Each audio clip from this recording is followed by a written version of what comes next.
but he wants to choose. Oh, it's going to be that 50-50 here. You don't check him from up above, and he is going to rain. Now on the right angle, should be able to find the multi-kill, and there it is. Yeah, mops and all. Find himself falling. Another Matthew. Tap away. Here we go. The last couple of rounds will be this time too. Last play, multi-kill. Able to find up some triple kill action.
here.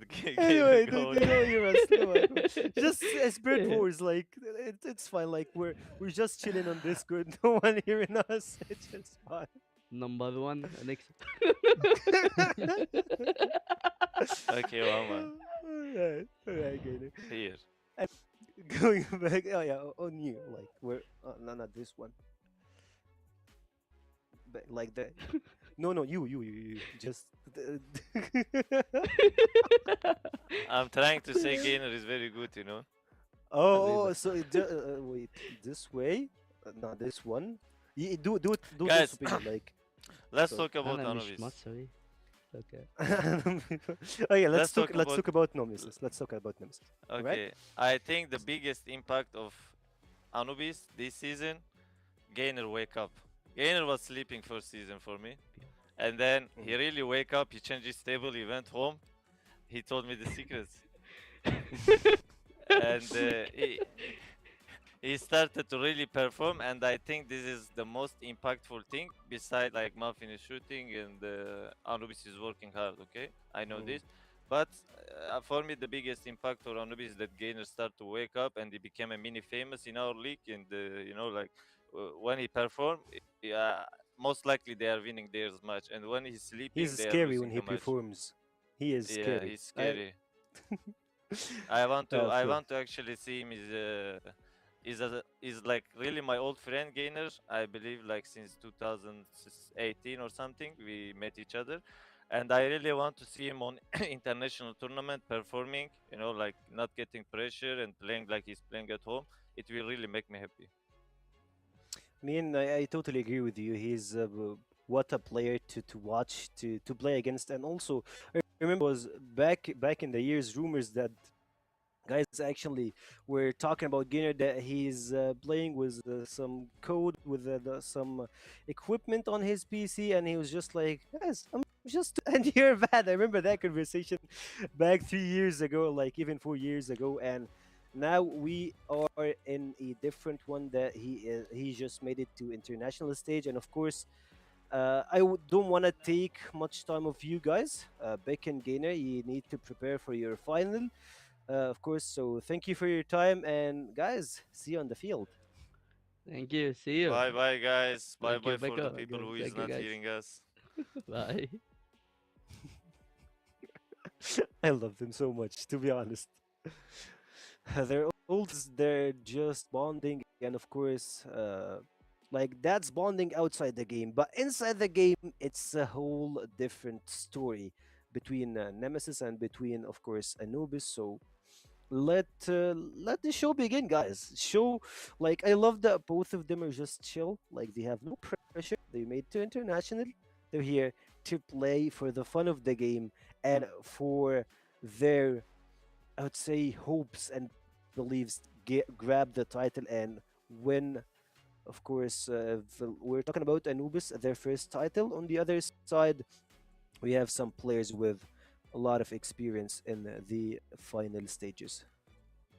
Yeah, I mean, Anubis, I've seen Beck, he's talking about that he wanted to take his teammates because we are having here that the two FAX Anubis 2025 final players, they're going to be fighting versus Anubis, and he was just mentioning that he wanted Comics and Dipsy to make it into the AWC because last year they got the second place on the first season, and then they didn't make it because they got the fifth.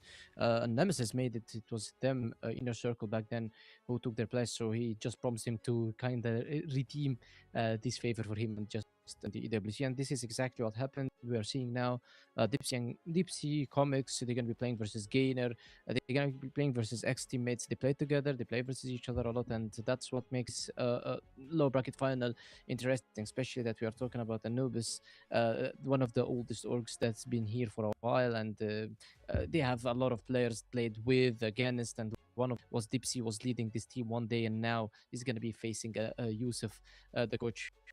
Is the one which kind of who helped him in having such experience in big games. And talking about, it's the same roster, the same guys, the same hunger. And I believe that these guys, they have a better mentality right now. We've heard from Gainer that they already secured one of their biggest goals, and now they're going for the title, not only EWC.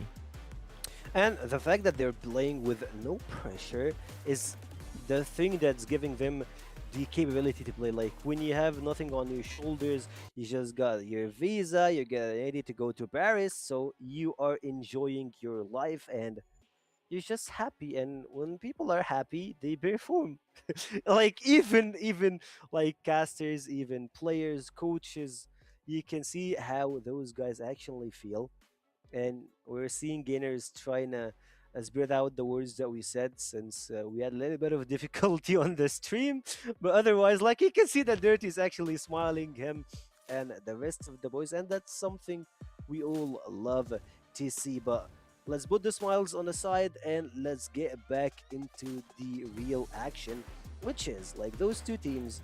They have good snipers, they have good setups, and they have a different, a unique play style to play with. Yeah, and looking at their performance throughout the, let's say, the playoffs, not only the playoffs, because I want to mention phase 2 as well, because these guys on phase 2, they beat Nemesis, they beat Vitality, and then, yes, they lost Vitality RBL, but they beat them on the playoffs, and they beat again TSC, so they beat the top 4 beside them. So that's why I'm saying that if a team beats the top 4 beside them, that means that they should be, let's say, kind of representing our region. So these guys with the top-notch stretches that they have, the IGLing that Noor usually does for the team, and also Gainer, as Beck mentioned, the Gainer is was sleeping early on this year, but now he's waking up and he needs to be performing very, very well on the international stage. EWC itself not easy. Let's say it's not as easy as CFS because you don't have time to practice. But still, I believe that these guys can do a lot than we expected, and I believe that Anubis today versus Nemesis, they're gonna give us a very, very good show. These guys, they know how to play versus each other, and these guys, they know how to give us the entertaining strategies that we would be looking for. Yeah, and speaking about entertaining, let's get take a step backward and see what happened back in Season 1 and 2026 and playoffs. Of course, for Anubis, they had the ranked number 6 on the whole tournament. They lost versus Unlights 3-2, and they went down to the lower bracket. They had to face LCK, and it was not even a contest between them. They lost it again, and it was a tough one for Anubis. And to be honest, even the brightest guys that think high, I won't think that they have ever had a chance to think or talk the fact that Anubis can be part of the playoffs. It was a very far conversation for us, and neither 3BL, they had a really good first season. Second season, they were one step away from making it to internationals. But you have 9 players that we are speaking about, or 8 players to play their first internationals.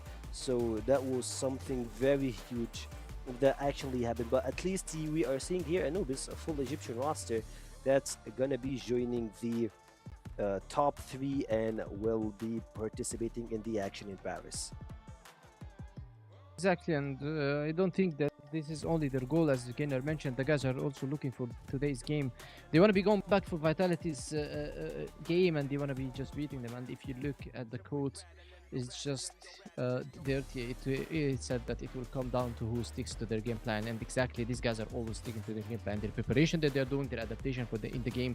And we mentioned that the preparation and adaptation before even just watching Dirty's code, that these guys, they have the best preparations and adaptation inside the game that makes the team one of the best. And also the decision making that they're doing will make you always on the top, and that's what from Dirty's perspective, because I've seen that Anubis usually they started very strong because of their game plan, and this is sticking to the game plan, as he mentioned, and adaptation as well, because if you stick to your game plan, that means that the enemy team is losing, he needs to change, and when they're changing, you're adapting and doing and making the right decisions in the right moment. That makes you always one of the best. And this is a well quoted by Dirty. This guy just is not only giving us words, he showed us this performance throughout the entire season, and also especially on phase 2 and the playoffs.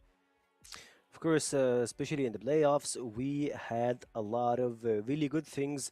And I mean, for me, what really matters is that those guys are going to Paris, and I hope that we can see a lot of good things that should come out from them. And moving forward, I really want to talk more about maps. Like, I know that we have about that for a long, long time, but when you have those teams, you need to be checking your boxes. And speaking of boxes that you need to check, first of all, you don't want to see Team Nemesis on subbase.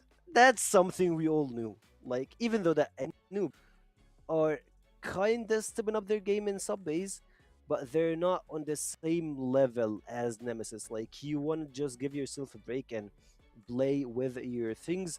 I would say that Anubis, they have some really, really good and sleepy maps. Like, I would love to mention, sleepy one for them. Mexico, New Mexico. Like, we have seen them play New Mexico only a couple of times. I would say like 4 times or 5 times probably for the whole season. But when played that map, they looked pretty clean on the New Mexico. And I would say so they have really, really good uh, things to present, and maps that requires you to play with a double sniper setup, and the maps that got very, very long lines. Yeah, I mean, New Mexico for Nemesis is not that we're going to be watching them doing again. I don't think we are watching Nemesis on New Mexico. Yeah, we also for Anubis, they might be banning some base, they might be banning also. I don't think they're going to be banning Ankara.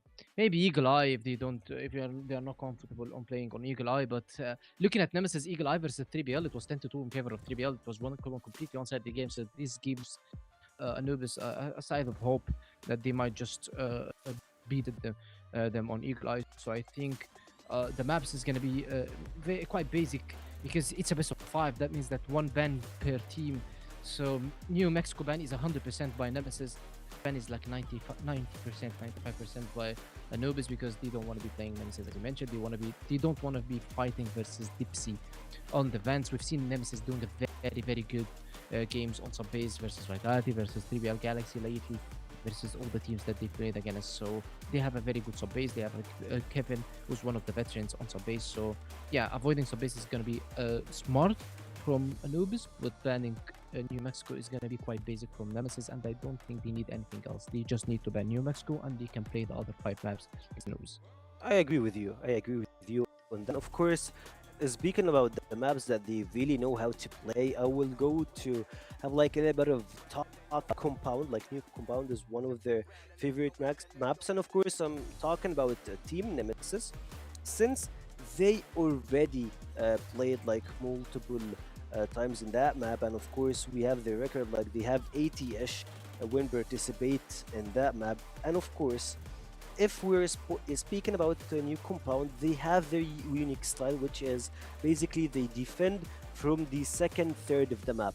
Like, they always contest mid, they always go for the third play, and they always trying to suck the energy out of your enemy. And this might versus Anubis, since they play with different play styles. It's either like play and trying to contest if they can, like if their aimers are really good on that department, and if they don't, they just play much defensively and play only on the lower third, not contest in the middle, which most of the times is not good for them. And we will see how it goes on that department. And of course, we have Nemesis journey in season 1, which was pretty important. They made it to the grand final, and with a really big upset versus Vitality in the upper bracket final. They played with big comics. They won 3-2 or 3-1, I'm sorry. And it was just like, yeah, they just defeated the guys that ruled the play. And when we went to the final, everything changed. Even with the fall roster, they didn't made it, or they didn't take the title out of Vitality. And of course, we can see their stats, and it's quite frankly pretty good for me, I would say. Raffin is coming short on stations. I would say he's been pretty inconsistent in the course of this season. It's either is either zero. Like he doesn't have like in between. He's either a god or like level 1 warrior. Just like crafted his sword. Looking at the quotes from Kevin that it all comes down to the composure that he prepares better for the match. We'll have the advantage, and exactly we've seen a good preparation versus TBL. It was second time. Yes, first time it was an easy, quite quick matchup. At this stage, everyone has stronger mechanics, so preparation, game planning, and execution will make the difference. So that's Kevin, the coach of Team Nemesis and one of the in our league. I believe that's his third year coaching in our league, or probably his fourth year as well, because he started on 2022, I guess. So that makes him one of the, let's say, the most experienced coaches in the game. Now he's facing, let's say, Yusuf Hussein, one of the oldest player, and now he's going into coaching, let's say, techniques. I believe it's going to be a quite interesting games versus them. Usually Nemesis, they have the better, the upper hand when it comes to experience, when it comes to players, when it comes to such games and such. But I think Anubis will give us a good show. These guys have nothing, have no pressure. The media, as you mentioned, and so be giving us a very, very good game. It should be, as it should, and I hope that like the same performance they bring here, they should bring it to Paris. I mean, Paris is a place that all the players really hope to be part of that event. Like, you want to be in the AWC. Like, who doesn't want to be playing in Paris? Who doesn't want to be having having fun in Paris? Like eating croissant, like drinking it with like that. Like with those stories see the guys do, and of course, it's not gonna be only, it's a place to compete. You're going there to participate in one of the biggest events in the entire season. And speaking of this season, I mean, I'm sorry that no one think for this, but who cares? I mean, yeah, Yusuf we Hassan said cares. that Nemesis have I'm because sorry. Nemesis is the team that has experience. Nemesis is the team that has the better players. So usually you'd be looking as decent as you are. We've seen a very good game. Anubis, they had because I said that they watched nine maps in the last from Nemesis. They played 4 maps against some Knights, 5 maps against 3BL. They should be having to watch. They should be having something to adapt versus them, and they have a good preparation. So already Dipsy talked about preparation. Kevin talked about the composure. So it's a fight between preparation and composure. Who's gonna be coming on top in this game? Well, this is a conversation that we will see only on the battlefield. And speaking of the battlefield, we talked about new compound. We had like a little bit of a glimpse of a talk of like the maps that they should take out. Of course, New Mexico is something that they don't want to participate in. Speaking about Nemesis, we talked about the new compound, and we still got 3 other maps to be talking about. And let's just like skip the talking and let's see how the V2 went between those 2 teams, of course. Drum roll, and we will see it. Yup, that's it. Subbase in New Mexico. They're both out of the conversation. Looks like we have our predictions right for that department. New compound. We were talking about that thing with Vitality. Sorry, not Vitality. With Nemesis and Anubis, and how Nemesis actually plays it. Anubis how to counter. We mentioned Eagle Eye. We have like Ankara port. And wait, we have double. Anyways, so let's talk about port. How does it feel like the play style on port from both sides? I believe that we have port and Widow, but I believe Black Widow is the second map, third map is Ankara, fourth map is port, and the final map is Eagle Eye. I mean, yeah. Well, let's say that. Okay, we switch it now. It's map 3 Ankara because, yeah. Let me tell you that Nemesis they picked port because I was also confused that Anubis they picked port and they are on the global side. So how Nemesis are going for the black side? But now they fixed it. Now they changed. So it's new compound first map, which is good for both teams. I believe that maybe Anubis they have the better chances of beating Nemesis because of the double sniper setup. When it comes to Black Widow, Nemesis are usually the team that goes for this pick and tries to get Blackwood instantly whenever it's open. Ankara is a map that will shape the best of 5. If Ankara goes to any of the other teams, I believe that the next map can go for them, because Ankara is one of the best maps for Anubis. Ankara is one of the best maps also for Nemesis. If Nemesis loses, they might lose their, let's say, their concentration, they might lose their momentum. And if Anubis loses as well and they are down one or map, and they are down 2, going to port, starting with the global side, they have a very good port in my opinion, but Nemesis still, they are one of the best teams also playing the global side on port. We've seen this versus other teams. We've seen Dipsy how he's playing on Belong, with how good Alucard is on a top. So the key element, or maybe the key map on this best of 5 in my opinion, is Ankara, and of course port can be the decider. I don't think we might be going to the 5th map, but I would love to see 5 maps, but I don't think it's gonna be going for 5 maps. Probably 3, probably 4. So maybe that's my prediction for this best of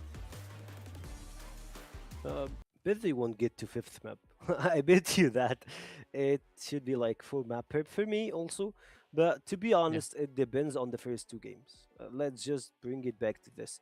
I still believe that you should not bring your A game on the first map, especially if you're Vitality. Other teams, they can do whatever they need, but Vitality, please, like when they have a V2, just like prevent them from their favorite map on the first one, since like it always doesn't end up on a good but other than this, we have Nemesis, and I believe that we might get into the game fastly. So we have a new compound as the first game, and for me, I would say like Nemesis are the ones that should be picking this map, since they have a really good record on it. We spoke a little bit about the map, so how does it feel that Blacklist, Anubis will start on Blacklist, and Vitality will start, not Vitality. Why a mistake with Vitality? I don't know. Like those guys are in my head, not only on the field. So Nemesis on GR. I mean, Nemesis starting on global side on new compound, it's good, because that's the side that they should get rounds on. Anubis, they're gonna be having some struggles a bit on the Blacklist side. But if Anubis managed to get 3 or 4 rounds, I think the map can go for Anubis, because their strongest side have not started yet. And if they switch to their strongest side, which is the global side, 4 rounds or 5 rounds, I think it's going to be very difficult for Nemesis to come back. However, Nemesis starting with the global side is very smart.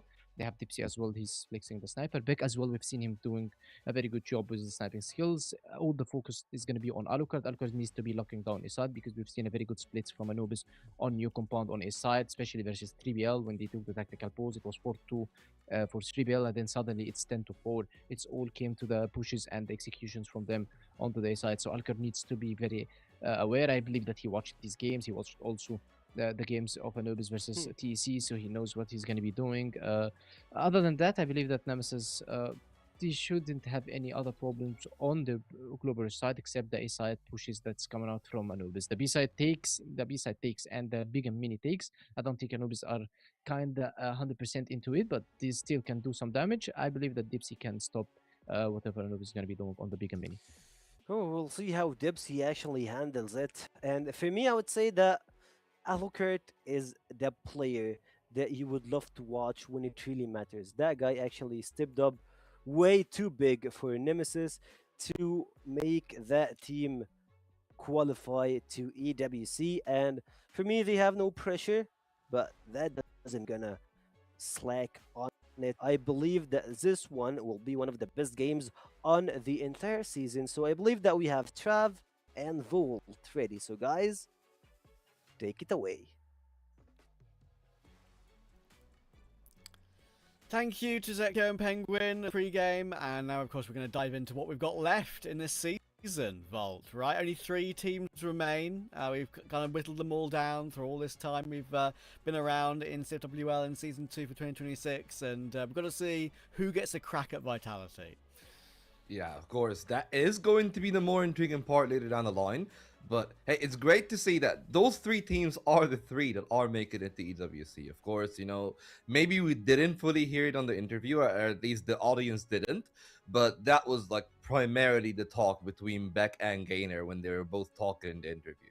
It's like, hey, like they already made it so far. The pressure is off about playing on the international stage.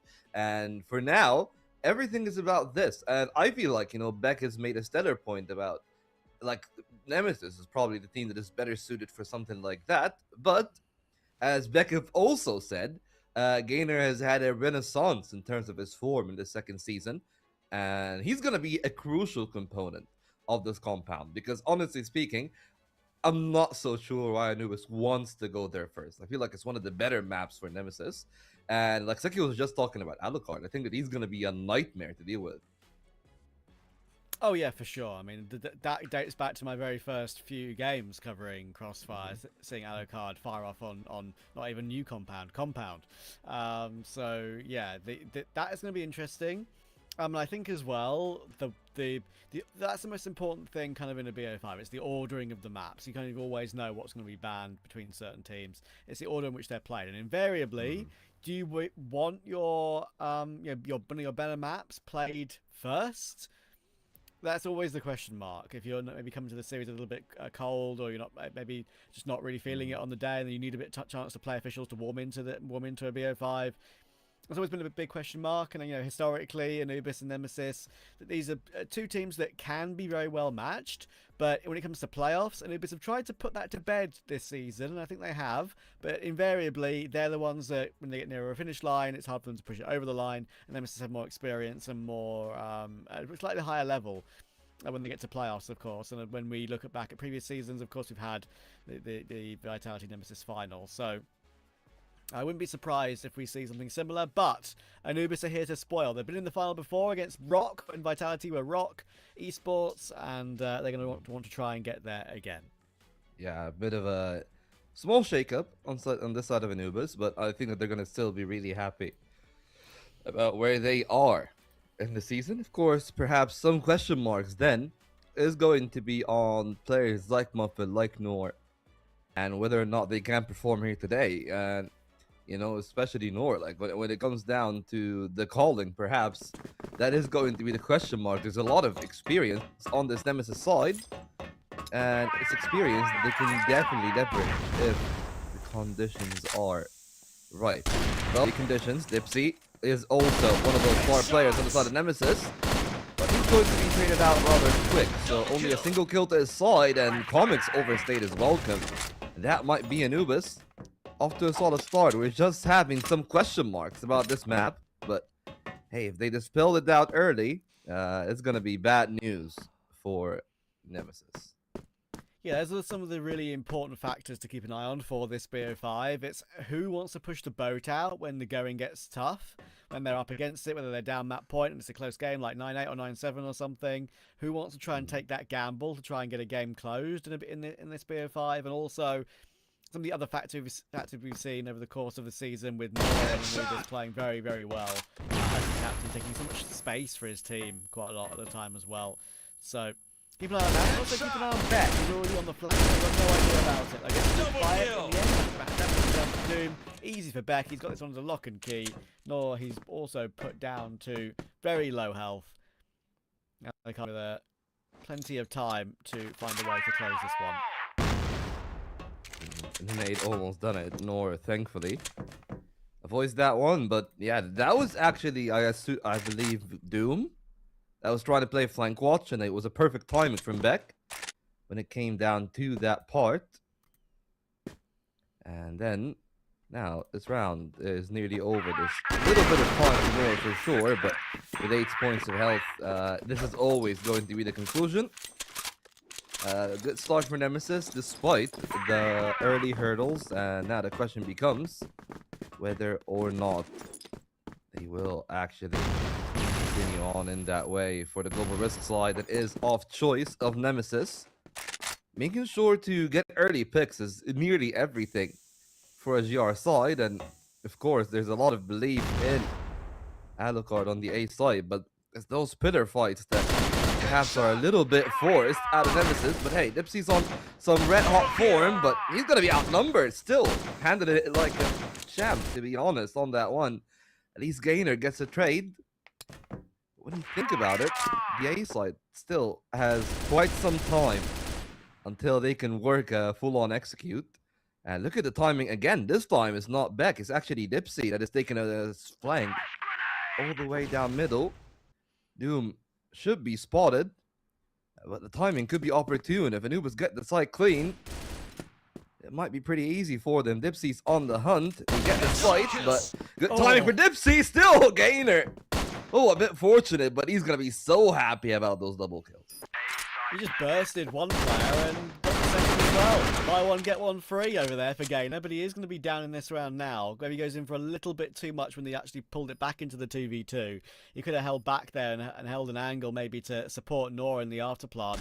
As it is now, Nor sees comics, which is good information, but he's got to worry about Alucard too and doesn't know if he's coming through the window or not. Nor playing behind the side. Really the best place he could put himself. He's trying to waste the clock, doing a very good job at it, but in the end, Alucard will run him down. So if Gainer was alive there, if Gainer didn't push forward in that 2v2, I think it's almost a dead cert that Nor has got help and they win that round. Yeah, I mean, chance taken though, and unfortunately that chance doesn't really pan out their way. They really got lucky, to be honest. Gainer shouldn't have had that initial double, but hey, I guess they didn't make the best of what they have, and now Dipsy switching around his tempo, a bit more passive. Could be Nate spammed, so he is aware of that possibility, and there's a support there from Comics, who is now playing that DRG. And well, his life could be living hell. He somehow avoids the worst of it. And at least for the first 25 or so, it seems like Nemesis are very happy conceding a lot of space. Like, you look at that, right? Like, there's a lot of pressure on B. They are aware of that. But they just want to hold that crossfire. I feel like that mid crossfire is everything to them. And it will need to have its weight worth in gold. Because very clearly, from the way that Anubis are maneuvering, they're going to have to speed up things tremendously. But it's going to be a full-on A-site hit. And that's a good catch from Comics. You mentioned that secondary TRG that has been picked up here with Alucard. It's already made a difference very nicely. Got himself a 5v3. Keeping this clean sheet intact at the moment, Nemesis, are forcing Anubis into very difficult positions in rounds they have to try and bounce back from. Now I'm going to go A, which is the site that does make the most sense, but also Comics is repositioned to the perfect angle. A jiggle in a second, or could be exactly where it was. Does get the damage, and it's cleaned up easily by a combination of Dipsy and Raffin. Had to worry about that flank as well. Just easily pints it in there for Nemesis and Anubis. Haven't really got much progress early game thus far. Yeah, some really good stuff from Nemesis. And to be honest, Gainer got a bit unfortunate on that drop. If the timing was any better, he probably had Raffin for free, but now, you know where one guy is. Dipsy avoiding the initial TRG shot, but that gives space for Nor, who is going to be enough pressure that they finally break open that B-side deadlock, and that's going to be a trouble for Nemesis, because Raffin is all alone for now. They pull more rotations, but Raffin tries to go and make up for the numbers disadvantage, and all it leads to is finally Anubis having a pretty clean round. At least it won't be flawless. Alucard gets a kill, but Anubis finally on the board, and I was wary, because if they lost that one, I would have immediately called the timeout there. Yeah, for sure. I mean, that's probably a protocol of many teams, right? In these games, where if you lose 4 in a row, if you've got a timeout, especially if it's early in the game, you just call it straight away. Whatever the situation, whatever has happened during those rounds, you will try and just deny it. Gainer tries going searching, unfortunately. Unsuccessful again.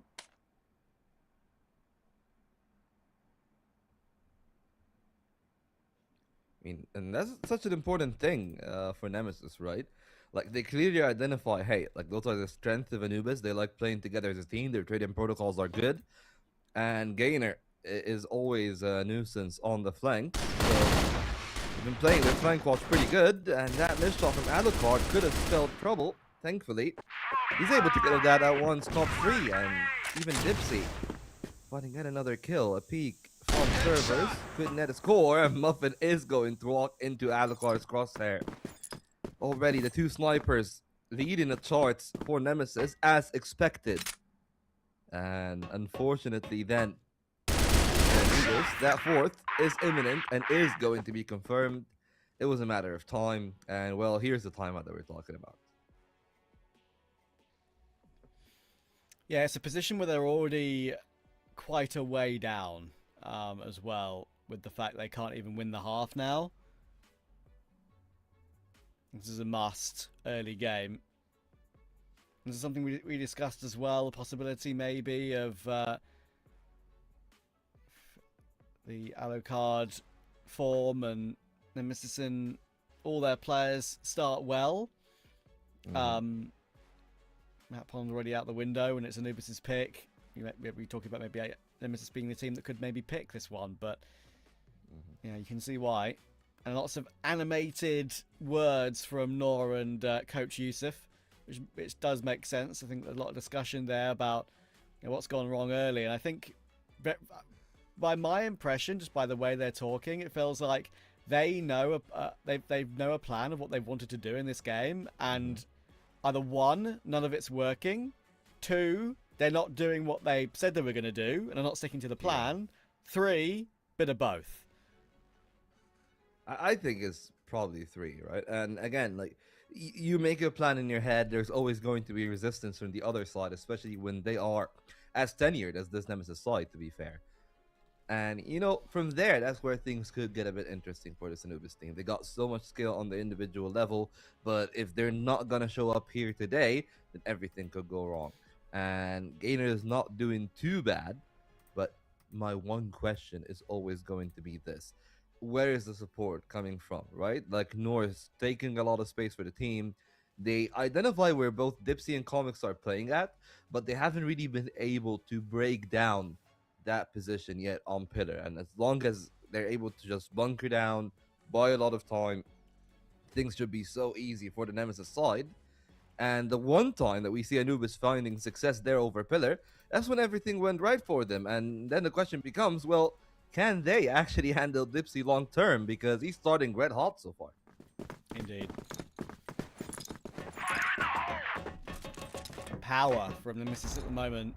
And they're starting this round with the triple TRG. Very often it's Alucard. Very often it's Alucard and Dipsy. We've already seen Alucard and Comics, now we're seeing all 3 of them. Maybe they're also, from their the tech pause that Anubis called, maybe gauged, look, they're playing a certain style where they're giving us a lot of fights early. They're giving us a lot of sight lines for us to kill them. So if we just buy a point and click weapon, it might go even better for us, even more than it already is. I mean, it's a good idea, to be honest, considering the way that Anubis team wants to play dangerous timing between Dipsy and Muffin.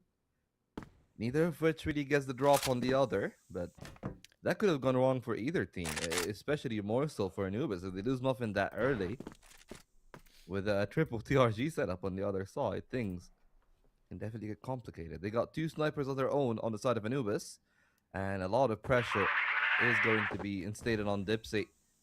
2 smokes on that way, a response smoke for the GR side, but Noor is going to make good on that space, and well, the mid take is coming, and Anubis did so well. They get that kill, don't really press on A, they want to route back into Comics, not knowing that he's got another TRG, not knowing that he has support, but they freeze.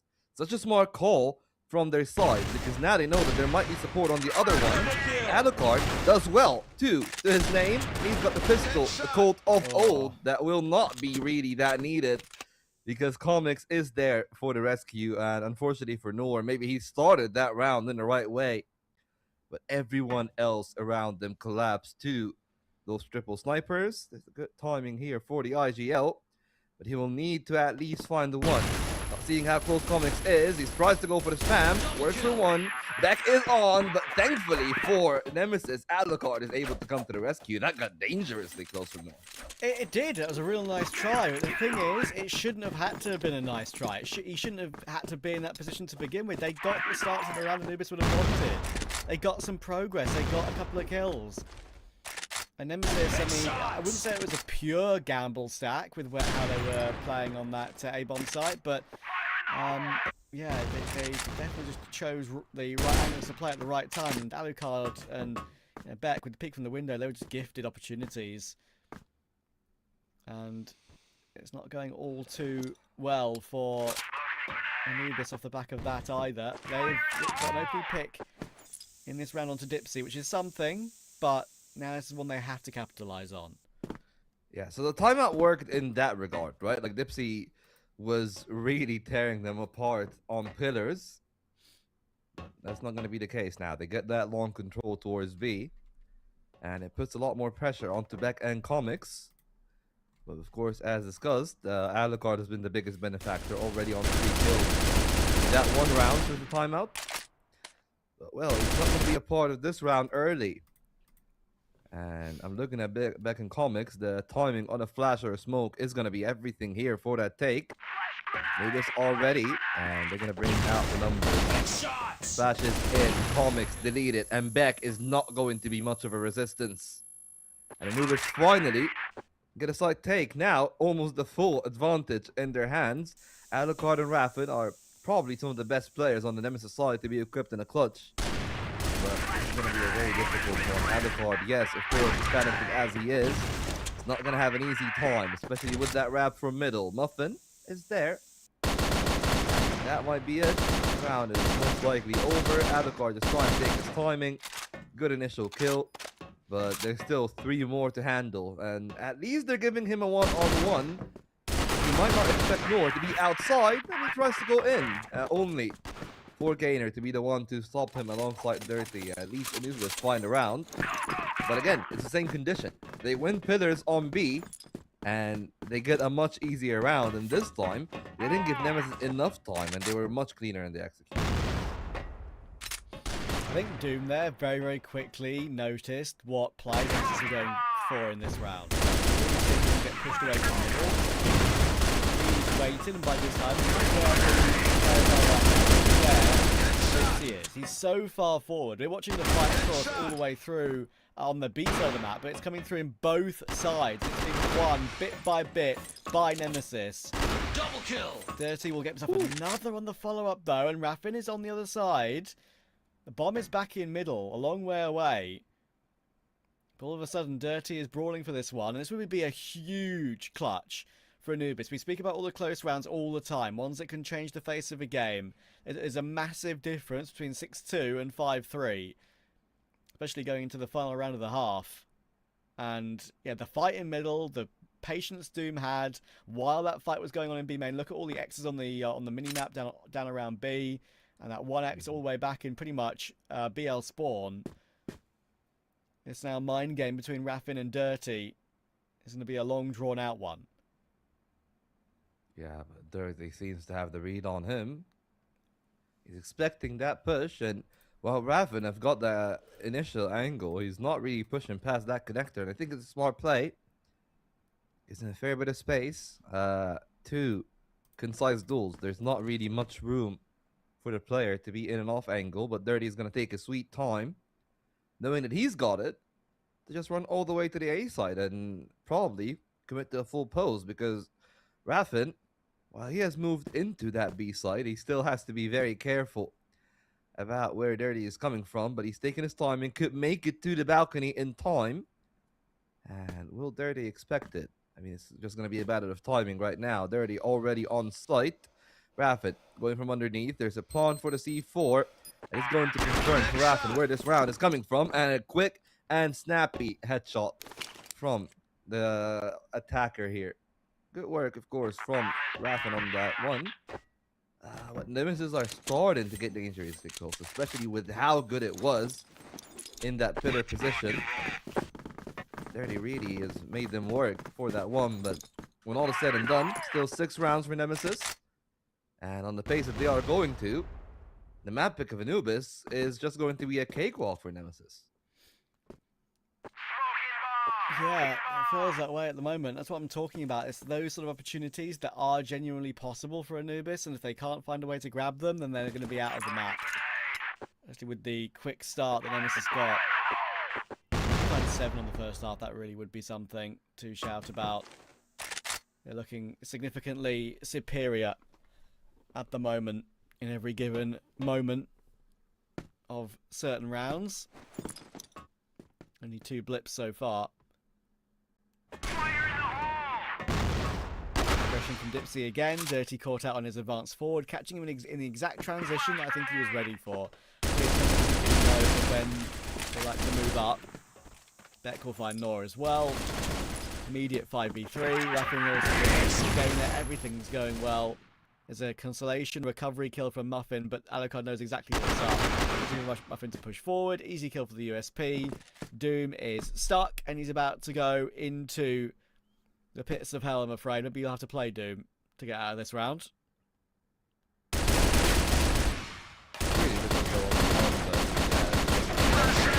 If he does find the initial, there's just too many players on the Nemesis side. And on the side swap, 7 rounds for Nemesis. They're going to be really happy about that one. They are a GR-slotted team on this map, to be fair. But I feel like this lead is just too great to overcome. And unfortunately for Anubis, no matter how great they can be at times, their snipers just haven't shown up. And maybe it is a part of them being on the blacklist. And on GR, they're going to do better. But at least for what we have seen, it seems to be one-way traffic. And I'm pretty sure all of us nearly expected Nemesis to win, but perhaps with the kind of form that Anubis have shown last week, we expected it to be more of a contest than it currently is.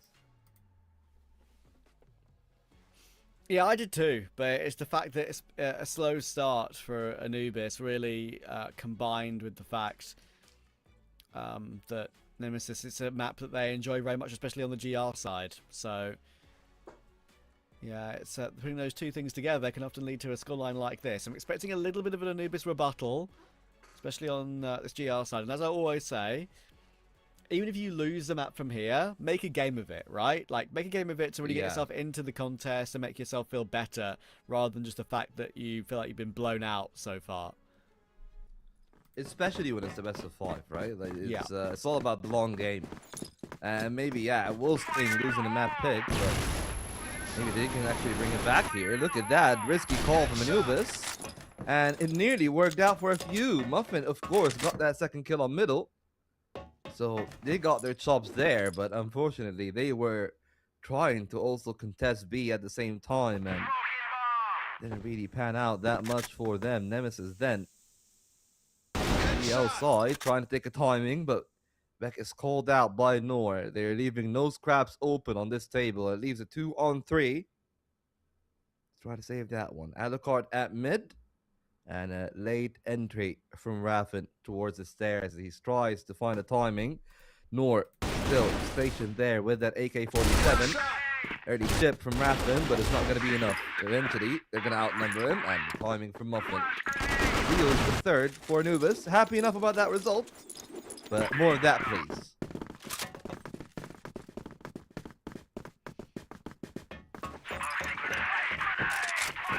Yeah, exactly. It can't be a flash in the pan. Gotta string these together.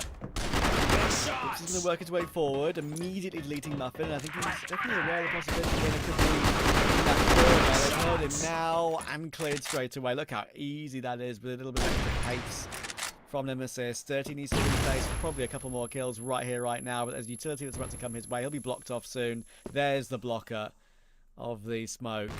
So, 30 and Doom, not really much they can do. Sekio and Penguin can't do much either right now, I can assure you of that. I mean, there's not much to talk about this game. It's like Anubis' game plan is just been a non-starter. They really wanted to take that B fight. It didn't work out. And from what we do see, things are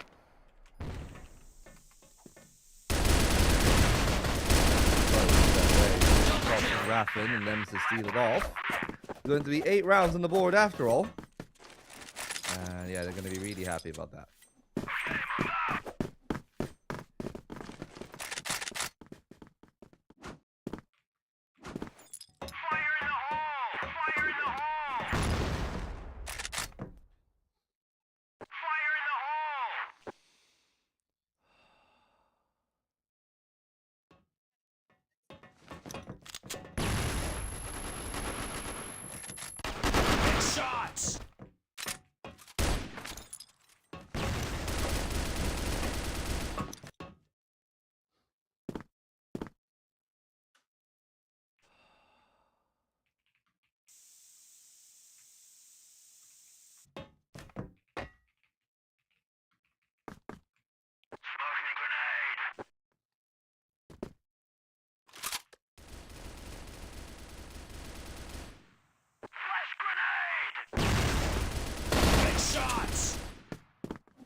There we go. There we go.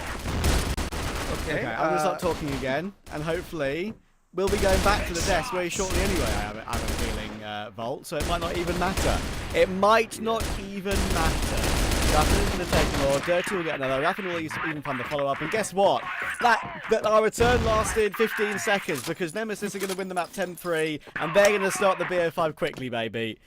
Yeah, well, what can I say, man? Nothing even matters. Anyone can see it. Nothing even matters for me at this point. Like, okay, beautiful work for Nemesis. Don't get me wrong, but man alive, that is such a concerning sign for Anubis, and perhaps such a bad omen. Only 3 rounds off the rip, and they got a round here on this second half, but they didn't really pan out too well afterwards. So if you are an Anubis fan, you'd be hoping that this is a blip in the radar. Not the best map to start, to be fair. And I had my question mark seeing Compound as the first pick of Anubis. And I guess that those question marks are kind of answered. Maybe not in the way that I wanted to see it from their side, but the way that they'll have to deal with. Yeah, exactly. And put simply, yeah, we were talking about maybe that being the pick that could have easily been the pick of Nemesis. It was the pick of Anubis, and yeah, it's going to be pretty easy for them so far. Don't worry, guys, you didn't miss anything at all important, because that was just a stomp for Nemesis. We'll see if there'll be more stomping to do over the rest of the series, but first, after our little brief intermission, we're going to see Penguin and Sekio again.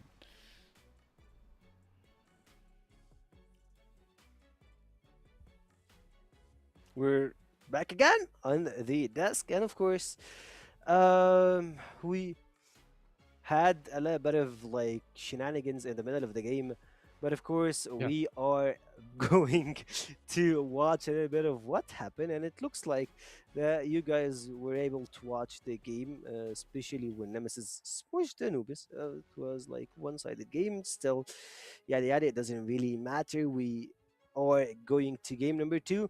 For me, like we had some concerns before we entered the new compound, since it is one of Nemesis really good maps to play with, and they had some really good stretches. Especially speaking, I felt like Raffin had waken up a little bit.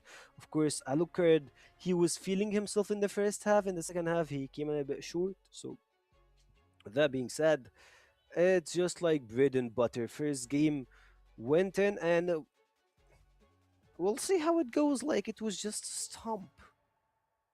Well, yeah, we said throughout while the game was running that we haven't seen the hunger in Anubis' eyes where the guys are playing the game. They are not playing the same way that they played with the 3BL, TSC, Vitality on the upper bracket final. I mean, they are just trying to play the game, yes, but Nemesis will be completely denying Anubis, and Anubis we haven't seen any change or adaptation that Turkey mentioned before from them. However, if this was Anubis' peak, and we are talking about the first map, and Anubis picked the first map, and if this was Anubis' peak, then I'm very worried about Anubis on this best of 5, because next they're going to be moving forward to Black Widow, which is Nemesis' pick, and usually we know that Nemesis are a very good team on Black Widow. Yes, they have double sniper setups from Anubis' side on this Black Widow, but I believe that we've seen 3 sniper setups coming out from Nemesis. So Compound is as a map, we can't talk much about strategies because Anubis players themselves, they're not awake yet. Probably it's the first game, they need to warm up. But if you are talking about the rest of the Nemesis players, they're completely aware that this is not the end of their goal, this is not the end of the season. They need to get back to the grand final, they need to be winning this title. Unlike Anubis, yes, when they secured the AWC, I feel like the guys are playing with less pressure, but also with less momentum. Yeah, less pressure, less momentum. Let's put all of those things aside, and let's have a glance back on what really happened in the game.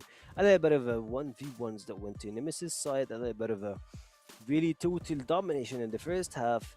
I would say that Dome did his best, Muffin did some good work, and those are the guys. Actually, no, dude, I believe that Dipsy and Raffin are the guys with those stats on my side. Because it doesn't make any sense. So otherwise, let's just like watch how did everything happened. 8-2 in the first half. Only 2 rounds went to the side of Anubis Gaming, and yeah, it all went like that. Depsy and the boys got the first win, and going back to what happened, they were always playing on the second third of the map, like contesting Anubis, playing fast-paced game and closing the first game as fast as possible.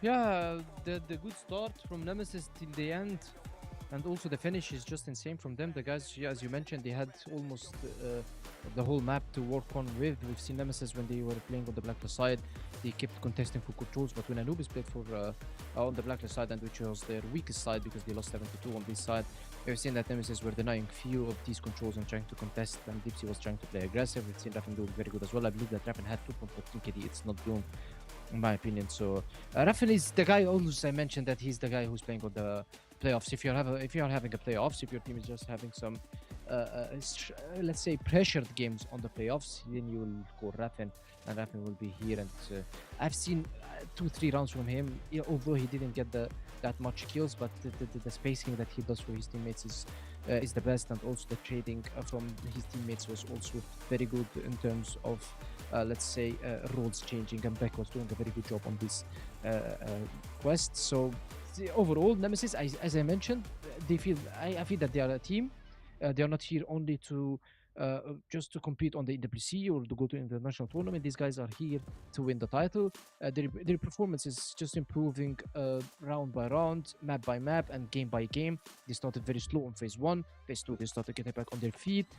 The playoffs for them started very strong versus Knights, yet they continued the performance. And now also on the upper bracket, or lower bracket final, they are still doing a very good job. So that's why I'm saying that they are consistent when it comes to improvement, and also when it comes to stronger games, pressured games. You will always see that Nemesis, they have the edge.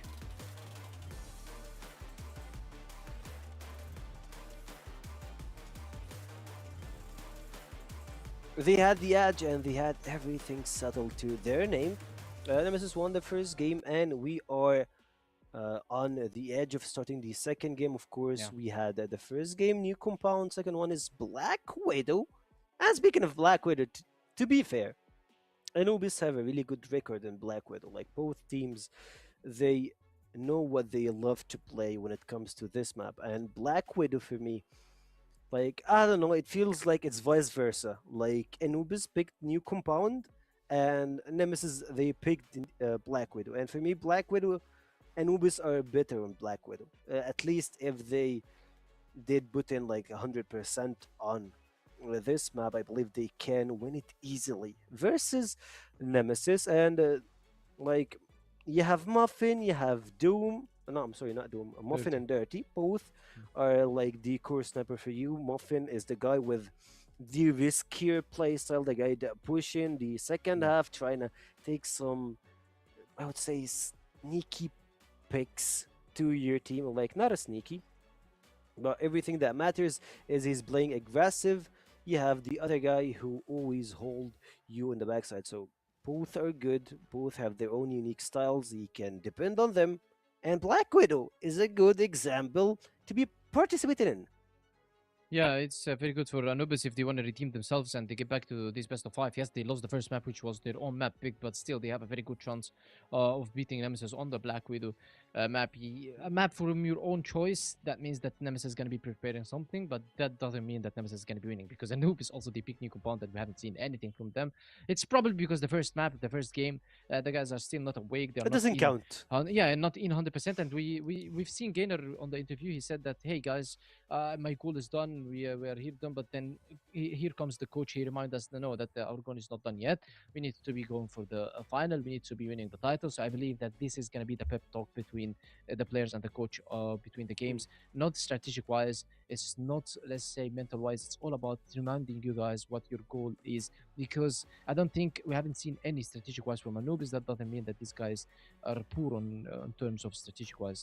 They just didn't show anything. They didn't have the passion. They didn't have the momentum. We would love to see this. Sometimes, most of the teams, they have this on the first map, so it's completely fine. That's why I sometimes criticize the teams that pick their first and the best map on their first map.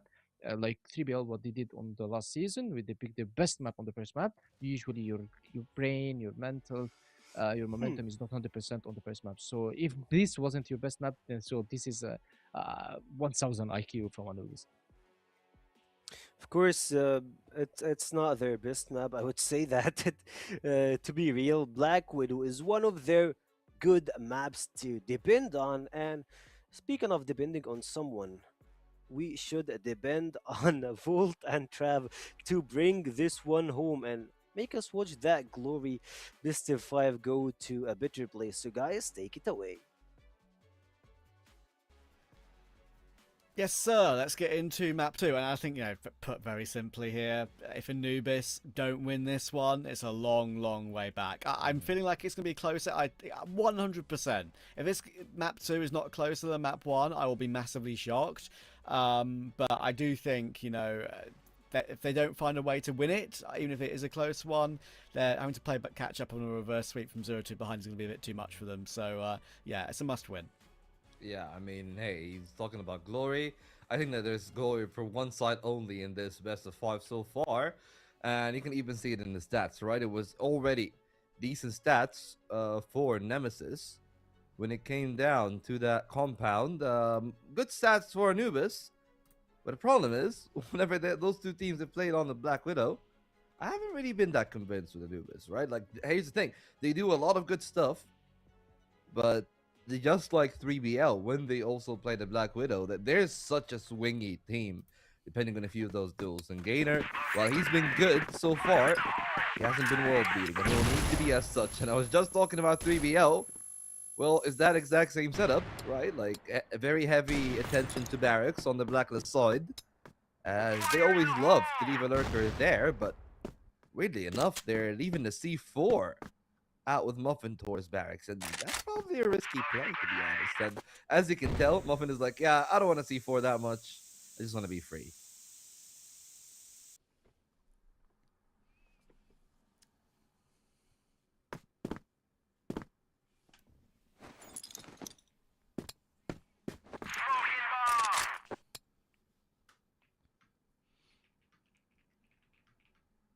It all depends on how good of a start Anubis get here. Need to have a good reset. Fire in the hole!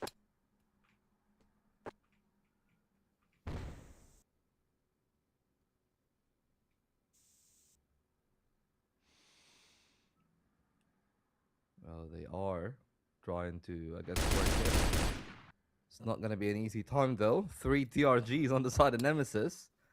And it feels like nearly all the angles unlock that, hey, even Dipsy was stepping a little bit far forward here. Not going to overstay his welcome. 50 seconds or so remain for Anubis. And most likely, with the way that they're moving, they probably are going to run into Alucard. Posted on Cat. Now, let's see if he's going to have much to do, because there's nobody at barracks. So they can definitely put all of their attention there. Headshots!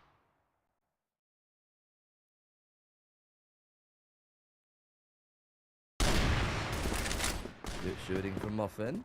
And Bet. At least on the trade, Raffin is holding on for long for dear life, but he's going to peek into those snipers and without finding a kill. Things are going to be a little bit complicated. 35 seconds or so. Nor low on health, but what remains are 2 TRGs. So probably not the easiest time in the post. The other side. Doom spots back, and it's an easy giveaway. And Dipsy, this is going to be a matter of time. A couple of pistol shots here and there. It's a bit messy from Dipsy. And Dirty's going to be happy about that one. Here's the start. Can they continue like that? Not those double snipers, of course, on the BL side. Guess what? A bit of aggressiveness from Nemesis instead. The change up immediately in the second round. Look how they pushed all the way through B. They're all over that side of the map. And they get 2 kills immediately. Beck launches his way in for that one, but that does create space elsewhere. Alucard will be very much caught in the open there. It's definitely a miscommunication for him to die like that when he's got a man, his team's got a man advantage. That's a bit poor. Back down low, but Nor's flanking. He realizes what's going on, and this round has been flipped on its head. Now Beck left alone, low HP, so much easier for the IGL to get the game going. 2 rounds on the board for Anubis. So now statistically, they've been playing so well, but for Nemesis, this is so uncharacteristic. They're not the kind of team that you'd expect just to run down middle haplessly as much as they have. And now Gainer gets control of barracks, a little bit of chip from that initial frag, but not really much to go home about. And that's perhaps the thing that we can talk about a little bit more, right? Like, again, like, it's not that Nemesis don't go aggressive, but the way that they are going aggressive is so uncharacteristic. They always have setups. They always want, like, I guess a package deal kind of duel. And whenever you're trying to push down mid, you usually have somebody who's aggressing from the GR side onto Cat. And they haven't had that all half. And now that kind of complicates things. But for Anubis, you don't see it as a complication. They see it as a way to burn some time and altercation between Gainer and Alucard. That's nothing in the end, but there's some space for Anubis now to play for. Alucard still wanting to deny that Cat cross, and he is going to be denied himself. Good shooting from Muffin. Exactly what we want to see from the side of Anubis. 5 kills in the span of this 3rd round. there could still be more for the Egyptian sniper. He's ready for it, isn't he? You can tell. Wait.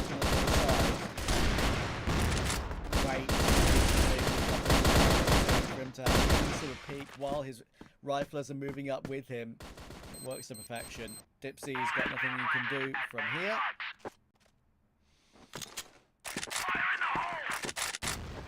Anubis has started like Nemesis did on map 1.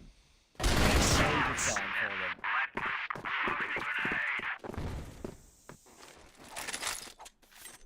And I mean, we were here before and ended 10-3 to the team that was 3-0 in the lead. Big switch up is needed from the side of Nemesis. Raffin have actually pushed through middle, very deep into bridge, so early control maintained towards the B site. And now the defensive play from Nemesis is going to depend on whether or not Alucard can hold that line safely. Raffin still alive, you know, the smoke there is going to keep him in the box room safely. And to be fair, that's a good setup. That's something that we haven't seen for Nemesis in the last 3 now. Question becomes, what will they do when their utility runs out? Because they've used plenty of their smokes and flashes. And it seems like the tester is on. It's going to be Dipsy, taking a pretty aggressive peek into Catwalk, just trying to find an opener to at least put them in the lead.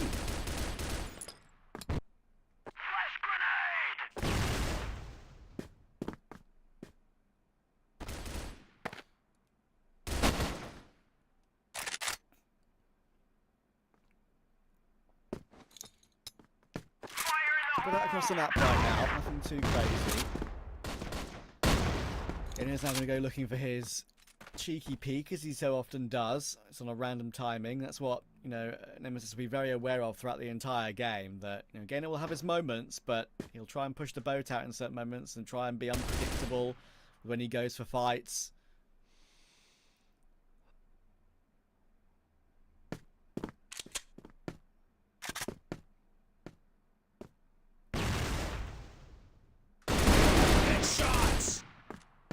That's the first pick for Nort as he goes forward to find Dipsy. Gainer as well. Bet goes looking for a kill, but it's a freebie for Gainer, and he saves Doom in the process too. Bet could have easily grabbed that kill onto Doom before Gainer got that frag, because it wasn't a clean headshot from Gainer, but he just saved him in the nick of time. And this one's not going all too well for Nemesis all of a sudden. Alucard will get his one. They don't anymore. They're going to fight toward Raffin instead. They overwhelm him with only one kill for Raffin. And, oh, a great clear of Comics. Comics was still in a good position to maybe deny one player on the cross. Not the case. Alucard's now last alive. Picks into Muffin with ease. Another great round for Muffin. What a game he's having already. And Nemesis need their tactical. Yeah, he was looking good on the compound, but not like this. This is the world beater kind of form. 10 kills to his name, and hey, credit to him, he's been having an amazing time, and Nemesis have really been shut down, but I'm gonna give the majority of the credit here to Nor and Yusuf, man. Like, the game from Nemesis have really been just called out by Anubis. They have anti-stratted, and they're very obviously working their way into this one with a lot of confidence, and perhaps that kill from Gainer was everything that he needed to see, right? Like, Beck is trying to take a sneaky position, but he was just aware to those antics nearly 24/7.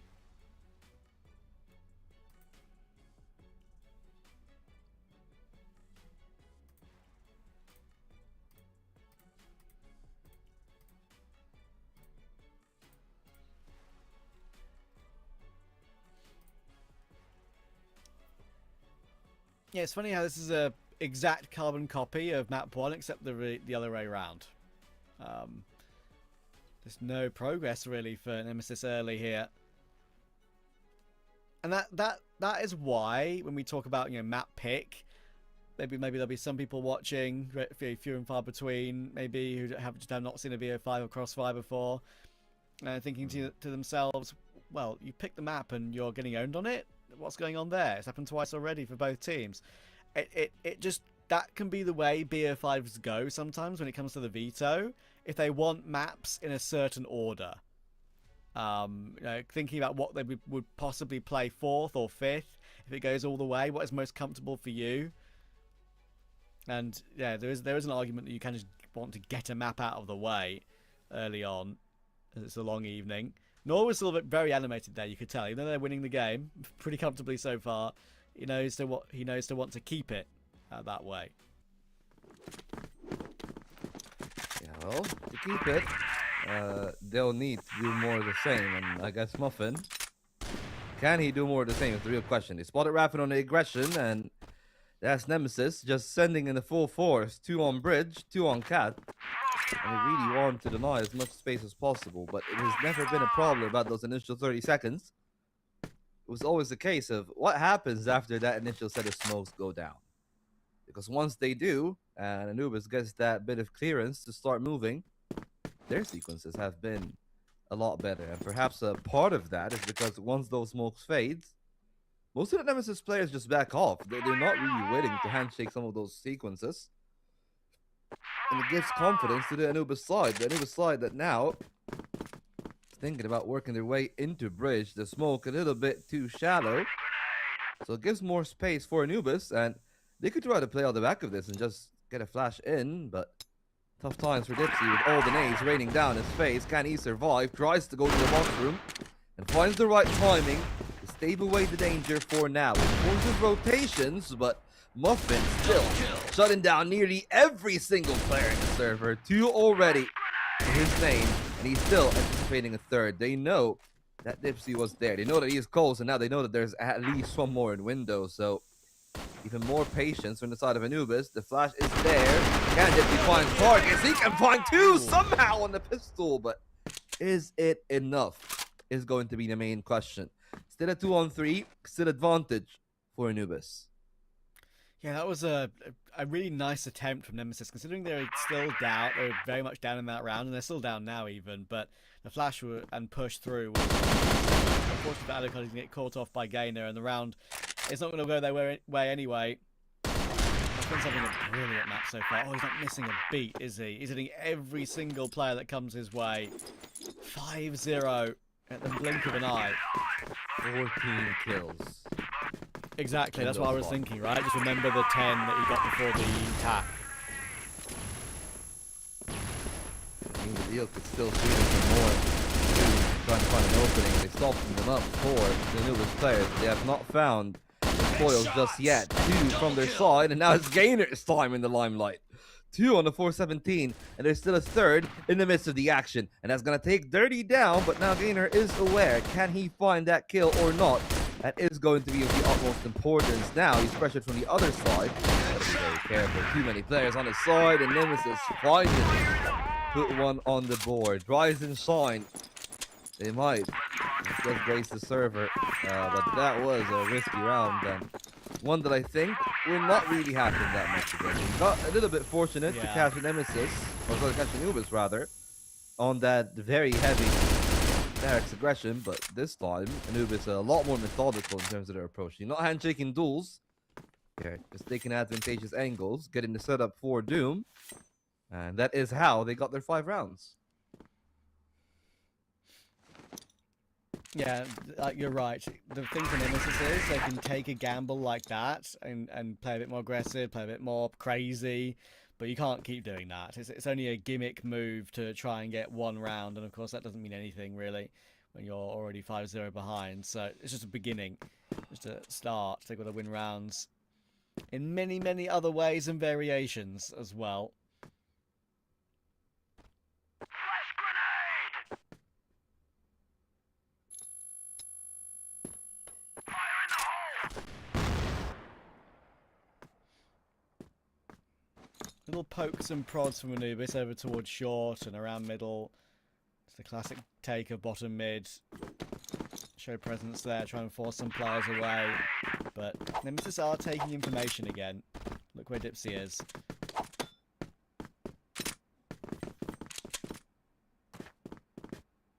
Well, Dipsy will need to go big here. If Nemesis gets the second, timing might not be that bad, but Beck isn't baiting out for him. But he's so deep that they're not going to expect him, so at least he gets away with the one. He's able to tap some heads, and Dipsy is going to show up big. Well, that's the game that we've seen in the compound. Dipsy leading the charge for that side. Still Muffin and Gainer alive. The sniper is gone. Gainer got the M14 this time around, and Dipsy's just gonna get every single one of them. We've seen multi-kills all day, but this is the first ace of the night. That's what they need. They need someone to go up against Muffin. Maybe Dipsy's the man. That's beautiful. More of that, he'll be saying to himself. To try and help out his team. Bex and Yanni ready for to faster into B.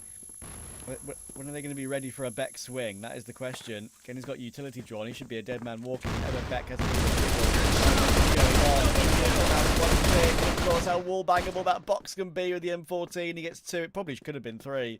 But thankfully for Gainer, he avoids that by playing a little bit deeper into a box room. But it's not going to change the result of the round.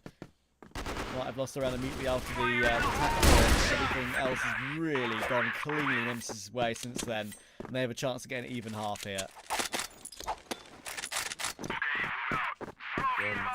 Beautiful, beautiful stuff from Nemesis off the back of that timeout. They didn't lose one. Now they're looking a lot more solid than Anubis now, anticipating that aggression, but maybe not coping with it. Beauty. That's the beauty of a shot from Beck. And now they got the lead. Not a big fan of Dipsy hanging around. He's probably just trying to go for a pot shot or two.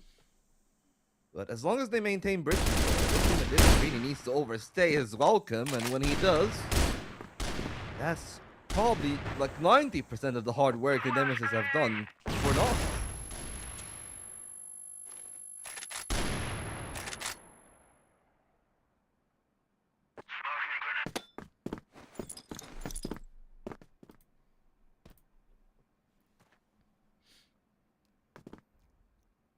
Yeah, now just a standoff once they've gotten that man advantage. Considering they were in that 5-0 lead, if they don't get a 6 on the half, that'll be very, very disappointed. So this is kind of a must-win for Anubis in that sense, because they've lost the momentum somewhat. We've seen some good work in the game so far in terms of gauging how each other are playing this map and the change-ups that are working. Time Gainer's going to work his way up along with his 3 teammates with that bit of a second prong from Doom to come from elsewhere. Beck is playing behind the corner of the site.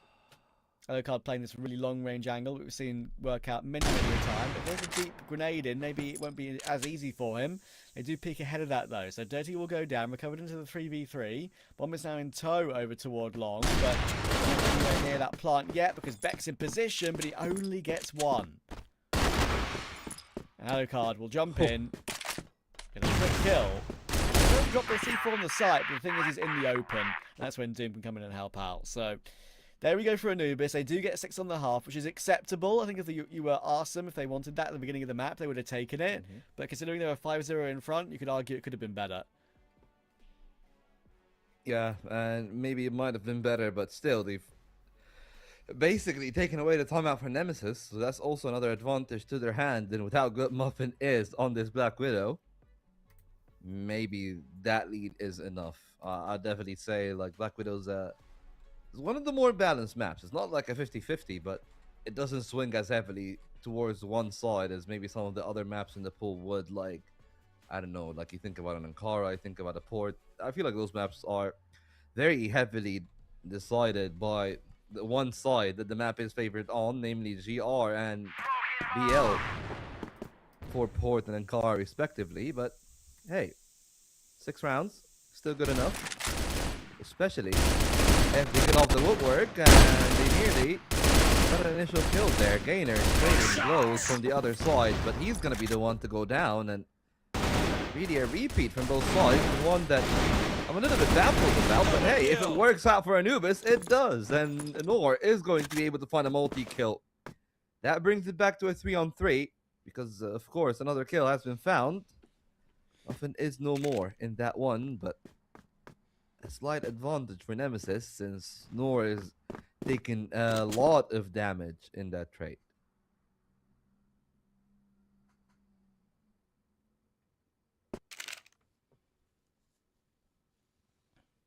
And Nemesis know how important the first round of the half is to them, just to get any sort of recovery back in the game. There's a big difference between 7-3 and 6-4, so they're just waiting in spawn right now to see if Nemesis go over peaking.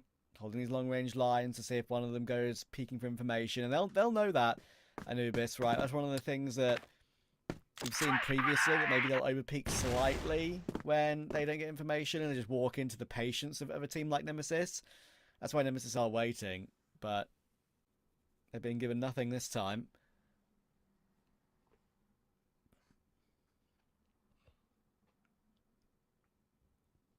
Well, they're going to try to take it themselves then. Cat and Mid both pushed. Doom got plenty of support, and Nemesis already losing a lot of health, and maybe losing multi-kills here. Oh, that's so close to a collateral from Dirty, but at the end of the day, Nemesis keeps it in a 2-on-2.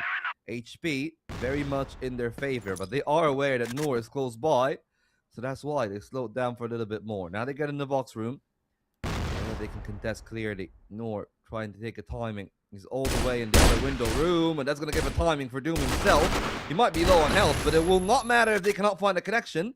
10 seconds left for Dipsy. And now he himself is on half health. The timing there for Noor. Ships in the night they go, and the IGL will lead by example. And a 7 on the board for Anubis. As you can tell, they are really getting in the thick of it. And that's when you know that this means so much for them. Blow for blow it is. Nemesis now frozen on 3. We've only seen serious speedy talk from Noor so far in this entire series. A bit of a smile will break out off the back of that one, because we now know they're in full control of Black Widow. You said Ankara Port and Eagle Eye to come in that order. 1 BO5 today. It settles their entire season. One team will have one more game to play. One team will be out of the playoffs and a chance at being champions. Of course, you mentioned it right, Volt. Both qualify for EWC, which is huge for both of them, which takes pressure off, which is another argument too. So they can just full focus this game and Doom gets himself 1, but only 1. And Noor's taking a bit of damage as well, trying to go for that reface. He's stuck in the water now, and Muffin can't really push forward off that over to help out. The flash is miss, it bounces off the floor. That's why Noor peaks on the time and mix that up. It doesn't really work out all too well. Dirty responds at least to fight Alucard, and there's Muffin with another. Muffin keeping his numbers consistent over the course of this game, and Dirty will find comics as well. All of a sudden, Dipsy is all alone. Good catch on Dirty, not able to get away safely. Bomb dropped, so it's going to have to be a chase for Dipsy to find it and find Muffin in this 1v1. Not an easy one for either side. Dipsy eventually is going to be able to climb up the box after all. And now C4 in the acquiesced of Muffin. TRG in his hands. One also in the hands of a player from the Blacklist side. So it really is just going to be a matter of timing and pace. And for Muffin, he's got more angles to worry about. I feel like Dipsy can be a little bit more single-minded, especially with Dipsy having that HE. He can look for a little bit of chip on bridge. But for now, he's playing off contact. Could drop into the water, and that will be a good call. But Muffin now taking his timing. Good spot on the staircase. Missed shot from him, but he switches to the pistol, and he is going to be perfect.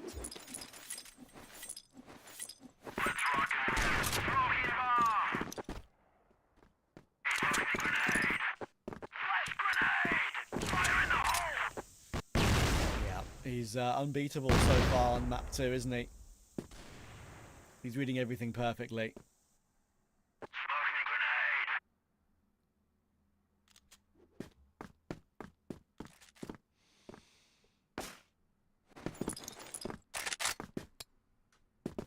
This is nothing we've wanted to see throughout the, and have seen glimpses of in certain games over the entire season. Obviously, it's very hard for a player to keep that up throughout an entire season, but that's his whole style. It's that, those aggressive moves. He's ramped up in playoffs, that's for sure. I mean, they're ramping up numbers, and it could go well for them in Cat. Muffin is the one they're trying to take down, and he's not going to be an easy target. Not easy, if anything, he's going to chop them all down, and Anubis is on match point. Oh, that's just way too easy, isn't it? That's way too easy. Just talking him up, and he makes me look smart for once. Beautiful work. 9-3. And look, you know what I said earlier? I said that I guarantee that Anubis will make map 2 closer. Or maybe they won't. Maybe they won't. Maybe they'll just win it out by the same score. Shots! Maybe not, though. Because Nemesis are fighting back here. This one's maybe try and get 4. They're going to get 4. They've split the map in 2. They're going to be totally fine here. With Dirty in the back of the site, there's nothing you can do. We're going to have a 9-4 scoreline. But, yeah, they've got a long, long way to come back. Yeah, it does make you wonder though, like if Nemesis are able to win that confidently and that easily for the 4 rounds that they have won. Well, how is it such a struggle? Yeah, how is it such a struggle for the other 9? But I guess it might not be a struggle that much longer because Anubis are looking to close it out here. 2 players on the other side and the trades end up being 2 for 2. Not the worst thing in the world, even if you do lose that barracks position. But it really all comes down to whether or not Dirty is going to find much value from the position that he is in. Nemesis. Jump down on him towards middle, but Dirty's actually going to beat into the punch, and that's Alucard gone. And now they're just going to have to throw an Alamo down towards the box room.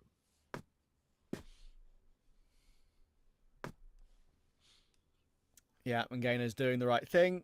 Jiggling back and forth, checking the window, not over-committing. Jump through, he sees it, doesn't go for a straight down right. Doesn't go for his teammates, no teammates in position. Does he even need his teammates? Maybe he does. Didn't get the kill, but either way, it doesn't matter. And I guess those 2 maps, right? What we've seen so far kind of feel like a summary of 2 teams purposely almost warming into a BO5 and then saying, you know what, guys? That was our warm-up. Let's now play a BO3. Yeah, absolutely. And here's the thing, like, in the way that both teams have won, there's definitely a lot to be said about the competence of the call-in from Anubis. Even in the game that they have lost on Compound, I feel like they were just so right on the dot tactically. It was just the individual form of players like Dipsy and Alucard that took over. That was not the case here. I think it was Muffin's day, and to highlight it, let's send it over back to the desk.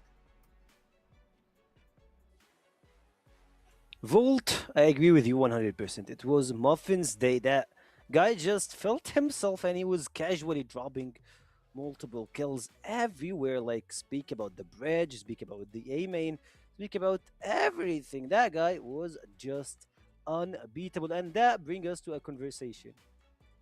Why did Nemesis pick this map and Anubis pick the new compound? That's the thing that I'm still in shock. Like, why did Anubis do that and why did those guys do this? I don't really know, but I like what I'm seeing. So let's continue. 10-3 and 10-4 on the first 2 maps. And Penguin, how did you feel? Like for me, it felt like Muffin is doing the hard work and the rest of the team is playing. But for you, how did this game actually felt? Well, yeah, Black Widow, we saw usually we've seen Nemesis picking Black Widow lately, and they're losing it. The thing is, they pick it and they lose it. They picked it versus Vitality, they lost it. They picked it versus some other teams and they still lost it. But I'm saying that the thing is, when we talk about Muffin when he's playing, and usually when we see Muffin, is the guy who's doing the great work. Exactly that guy. Usually see, you usually see this guy. His team is just having a very easy game, and exactly that's what happened. And we kind of knew that still Anubis, they had a big chances of beating Nemesis on Black Widow. Yes, we did expect 10-4 or 10-3 scores on the first 2 maps, but still, we mentioned that Nemesis, they are good on Compound. It's going to be a very hard game for Anubis, and also that Anubis are good on Black Widow, and it's going to be a very hard game for Nemesis. And now, I still think that both teams, they are playing only with momentum. If the team is having the momentum, the other team is just falling apart. And it's not about strategies. You can talk about strategies. It's just basic controls from Anubis on the A-long, and they were successful, especially on the Blue side. When you see in the last round where Noor just dodged all the flashes and swing to kill 2 players and get the advantage for his teammates. And also, we've seen an aggression coming out from Nemesis in return on the blue side, on the bridge, and trying to get these kills, but yet there is no answers from Nemesis at all. That's why I'm saying that Nemesis, they had answers, but they didn't do it. Also, Anubis on the new compound, they had some answers, but they didn't do it. It's just they are moving with momentum. But now Nemesis, they have more pressure because they look shaky. We've seen them very good on the first map, but probably it was because of Anubis was not playing at the best. And now when Anubis just played better and when nothing just woke up, we haven't seen Nemesis at all. We're gonna be going into Ankara, and they said that Ankara is the key element of this best of five. If Anubis can win Ankara, I guess that on board they can settle it down and just close it. And if Nemesis can just get Ankara down, it's not gonna be easy on board because Anubis is very good on board, but they will have a chances of just at least going to map 5.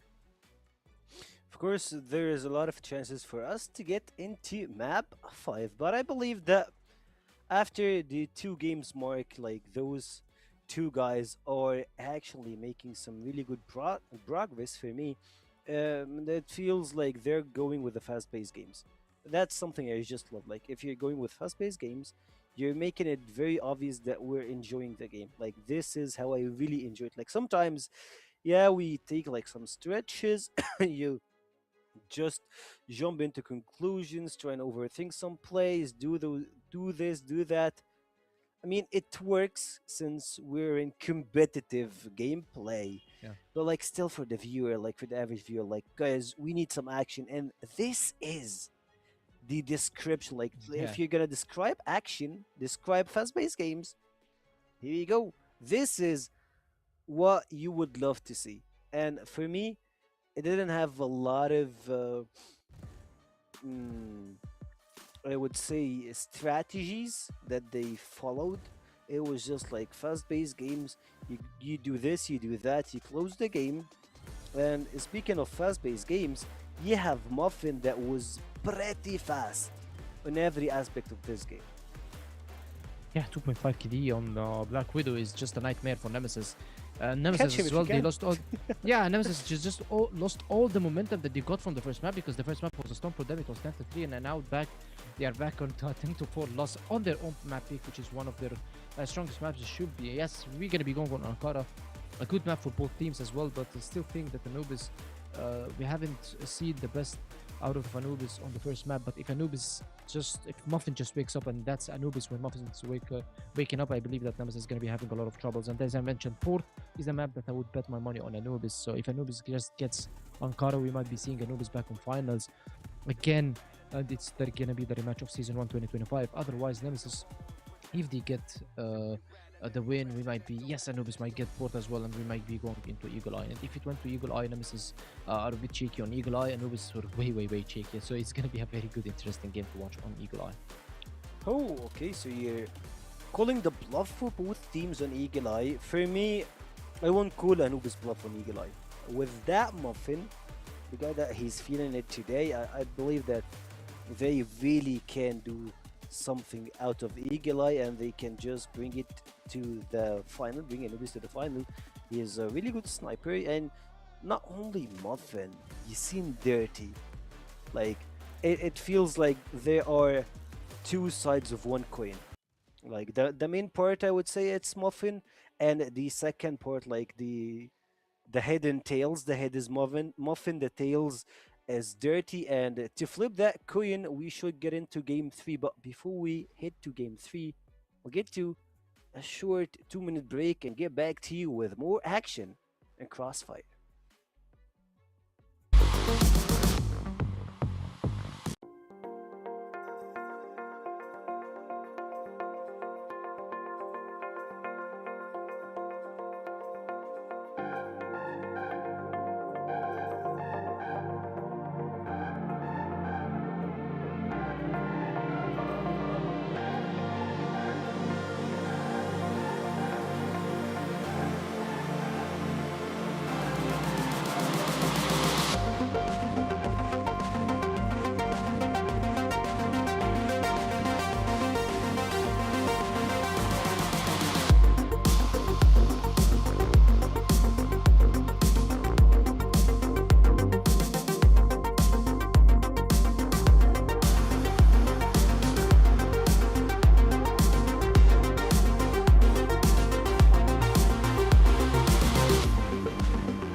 but he wants to choose.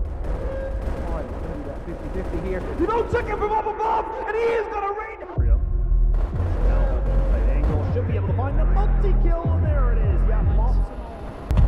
Find himself falling. How about Matthew? Tap away. Here we go.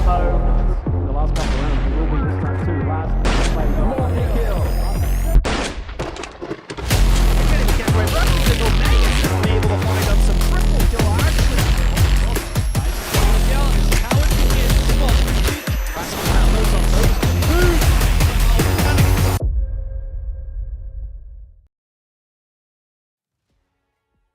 Welcome back, and we are going to the third map of today. Of course, it's gonna be Ankara. We just had our first and fast 2 games.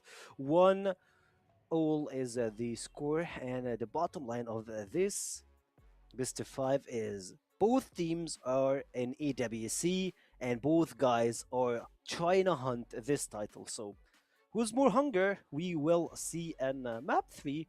And speaking about map 3, I believe that we are heading to Ankara, which is also another map that includes snipers. And I believe that Muffin is hot in wheels for this one today.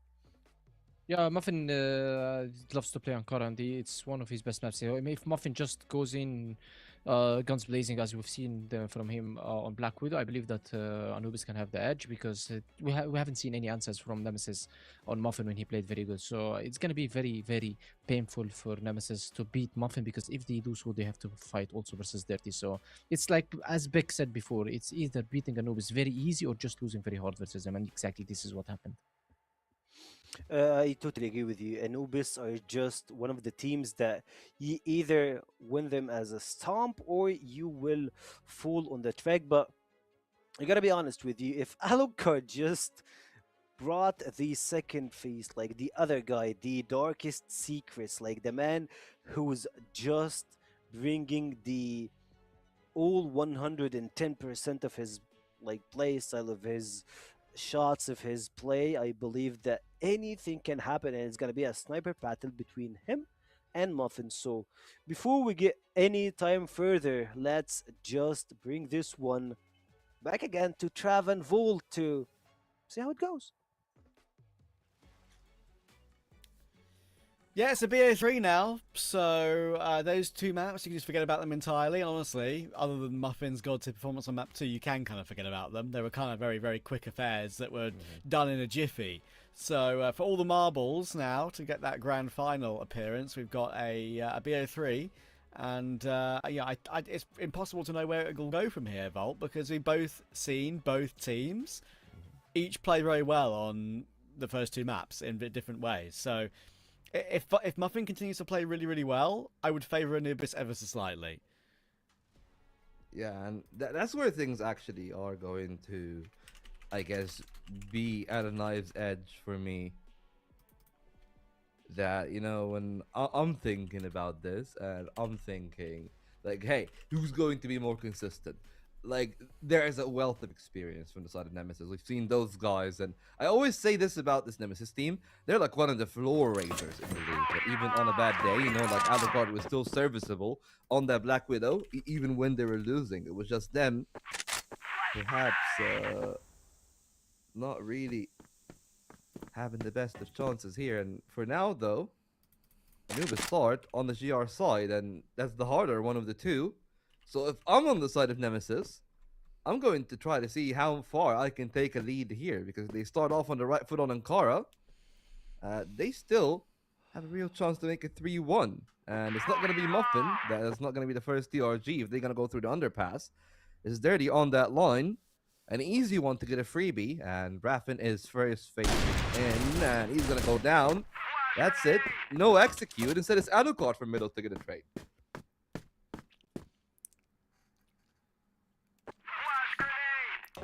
Now Muffin is on the scene, looking to get started on Ankara straight away. The bomb can scale up onto B just about, but don't worry about that lurk through from Comics. It's been seen by Doom, that's what he was searching for. And it looks really, really good now. That retake. Bomb can go down.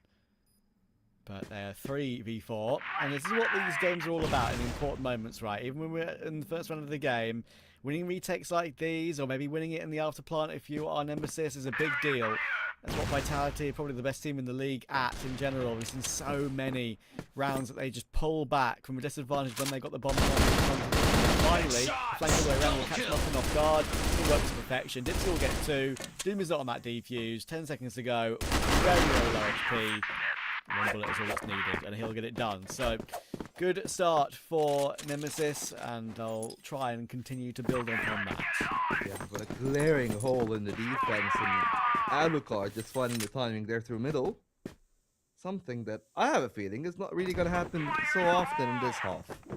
So, after getting that round and working their way through the underpass, getting Alucard in that position, it is pretty much back to Ankara as per schedule. Just sit around Sniper's Nest, sit around here, wait on the A site, let them burn all of their smokes, and eventually you'll take a hit. But apparently, Anubis again, same condition, mid-open because of that, and they are going to try to earn that space back, but it leaves the A side a lot weaker, and if the call was made from Nemesis to stick the plant and just run on the A site, they might have been a little bit better off, but for now, they're trying to take some bridge control.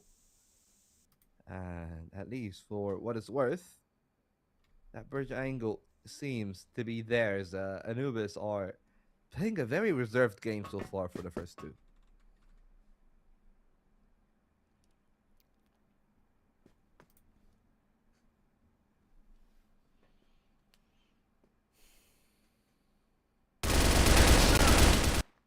In comes the peak from Doom. This is one. Gainer. Oh, having to move back and forth to find the answer for that fight. But he will get pushed out of the round by Alucard in the end. Muffin has got that advanced strike in the vent. Very ready for. Alucard will go down. That's a real nice thing. And now Comics has got a lot of pressure on Muffin from behind. It does force Muffin forward. Oh, timing's very awkward. It's really awkward for Muffin there in the corner. And in the end, he does drop. So it's down to Nor to put the pressure on. He will. And the question is, do they know where Beck is? I imagine they do with the utility that he's used. He's got the bomb picked up. He can get it planted. And Beck has been a king in the clutch, historically. But when he's this low HP, it's a little bit too far. Yes, as soon as he tries to attempt the plant, that's when Dirty pushes through.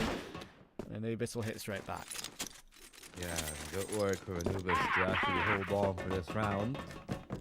They pivoted pretty quickly off of the A site.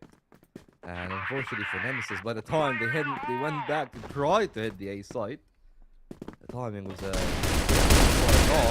Now they're trying to send the numbers through mid, and the trades really going their way. 3-4-1, but Dirty 3 peaks, and they were not ready for that one bit, and Dirty still alive, could even go for more. So while Nemesis still have the advantage when all is said and done, it's not like they're gonna get the site for free. Neither will Dirty actually give away the site at all, but perhaps that is going to be his own undoing, because that's one kill for the Nemesis side, and Gainer just easy need on the drop. Comic spams him down with a USP. And Nemesis apparently treating Anubis as a new bump in the road. But the one worry is that Muffin/Dirty TRG down middle has been the bane of the Blacklist existence. They might actually have to deal with more of those. Gainer, outvent, very aggressive early on. He even drops down, but, well, that's a problem. And a problem that could be solved by a good crossfire, because Muffin and Nor are holding on for dear life. But again, when a trade comes in, Nemesis are not in that bad of a position. The problem is they're going to try to swarm, and the flood is denied. Lovely stuff from the M14. Alucard just needs to pepper 2 more shots at best to the torso of Dirty, who is actually taking a sweet time. Not really giving an easy duel to neither Beck or Alucard, but he goes down the spiral, catches Alucard on the timing, but thankfully Beck has his work cut out for him. He was so low on HP that Nemesis were still able to recover. That was lightning fast them around. Yeah, that was a real back and forth one, and that was fun as well. It was funny that Dirty was just stuck. so long. You kind of need to get away from those boxes because Doom's going to spam you down. Very fast move from Anubis again. The nades follow up to try and remove Doom from that position, and he gets tagged down bit by bit, death by the shrapnel, down to 8 HP. But they've gotten their 4v3 off the back of that push. That's what they wanted, some form of advantage. Oh, that advantage would even compound a little bit more if they're able to give Alucard a tough time. But for now, the sniper is gonna just take the C4, work his way back towards B, where they're gonna have a much easier time at this hotel position. But well, that's the easy part. Now let's see if they're gonna actually sniff out Doom at the small tower as they try to go through the stairs. But well, still holding on. No information given for his side, and Alucard is just really begging for someone to make a mistake. But that's the great stuff about this Anubis team, right? Like in Season 1, they were one of the teams that perhaps would take some of those duels. Right now, Doom, as patient as ever, they even have 50 seconds on the clock, but they know that they really are in the advantage. There's nothing that they need to do. They're going to walk into it. It's going to be an easy kill. It's such a sweet time for Anubis when they get the control. You can tell how much preparation that they put every single time when things go their way. The problem is, though, things doesn't always go their way, especially when a player like Alucard is on the screen. But thankfully, we're talking about a man having a time of his life on the Black Widow, and Muffin still delivering on the goods here on Ankara. Yeah, this feels like when the game is truly starting, right? We're starting to see a bit of a ramp up. This is the first map of the BO5 in which we haven't seen like a 4-0, 5-0 lead for either team, right? It's a real back and forth. They know how important this one is to be one map away from that grand final. They won't be thinking at all about map 1 and 2. And Doom will be thinking about the spray down. Perfect. Alright, so good for Doom. And he had Nor there to help out too. That's full control on that one. All the information in the world that they can just push through and get it done. That's the aggression from Anubis we like to see. And yeah, you can tell that they've really got their bit between their teeth now in this, both teams, in this third map.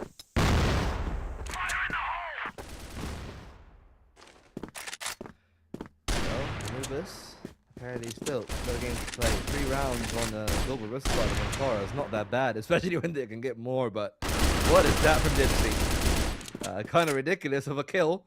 And I guess if he's gonna atone for his sins, he's gonna like, oh yeah, you know, I got a pretty lucky one. So you know what? Let's not leave it down to luck.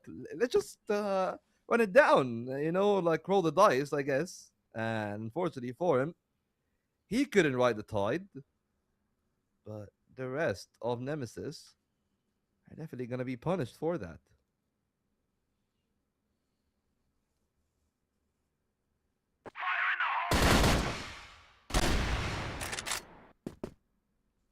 Comics now card will deliver to recover the round into an advantage. And I thought if Dirty was looking the right way, there would be a chance back into the action, but he wasn't. Now card will get the final kill. Back into the lead, back and forth, continuing to really be a fascinating head-to-head between these two teams.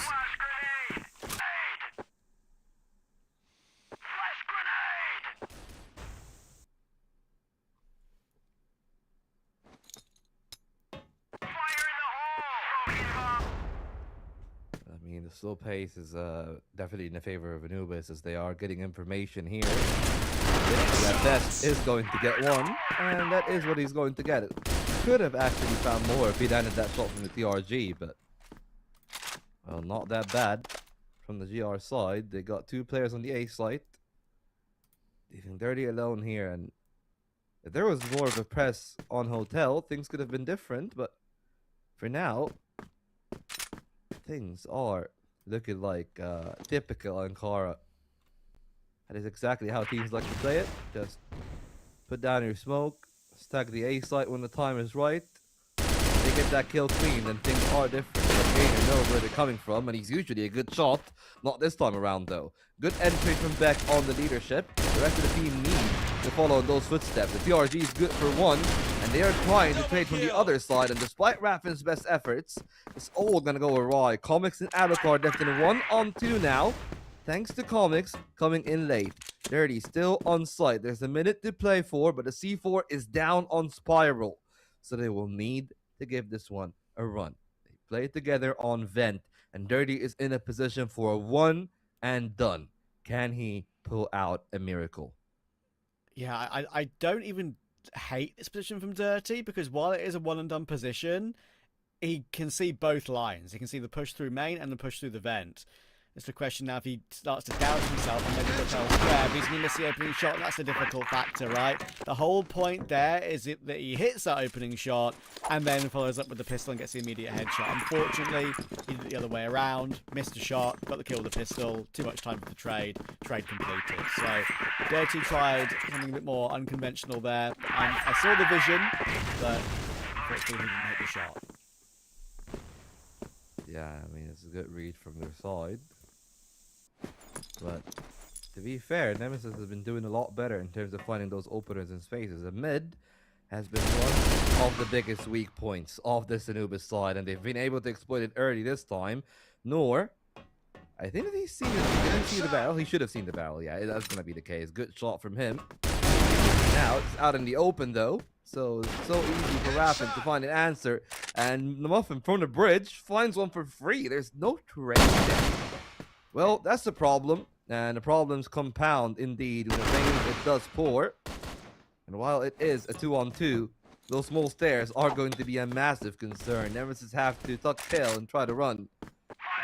A gainer, with him holding middle, there's very little options for them. As long as they keep hold of those two power positions, Gainer can definitely hold for the re-peek through the A site, and it seems like he's even going a bit further, but that puts more of the pressure on Doom to perform as he tries to go through the underpass, and the timing is going to favor Nemesis so much in that sequence. They get the site for free, but they'll need to get it quick because eventually the jig is going to be up, but that could lead Doom to just walk into his demise if he's not ready. Alucard holding a smoke in his hand, now back to his trusty TRG. And that balcony position could be everything for this round. Doom really wants to try and not die here to allow Gainer to make his play, because Gainer's still a very, very long time from getting into position on that big flank. So Doom's job is to stay alive. 30 seconds left on that bomb timer. Doom has waited a sufficient amount of time for Gainer to get a bit closer to him, but Doom will probably be the player to take contact to activate Gainer to try and get these two taps into play. Close line. Will it be hard cleared by Doom? It is. What a brilliant clear that is as well. Alucard now, though, in the clutch. So good in these situations. He'll play time. He'll force Gainer to take the fight, but then goes for the swing, thinking he can catch Gainer in transition. He cannot.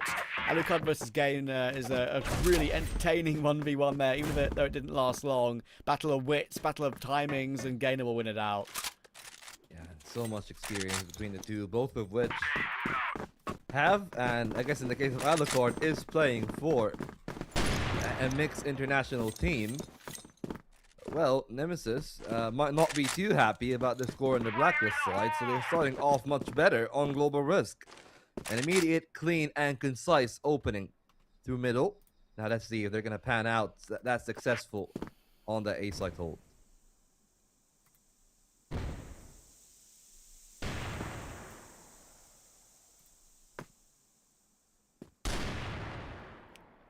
The warm-up of map 1 and 2 leads us into a way more competitive map 3 as we thought. I mean, they're closing in on that line, but what is Gainer going to do? Is he going to pivot back into GR's spawn? I think he's just trying to cut off the flank, which is a good idea. But now they know what's going on, so can't even hold on for dear life. They're trying to push them back here, Nemesis. But they can't really find the kills, and it leaves a 3-on-4 with Raffin really in a position to really win the round. He finds a multi-kill. That's one to his name. He can hold on with Comics, but the latter is the one that goes hunting for no reason. Raffin's not out of it. There's two players here very, very low. Make that one player very, very low. Doom 14 kills in the game so far. But he's alive with a sliver of HP, and that's the bomb in the open. If Gainer goes down, Gainer has to stay alive. Critical that he stays alive, and now critical that he hits the shot.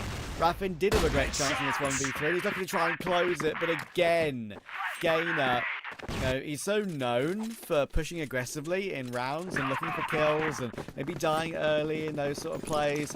This time, last 2 rounds on both sides of the map, he's been last alive to close the round for his team. And that's the great part about having someone as experienced as him. He can definitely play both roles, and right now he knows that, hey, like Doom is on a tear. Him and Noor are playing so well in the entry pack together, so perhaps it's just my time to slow down my pace and play a different role in the team, and I feel like it really has benefited them. Now let's see if that is going to continue to be the case here.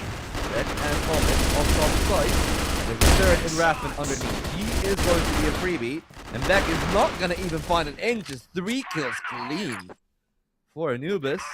And Nemesis are just starting to be picked off one by one, and while Alucard is touted to be the best sniper clutcher in the league, and one of the best players in the league overall, he knows that a 1-on-5 is too tall of an order, and he's still going to get something done with it. But the measly one is going to fall so much short of what Anubis have done in that round, and that kind of domination is the thing that can really ruin an entire half for Nemesis, because they will be thinking about that round for 2 or 3 more, and every time they make an adjustment, it's going to be something that Anubis perhaps is going to capitalize on. But I say that, and apparently Nemesis, ice cold in this one. Dipsy and Alucard double pushing with 2 snipers. And there's one thing here. As long as Comics doesn't die in Hotel, they got so much control on the GR side.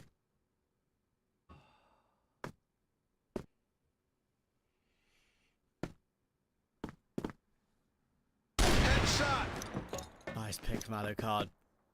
Muffin will drop. They need a bit more of that to just settle themselves down in the early round rather than have to play catch-up all the time. And damage done to Doom and to Gainer has already put Nemesis on the front foot significantly. What do they have left in the tank in terms of their style, Anubis, in the second half to catch Nemesis off guard? Probably not much in this round. Dipsy's in a good position again with his secondary TRG. It's worked out well. 6-6 is on the docket. And I think it's going to be a bit of a struggle to get either one of these two teams into a very solid lead. Trade from Comics makes it a 4v2. More seen by Raffin. It's a little bit spooked on the angle, but he's got Comics there exactly in the right place at the right time to help him, so there isn't really much risk of that. We haven't seen many pauses in this game because, of course, the back 1 and 2 are both big stomps. We only saw 1 from the team that was trailing. Now this one's a close game at 6-6. They haven't needed to call one yet to break any momentum of like 3 or 4 rounds in a row because it's been back and forth the entire map. So it all depends, I think, who hits 8 first here. Whoever hits 8 first, the opponents will call the attack, I think. Yeah, but that's the point to hit 8 though. You'll need Alucard to remain on that kind of form from Nemesis. He's got 13 right now in regulation, trying to trail Doom, who has tapered off very slightly ever since the side swap. And I feel like Nemesis are really masters in finding some of those pockets on those 8 takes, but Raffin has struggled so much when it was 3. Now it's only 2 players on that side, so he needs a kill immediately on the vent, and the problem is that's Muffin posted. And I don't think he's going to have any chance of Muffin peeking. Timing is everything. He can find a multi-kill here. That's 1. 2 on the spray down is great. That could be a 3rd, but Muffin saves the day for Anubis, which they are still trying to pressure on this side. But Comics is buying valuable seconds. That's enough time for a rotation to come in, and then for them to try to push on for a couple of their own. Muffin's trying to play the head glitch, but he's going to be denied. No more bullets for Comics. He plunges down to get those kills, and the pistols are going to find both, leaving Dirty all alone. TRG in his hand, and a C4 that is surrounded by defenders. I think that's what happens when you get stalled. in a position on the map, especially a position like that, right? Like you've got halfway up the stairs, you're trying to take a fight, you don't win that fight, all of a sudden you have 3 players jumping at you from below, from above. Taking complete control of that stairs position and making it impossible to shoot back, really. So that was good moves from Nemesis. They really took assertive control of that, even when the round looked like it was going to be comfortable. They just made sure of it by going in again.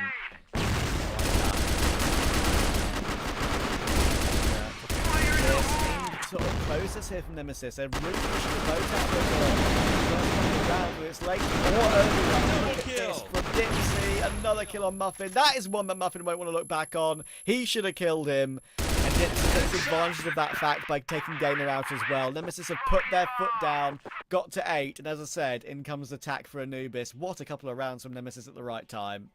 Yeah, a bit of fortune there, of course, for Dipsy, but take the note, I guess, on that one, that he's still individually stellar, even if he is not tearing the server apart himself, and that's going to be a concern then for Anubis, because they know that there's quality on the other side, even if it doesn't consistently show as much as it usually does for this Nemesis side. And I'm looking at this Anubis team and I'm thinking, well, what is going to be the solution for what they're seeing, right? That is, at least for me, the main question.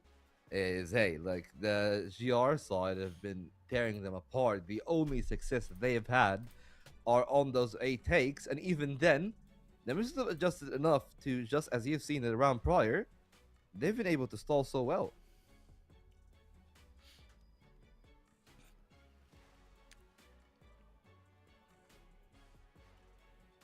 So, any answers, I guess, is the question. Not yet. Look, the facial expressions look a bit stumped. That's how I read it.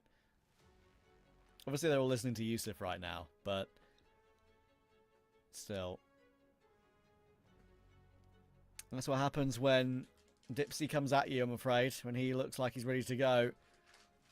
Objectively the scariest Teletubby.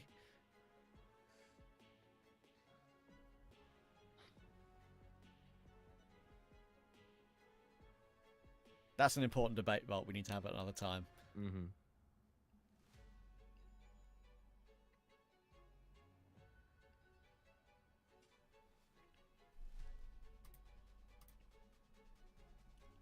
Well, the one debate that I'm thinking about is one that Beck has had on the interview. He said, hey, the secret to Gainer has been the beard, and the beard is gone, and Gainer isn't playing as good. So should we have a beard tier list in CFWL? Maybe that's why people like Alucard is playing that good, right? True. Like the guy is so well groomed. He looks lovely, to be fair. I think our for fun segment at the beginning of the broadcast, that could be the new tier list. Will be the beard tier list. I completely agree. But you need to know that if you are in the F tier, it's not because we think you look bad, it's just because we think you can improve it. Okay? Yeah, you can grow out the beard, maybe. Okay, Exactly. here's the thing: do we give the F tier to people who cannot grow a beard, or the people who are not growing a beard? That is the question. Yeah, good point. Good point. Maybe the people in F tier, the people, if it's a beard tier list and they have no beard, then surely you're in F tier. Like there's nothing like. You just show up to a contest without providing any evidence that you can compete in the contest. So, yeah, I agree with you. Joking aside, Nemesis are looking to try and get over to the map point mark here.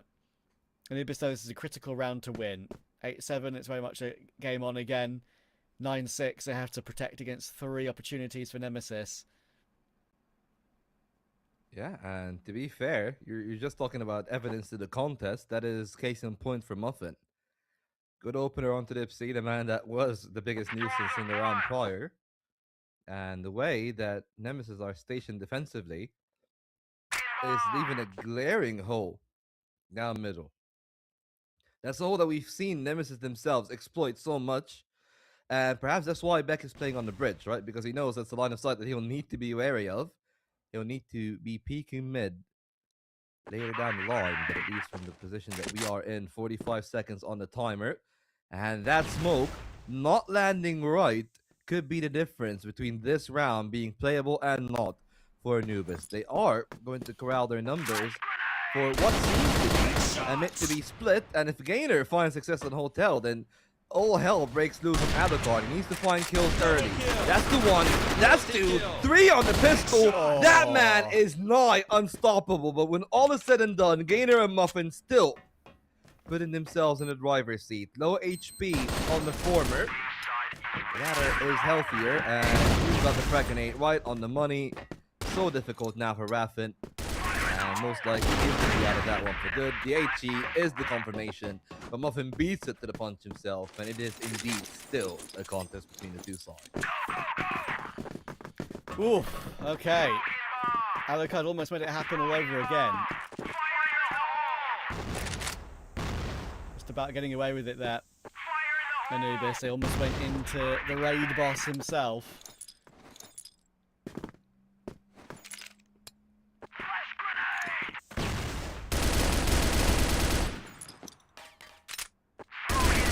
That's one thing that all the good things that I've said about Nemesis on the VR side.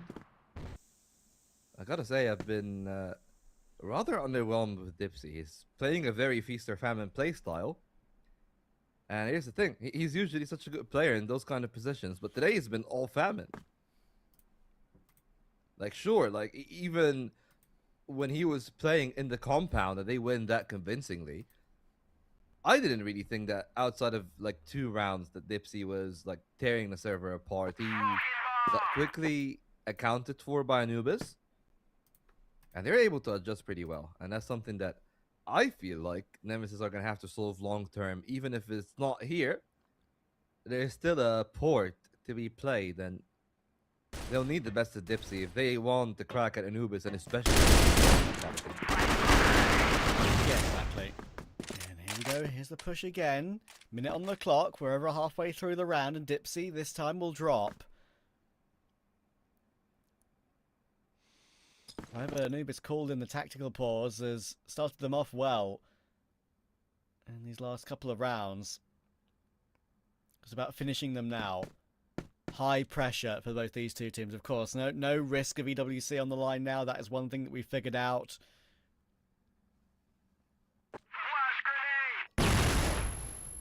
Trying to find a way, but Underpass is a tough angle.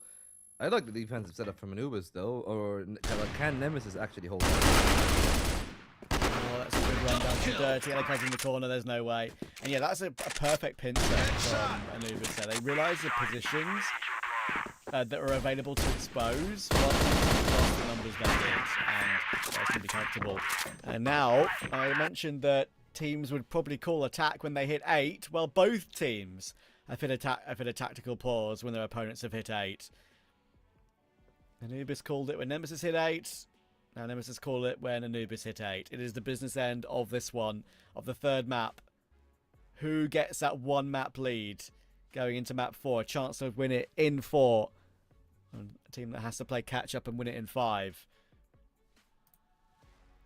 All I'll say is that I was just talking about Dipsy playing those aggressive positions and not finding success in that. Yeah. That immediately just basically was the first nail in the coffin of Nemesis for that round.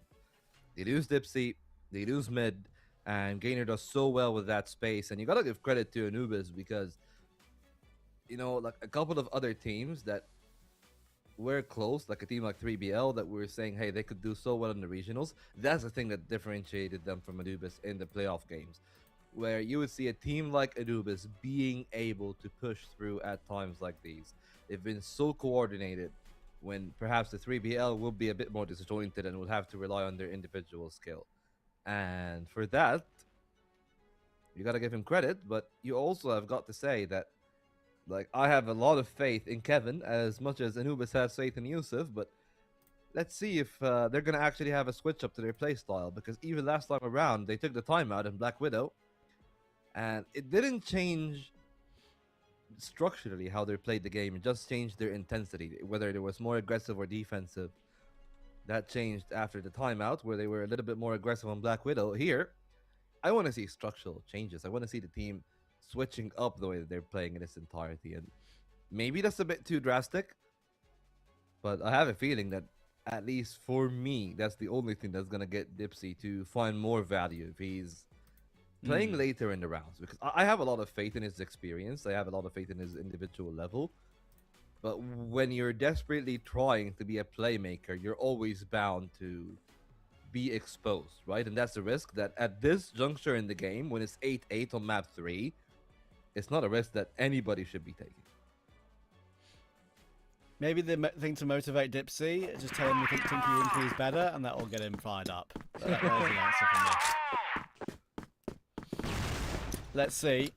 8-all. This is a business end now. Big round. Whoever wins this gets a map point. Kara. And Dipsy started it well. There you go. He heard me. I guess the man that he needed to kill the most, but the take is still on. Much is, and Rappin's in a very good position, but he only goes 1 for 1. Nor will run him down. 3v4. If Alucard goes down for free here, this round is still very much on. But the thing is, look at the teammates he's got near him. And if you try and force your way up, that's why Alucard was so brazen to play that angle. He was very comfortable that he could be there and feel safe by his teammates. But look at this. 2 kills have come back in response. They tried to put the pressure on by pushing through the bench to catch Dirty, and he's only just been able to get away in time. And that's a huge one because that's the bomb carrier as well. Muffin's trying to flank the flank by taking the A bomb site. He's in their walls right now, but the bomb can still go B, and it will just about get there. Dirty can now push through, or Muffin, sorry, can push through now to help out as well. I don't think he has any information of Alucard being in the position he's in, and there you go. Because of that, they make the decision to just double back on themselves, go back to A, plant A anyway, and the position that Muffin can now play from, it's a good after plant spot to be in.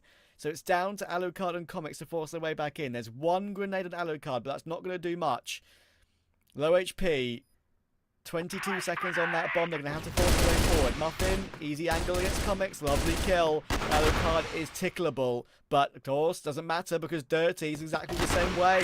1 bullet either which way. As soon as the person forces the way up, Dirty peeks it. And Anubis have really pulled their socks up and made this comeback happen. It will be they who have the first map point. 2 kills in CRG. The initial one is very understandable. It was a good flank timing from Muffin, but Dirty just stalling off the aggression. 3 players pushing into him, and he's able to hold on. And now Noor is also able to hold on really well. Dipsy doesn't find the value. No trade there. Only Comics to find the sole kill on the doors. And now it is time to perhaps restructure and reorganize. If you're on the side of Nemesis, they need somebody to be aggressive, somebody to perhaps find value. It's not going to be Raffin on the A site. Into the underpass, they try to go. Comics to find something out in the open, and he's completely gone awry. And that might be the game right then and there. Everything standing in the way of Alucard. All the utility in the world is thrown at his face. He's able to hold on well. Raffin needs to find that kill, but he doesn't. And Alucard is going to get outnumbered. And that's Anubis holding on for dear life. That almost got very wrong. But this time, they're going to take their own map pick.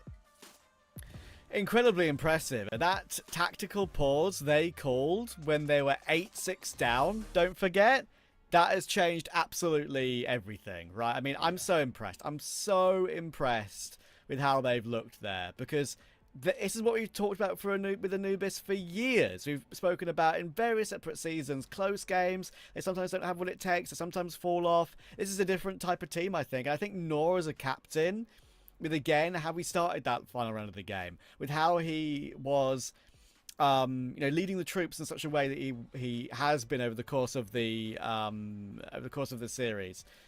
So yeah, the fact that he's creating space, he's leading by example. I'm very, very impressed with what they've seen, and maybe he's the anti-choke in a way to what Anubis have shown in the past, right? So I think Volt, that is a huge factor. Yeah, here's the thing. You say that, and it definitely reflects on the team as a whole. Not just on him individually, not just on the calls that they're making. You look at players like Dirty, you look at players like Doom. They have been good, but not this good. And they've been set up for success so well. And especially Gainer as well. You know, Beck was talking about it. He also found form. So I feel like it's all the things culminating at the right time for this Anubis team. And hey, if all is said and done, we've seen how they're going to pan out against Vitality. I think that even with today's performance in mind, they might not be able to break down the reigning champions, but to break number two in such a convincing way, especially when Nemesis are playing some of their best game, I think that this is a very telling point of how good they might be on the international stage. But that is still yet to be seen, of course, later down the line. And there's still more maps that could actually be here in the game pretty shortly. We'll just have to wait for that because we're on map point, right? And as we said, two more maps to be had, right? I believe if I'm checking my veto, there's still, of course, the port and the eagle eye to be the decider. Yeah, and that is obviously a big deal. Now, of course, they've won that map in such a crazy fashion, with such a crazy comeback as well. I would love to know what they said during that attack pause. Maybe Penguin can give us some insight on that one. The fact that they've got two maps now to win this entire BO5, you never know. It could really be something special. So they've got a great opportunity to get through to that grand final all over again, and make another fist at it. But Nemesis are up against it. Do they have any way to fight back? We'll find out very soon. First, over to the desk. Thank you guys, and of course we are back after this pretty close game, and I would say that it was not only a pretty close game. I was muted in Discord, all of that. But anyways, pretty close game. 10-8. Anubis did a really good clutch in the final moments, and I would say it was pretty close between those two games and teams. Yeah, I mean, we've mentioned Ankara, how good both teams played, and we expected that Ankara should be a close game between both. It shouldn't be a one-sided game at all, especially if you look how Nemesis plays this map, or if you look how Anubis also played this map. They both played perfectly good, but we knew that Nemesis sometimes they have some, let's say, some weak points on the global side, and this is exactly what happened when they switched to the global side. But again and again, yes, we watched a very, very weak performance from Anubis on the first map, but when I watched the second game, I said that it's not that Nemesis is so good today. It is not that Nemesis are kinda better today. It is because Anubis were not good on the first map. That's why Nemesis won it. And now Anubis also proves that they are coming here to win. In my opinion, I want to say that the way that Nemesis played the global side before the pause and after pause is kind of completely the same. I haven't seen a change from them. Other than that, if you look at Anubis when they were losing and they took the tactical command, there's still a complete change in the play style from Anubis. They played way slower. They tried to rely on the information that's going to be taken from Dipsy, that's going to be taken from Alakor, from Raffen, because usually we know when you play on Ankara, you need to force an information check on one of the angles if it is lower than 1 minute on the timer. So this is exactly what Anubis changed when they switched it into after they took the tactical timeout, and exactly what is needed for them to claim this win. In my opinion, it was a very good comeback coming out from them. And Dirty as well, this guy who's the clutch, is one of the best for him, I believe, because this might be the clutch that puts him back into final, or probably puts him back as one of the still the guys that's gonna be fighting for the title. Other than that, Nemesis, they still have some errors, they still have some mistakes. We've watched the same mistakes versus Knights, versus 3BL as well. If you watch the gameplay to 3BL, it was completely one-sided for Nemesis, and then suddenly Nemesis started to kind of throw some rounds, and Noxus kind of did some clutches, and exactly the same happening for Nemesis today on the global side. So global side from Nemesis on Ankara is not the best, but Anubis are now coming here way better. It is very worrying right now, because I said that if Nemesis wants to go for map 5, they need to beat Anubis on Ankara, because port is going to be way more difficult for them. Anubis now, they have the chance to close the series on port. On port they play better, they play a very good attacking side of port, and if you're having a good attacking side of port, I believe that this is going to be an easy game for you, an easy task for you if you are an Anubis fan. So Nemesis, they are looking shaky still, although their win on the first map was convincing for me, because it was 10-3, I believe. But still, overall, their performance is not the best, and if Muffin continues to play the same way, I don't think Nemesis will be able to go back to the upper bracket final or the grand final. I totally agree with you when it comes to that department. When you see Muffin, you're expecting danger. Him and Dawn were like the dynamic duo in this game, and also I would say that they had a really good blacklist side, even though I would assume, and I would like to say that Nemesis had like a pretty kind of decent one also, but for the entirety of this game, I will give it to Anubis. Like, besides their winning, you had Muffin just jumping off his head and just killing everyone on each side. On the other hand, you had Doom, like that guy, been either like a second entry or like the guy that goes for some flanks, and both did work well for him. So you love to see him, you love to see Anubis on the right track. And also, I mean, I would say Gainer is a little bit nerfed. Like he still needs his beard, he still needs to get back into that thing.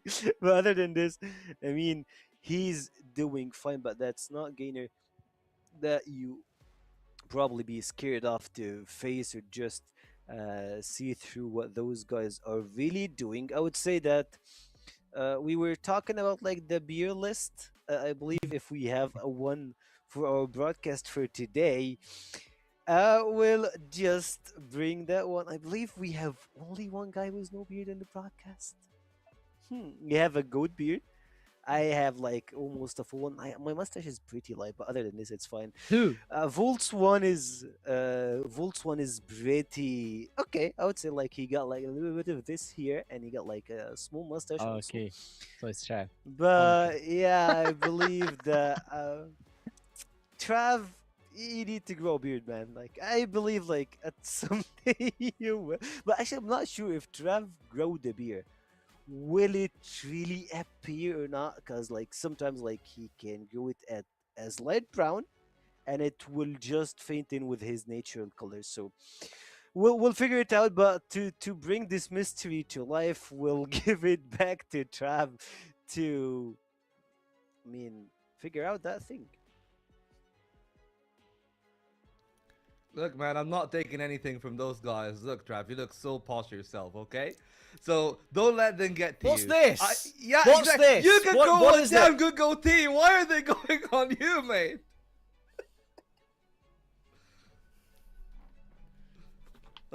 I'm just proving things here, okay? I hear jealousy raking. Okay, that's what I'm hearing. I think Tucker's so tired of being on the desk. He wants a castle. He's like, yeah, you know, maybe if I rile Trav up enough, he can let me go. Yeah, that I one. mean, look, I prefer like sort of this length, stubble length, and I prefer being clean shaven. That's just my personal preference. Okay, stubble looks good on my face, I think, but maybe a little bit more, maybe a bit too much. I did grow a tash once for Movember. I have a picture of that somewhere. I'm gonna post it in the Discord for the boys. You're to gonna have a laugh post it at, on so- Twitter. It's been a hot minute since you Well, posted something there. Well, I mean, look, maybe for November this year, I'll get it on Twitter. Yes, Yeah. indeed. But I will post it for the boys in a moment. Mm-hmm. Anyway, Volt, can you do me a favor and return the conversation to Crossfire? Yeah. the Crossfire? Yes, yeah, indeed, the we game can that we're watching definitely right go now. there. Yeah, we can definitely Yeah. go there. You know, Port, don't let the stats fool you. One team is much better than the other historically, but on current form alone, that might be an equalizer. It might still be a 50-50 after all, but just for confirmation, I do believe that Anubis are starting on Global Risk, and on second time of asking, I have gotten the confirmation that is the case. So with the form that we see Muffin can find, especially on the Black Widow, if he's able to bring that back, we might actually get a steal. It might be a 3-1 for Anubis, and here's the thing. We haven't talked about this today yet. I have a feeling that, yeah, Nemesis definitely wants to steal the championship, but it might not be the case because, well, lo and behold, Doom still as red hot as he was on the map prior, and some impact from Muffin as well. He's got his own kill, 3-on-2 advantage for Anubis, but the C4 is sneaking away from everybody else. Rappin has pulled all the eyes on him, and there's a real chance for Alucard to win the round. He needs to find a multi-kill. Spotted by Dirty though. Good damage from THE, but he knows that he needs to back off. And now left 1 in 3 in the clutch. Getting the C4 in itself is a bit of a win, but can he somehow stave off Orphan? Feels very unlikely. But it is Alucard. And with the bomb planted, when he can put himself posted up on an angle, you do never know. But unfortunately, he's going to get himself seen already.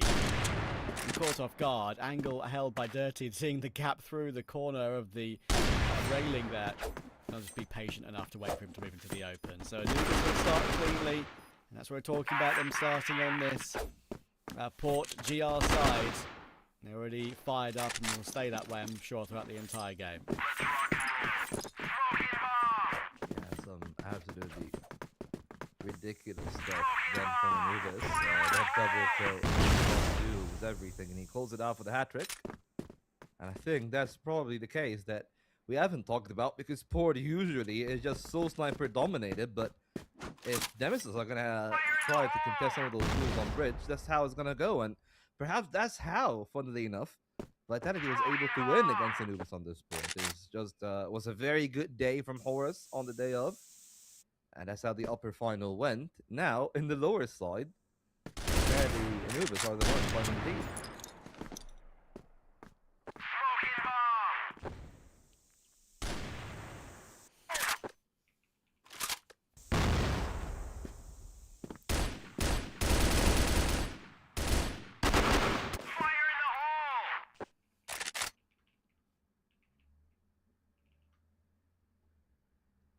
Gainer is looking to try and make a little bit of a move forward around the block.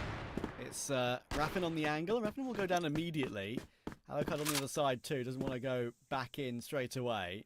Gainer being tagged down to 11 HP means he's out of that position straight away.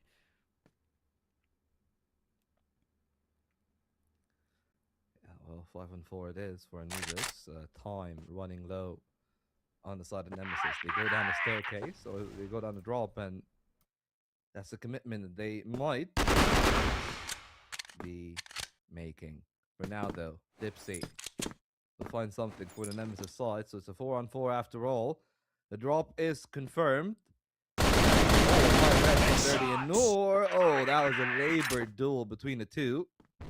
And the sniper backs off even more. Dirty with such a defensive angle. Right over the side of Nemesis. The C4 haven't crossed in yet, and Beck is found is climbing on the staircase.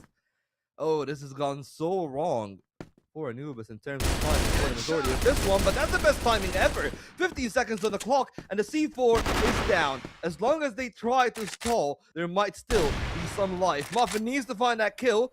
Beck has found a C4 with just about enough time to go for a pawn, but look at this from Muffin.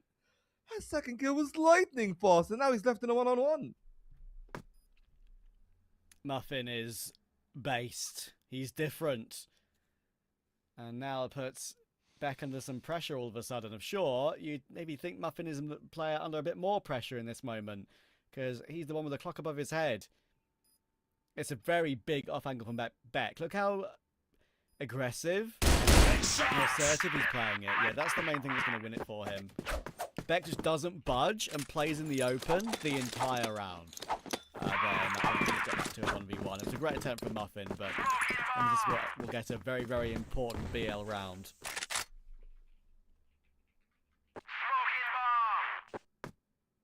Well, let's see if somehow maybe they're going to bring that one back to Nemesis. They had very solid team play. Individually, though, Muffin has been stellar alongside Doom for the past few, but unfortunately for Anubis, it's really about the ones that haven't been as fantastic. And Dirty, I actually didn't mind him thinking about the peak, but I thought that is actually going to be with a flash. And they do indeed use the flash, but not to peek with it. It's just a bit of a gamble, I guess. They're trying to fake some presence, and I guess that Nemesis are respecting the potential of Gainer making a push. So they're so boxed in.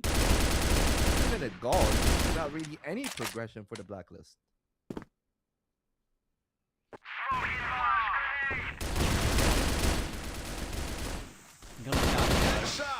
Gainer's going to try and jump in. Works out well. There's no more player very nearby in Alucard in particular. Surely Alucard doesn't peek again. Oh, I'm really surprised. I guess he was thinking, but why not? The thing is, Beck was kind of in that area for a really, really long time and kind of just didn't activate, it felt like. So he does get his kill, brings it back into a 2v3. He has some space over toward B already. And if that get that C4 down right here, right now, that will put the pressure on Anubis to win a round that they definitely should be winning. The after plant will come through. Well, for what we have had for the round so far, Anubis seems to be poised in a good position. Just all about the synchronization of Dirty and the others. You're going to try to contest Barn together. Tough angle to take, and back in a position that I've seen so many clusters before. But this time, cleared methodically, so played. I guess, is the way that we've seen that one. I understand why we're wanting to take that early duel, but unfortunately, seems like the sniper is on perfectly top form. When you consider the players of Anubis, that is going to put Nemesis in a bit of a debacle, because now, probably just trying to ram their head into the A side seems like the only logical conclusion.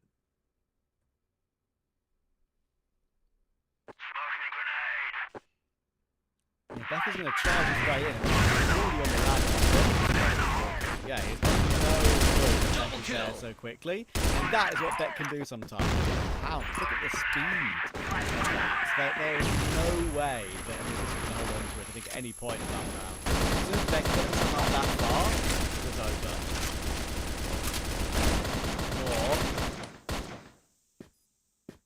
Shots! There's nothing to do either.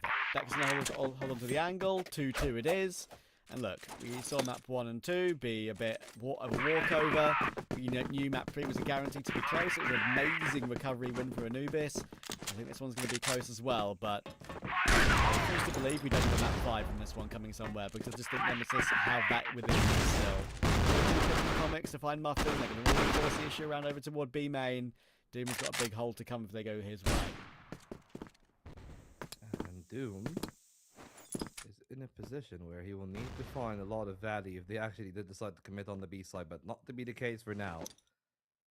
And then it means that Gainer tugged into this pocket could find a fair bit of space, and I don't know about you, but I feel like Anubis would probably be in a better position if they wanted to be a bit more aggressive on that mid test. They've given a lot of space back, and Nemesis are trying to do the most with it. They've taken full control of Barn. They could be taking the B side if they want to.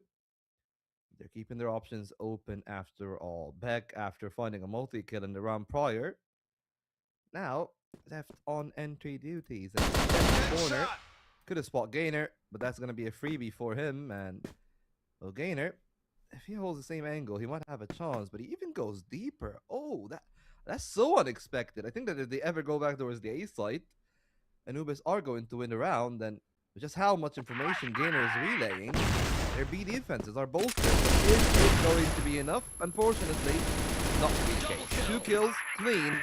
Neither Doom nor Nor are going to find any value. Even 30 is just going to find a measly one. And leaves Gainer now that has to finish what he started.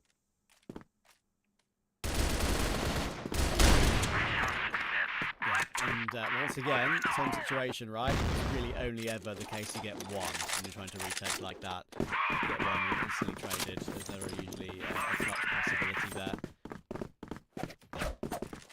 Nemesis is looking good on the BL side. They really stepped it up a gear a little bit here on Port, knowing that they could be on the edge of elimination from this league this season.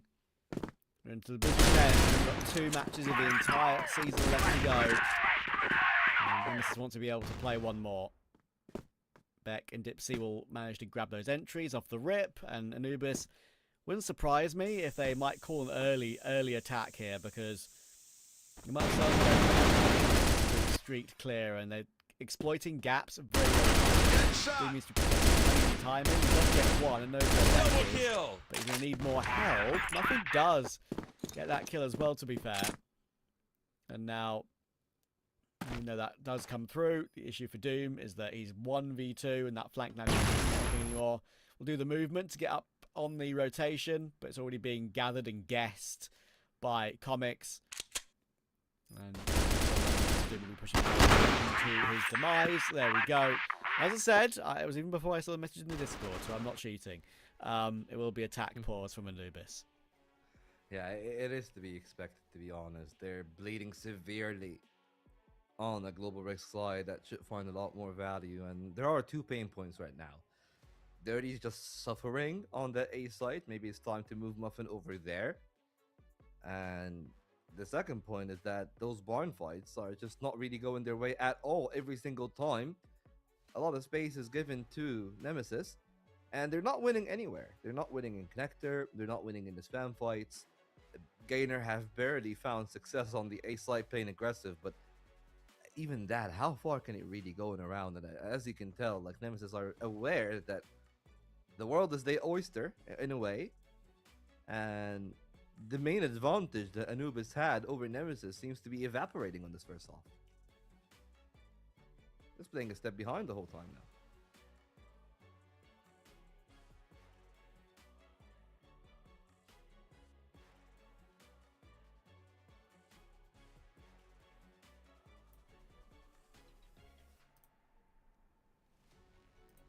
Yeah, it's totally switched around again. And fair play to Nemesis for making that happen.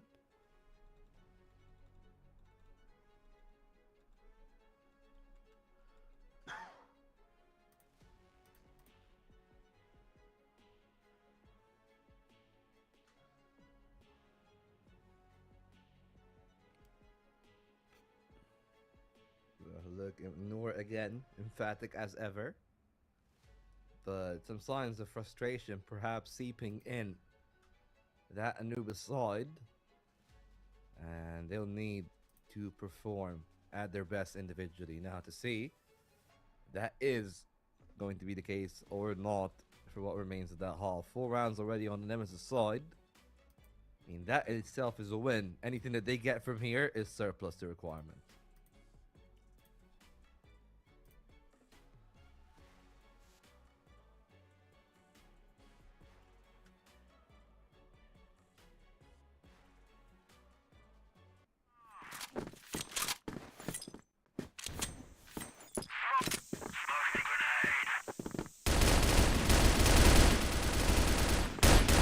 Comes the push. Muffin is already very low HP off the back of that push through. Muffin can get cleared, and that's all right. That's the ball. It's not just Anubis who can make use of that attack pause. It's Nemesis who can too. They play really, really well. Income's getting on the response, but he's down to 7 HP off the back of that fight.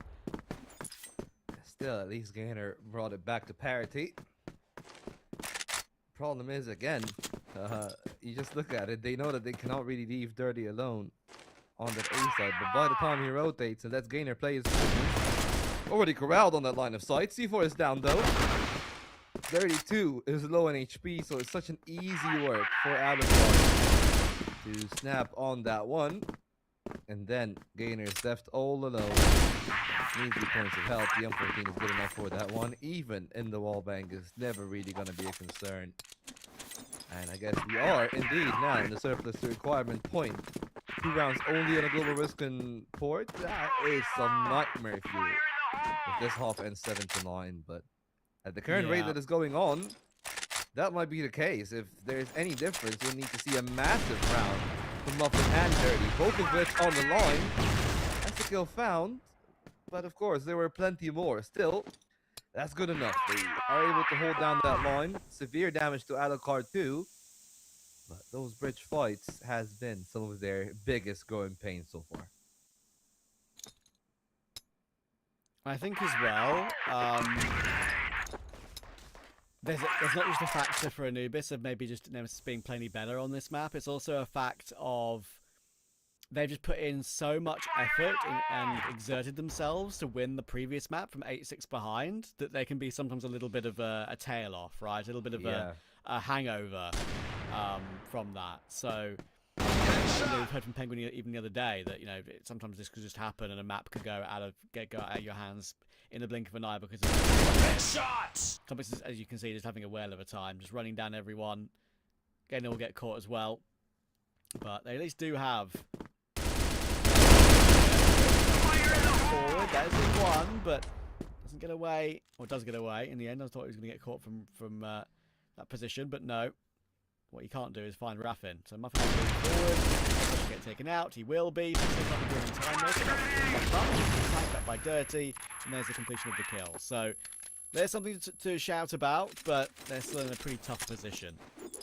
Yeah, like, they at least need to get this round 2 if there's any hope of some salvation. But even then, looks like people are going to be from the get-go. Starting off pretty well, but again, most of those trades take a severe toll on the onlookers from the Anubis side. Nobody's looking over at the vent, so Beck is able to find that kill clean. Muffin is going to have his day finally. He's been quiet for a while. Now he finds an ulti kill. Should be enough for them to find that win. The finale of that fray is going to be the life of Alucard, and then Beck joins the fray. 4 it is for Anubis after all. They're going to be happy about that one on the side swap. That one could have gone a lot worse. But for now, it is okay enough. Okay enough. And look, I mean, they're smiling about it. And I think that's one thing that might be able to go for them in the second half, right? Yeah, the pressure's just completely off now for me. We have seen good BL sides from them in the past on port, but I do just think the pressure now for them is non-existent in this particular map. I think they can just play with a bit of freedom. If they get to a close scoreline, then the pressure will be on again. But now, you know, even though it's only 5-4, it still feels like it's very much in Nemesis' corner. I feel like I can play with a little bit more freedom and just try and relax into it. After I said that they'll just be feeling a bit of a hangover from the effort that it took to win map 3. So if they can just find a way to do that, then you never know. But Nemesis really should be taking this map 5 from here. So I guess then, if this is one of those cases, this ever world where Anubis finishes this best of 5 here, it will need to be a performance of a lifetime from both Doom and Gainer, because Alucard is known to be a bit of a fiend, let's put it that way, on this port. Can be such a menace. After his own devices. Right now, he's got comics to support on the A site. And this take from Gainer is going to carry severe implications. He's trying to avoid the player on the bench for as long as possible. Eventually, altercation will have to break out. But for now, the Blacklist have done okay to gain map control. But some conceded back. And lovely stuff from comics to see that even from round 1, he knows how to toe his line. And even in that sequence, I think the Nemesis are going to be pretty happy about it. Still plenty of time left. They know where Gainer is. They can slow down the pace of the game a little bit more, and they're making sure that there's nobody really playing that A connector as well. So it will have to most likely be a slower pacing from Anubis still. Deliberating which side they want to go on, but it seems like the B side is much more likely to win. Briefly, and that doesn't help his push. It's a bit more awkward for him. I think he's also going to hold on nicely. Team needs to respond to the he almost finds back into. Eventually does. There's a 3v3. Himself, ready to be in. They can't trade him. Okay, they managed to pull this one back. The comics can still line them up in the clutch. Oh, it's so close. Bomb dropped on the site, but it matters about the kill now, not the bomb. Who's going to find it? Muffin still trying to play with the angle, but comics, the nerves of the back and forth there. We'll get to Anubis a little bit. And a great chance. What a great recovery that was from the corner for Anubis. Managing to push through, getting 2 more kills. They've got a 2v1. It was recovered instantly with the flag. Then, well, let's see if there's going to be more from the Anubis side then. Such a bright start to Nemesis at least. But on this round, it's not going to be the case. That kill is great. They try to go for the take again. And I like the fact that they're not scared of letting Muffin take such an early aggressive position. But the problem is that they're giving a lot of space back for the bridge duel to be effective. And Alucard has got support. He himself finds the one. Kills traded, and Anubis nearly in the lead for that one. But thanks to this, it goes back to a 2-on-2, and without that kill being found by Noor, this round has been severely simplified. 1-on-2, very little options remaining for Doom, and with those tracers, they know where he's playing from. Should be a matter of time until this round is tries to send up, but only to be smitten down.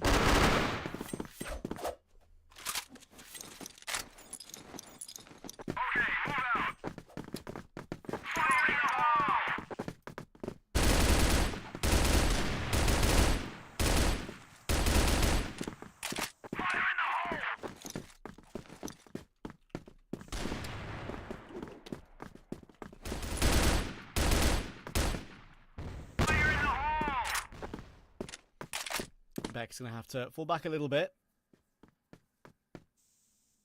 Anubis now know what task is ahead of them. 3 behind. Nemesis are 3 away from that map 5 of Eagle Eye. Which honestly, I can't pick. I'd like to think Anubis could make a great win happen for them here. We all picked Nemesis in the predictions, to be fair, but I still think there's a long way to go. Might go a bit quicker than we think, but still. Gainer on the push round, waiting to see if a peek can come toward him. Beck is playing a bit more of an advanced angle.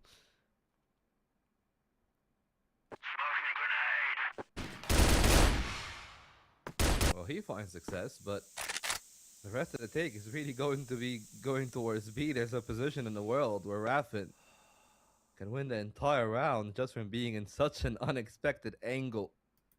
Alucard is there to be posted for the initial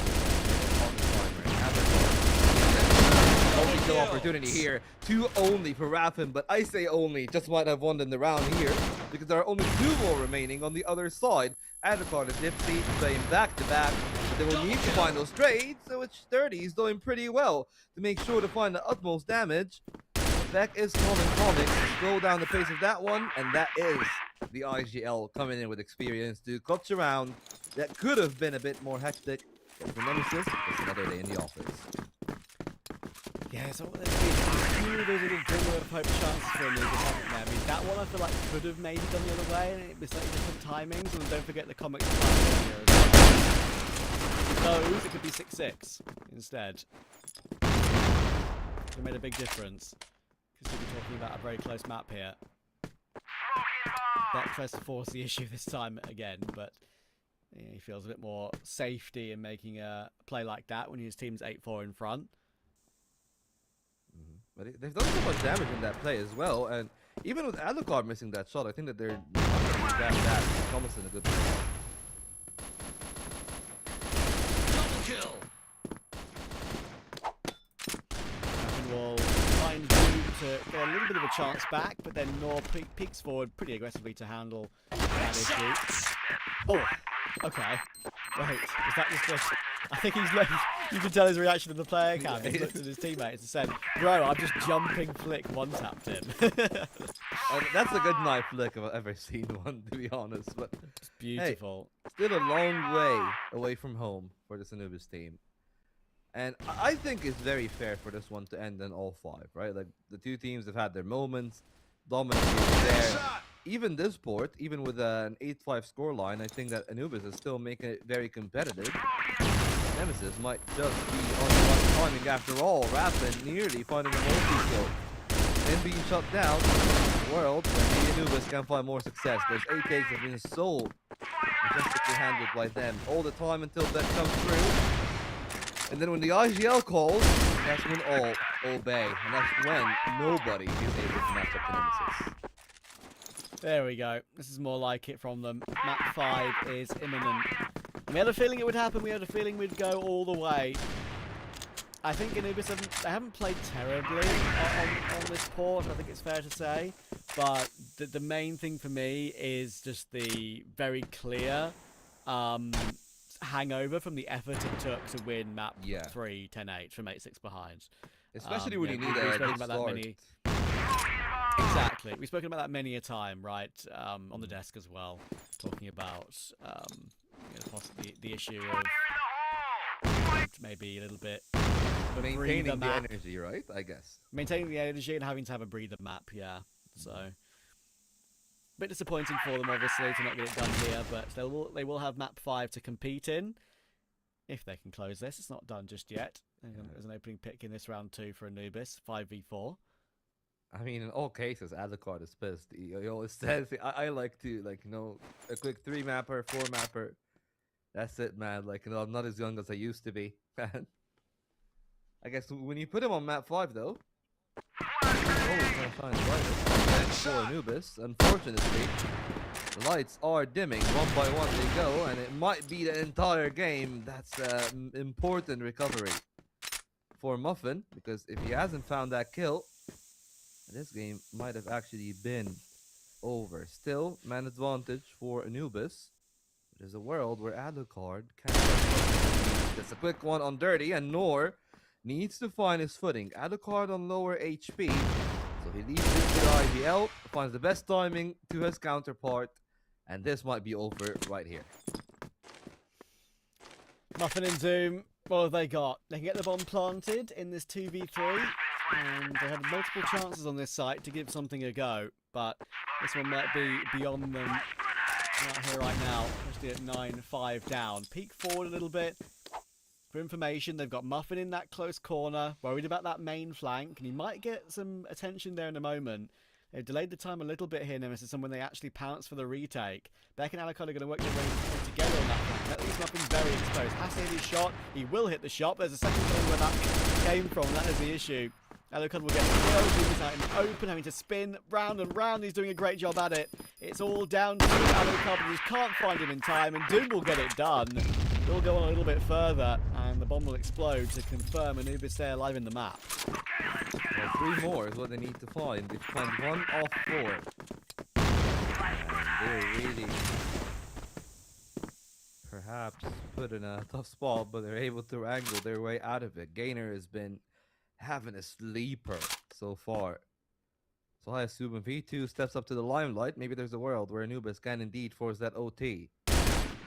For the start, we're still very happy to be the one to lead the charge for the troops. Nemesis have really been subduing Gainer so well, and with Alucard posted up here, I think that even they have like that kind of implicit agreement. Yeah, maybe we shouldn't be peeking Alucard on the A site. Oh! Dipsy has died to full damage, I'm pretty sure. I'm pretty sure he was tagged down really low, fell off the bridge, and died to full damage. Unless I'm going crazy. Yeah, that's an awkward start. It happens. Whoopsie doodles.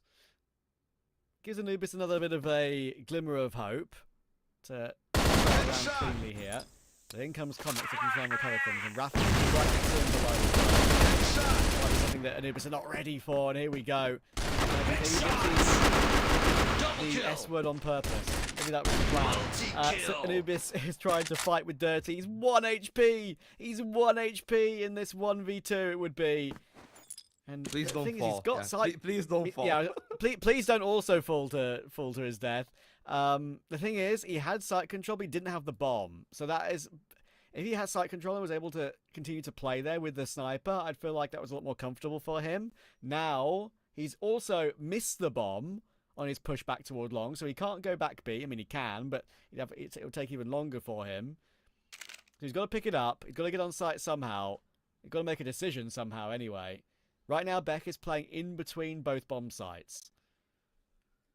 Yeah, happy to just try to cut off the rotation. If needs be, knows that Dirty needs to take it over 1 HP. It is. And 1 shot is all it takes. And that's it for Nemesis. It's all 5 confirmed. Eagle Eye awaits, and apparently Nemesis has answered the call.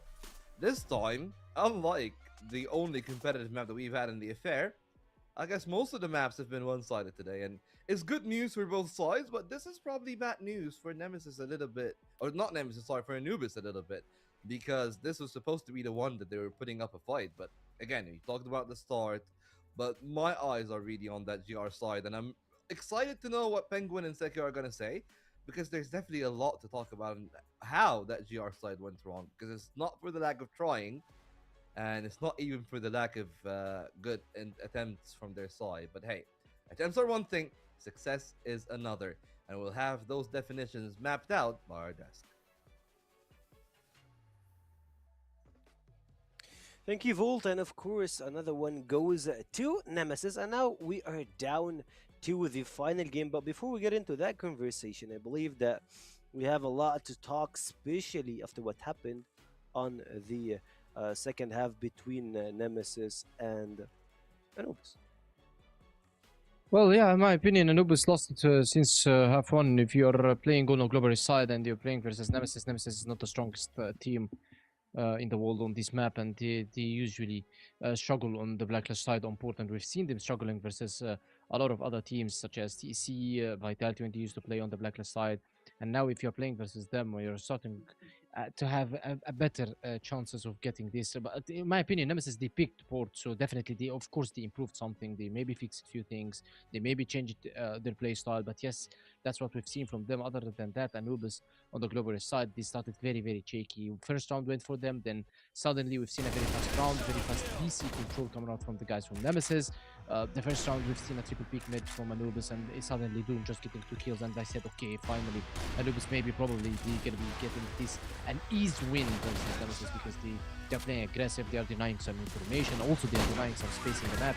But after that, we haven't seen such thing. We have seen Nemesis just rushing forward, moving forward into the BC, and just teleporting their the control from BC to be long, to taking B1, and also into the B side without any, let's say, any response from Anubis. And this is exactly what costed them the game. Because if you are starting with the global side and you lose, I'm not saying that you won 5-4 or 6-3, you lose the global side, then definitely the blacklist side is not going to be in your favor, and this is exactly what happened. Let's say by Nemesis, they changed the play side, they played very fast on the blacklist side, and Anubis, hard luck to them. Yes, as Stark said, they haven't had, let's say, they didn't have so many mistakes or they didn't play bad, but it was Nemesis who was better. Finally, I'm saying on the first time, now Nemesis are better than Anubis, even though Anubis are trying, but still I've seen a good improvement from Nemesis.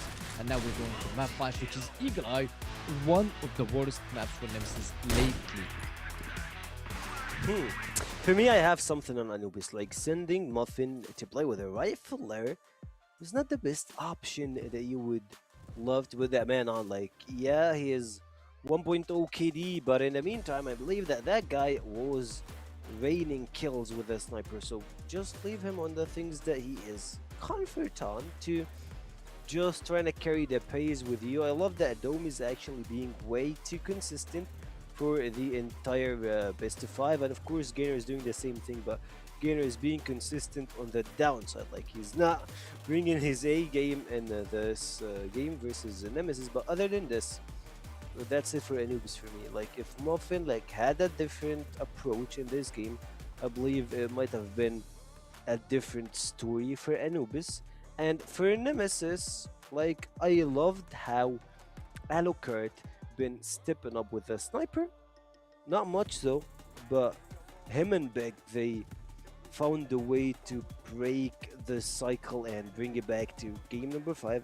That's it for me. And also, I would also mention that Beck is the IGL top fragger, like that's a bonus. But what's really important is his position when it comes to most of the team fights. He is the guy that it's like he's the connector. He's the anchor for the team. He's that guy that just jumps in at the right time to make your enemy team a little bit hesitant, like whether they're shooting right or left. Like, he's the guy to open the third dimension for the fight. Yeah, he's always on the right position, on the right call. That's why he's the IGL of the team, and he's also doing a flex, let's say, flex positions on his global side. He's playing on flex position, so he's the guy who's to be the first into rotating into sides. If it's A side, you see him the first guy to rotating. If it's B side, he's trying to be everywhere because he's also the guy that has the freedom to do so. So in my opinion, Beck is doing a very good job as well. Doom is a thing that you highlighted as well, because we haven't seen Doom consistent since a while. Yes, he sometimes has his best games, his good games, but after that he falls a bit. But now he's consistent throughout the entire series, and this is the guy that you would love to have him before going to the EWC, and also if you want to be going to the grand final. Of course, he's one of the old guard. That guy actually been in Anubis since forever, and he's the only remaining player from their, like, I don't know, first or second roster. He's been a substitute for a while. He played as an active player, and he is currently still in the main roster for Anubis. So let's cut the chase. And guys, like, we're heading into a short break. So just bring your popcorn, bring your snacks, and stay logged in because Game 5 is coming to life.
but he wants to choose.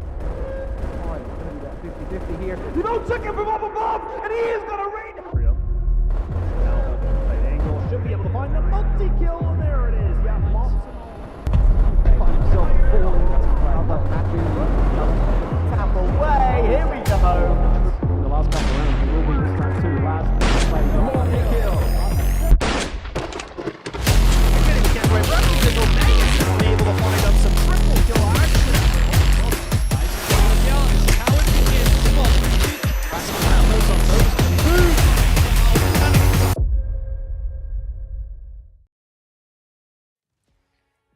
Welcome back. This is the lower bracket final, and of course, if you're just tuning in, we are in game number 5. Normally, like, we don't get to game number 5 this early, but this best of 5 been nothing but It's been fire. quick. So it's the quickest one of them all. Like, I would say that, and I would say it's really entertaining to watch. So game 5, any expectation, Penguin?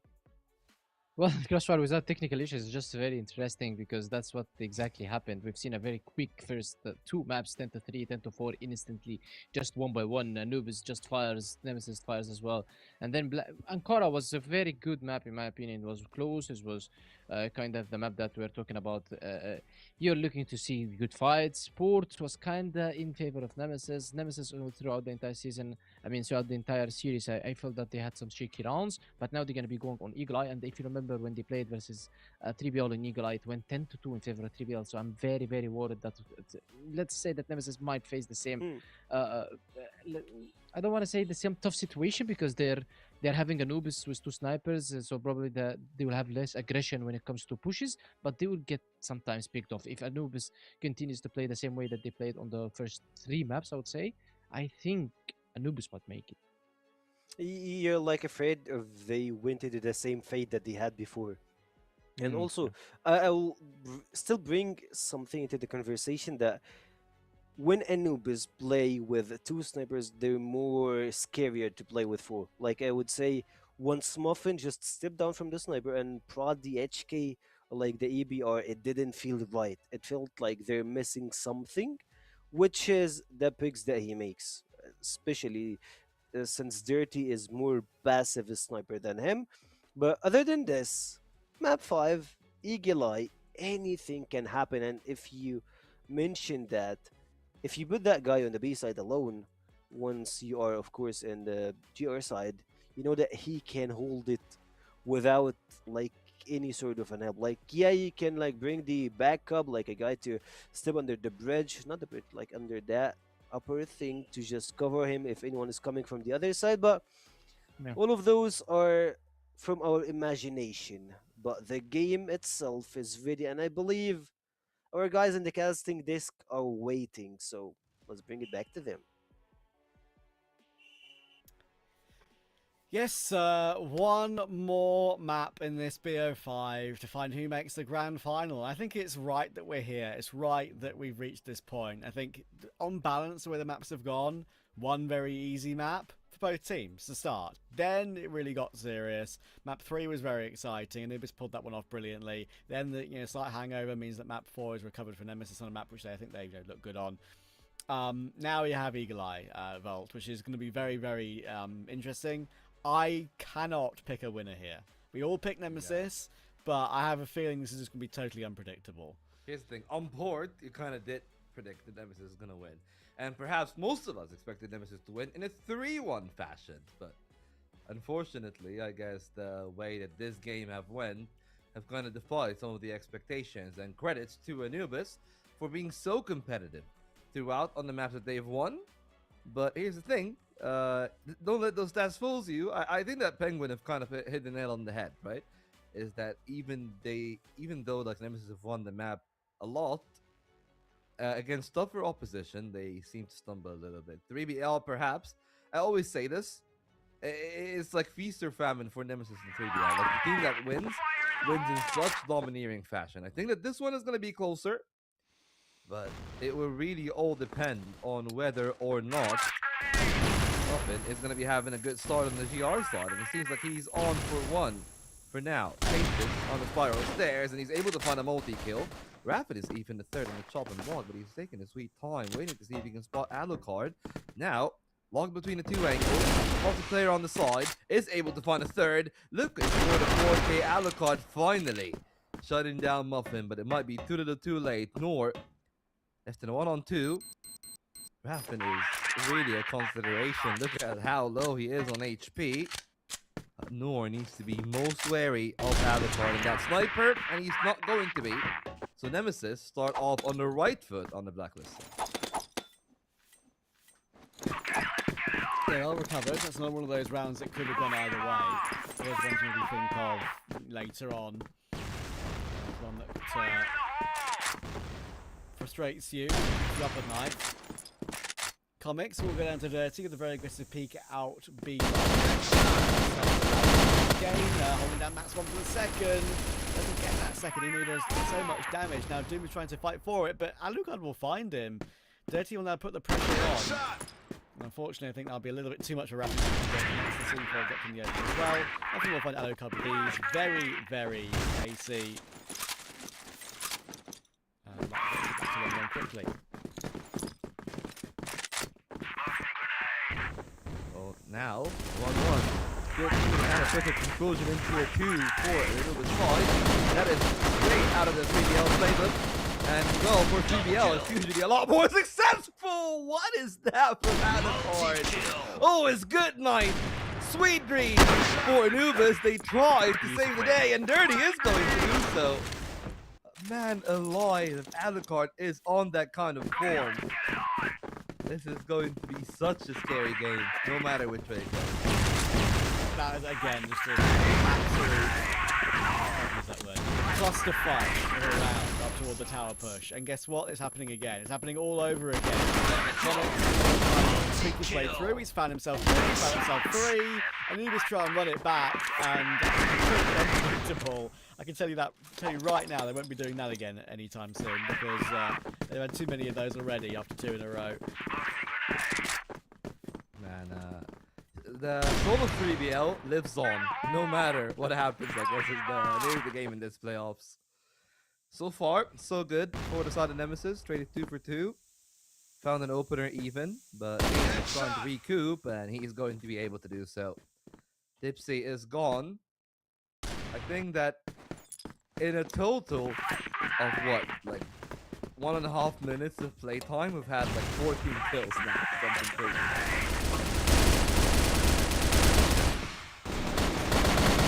Shots! Double kill! Crazy to continue. And I guess that's gonna be the round. Rapid finds a multi-kill.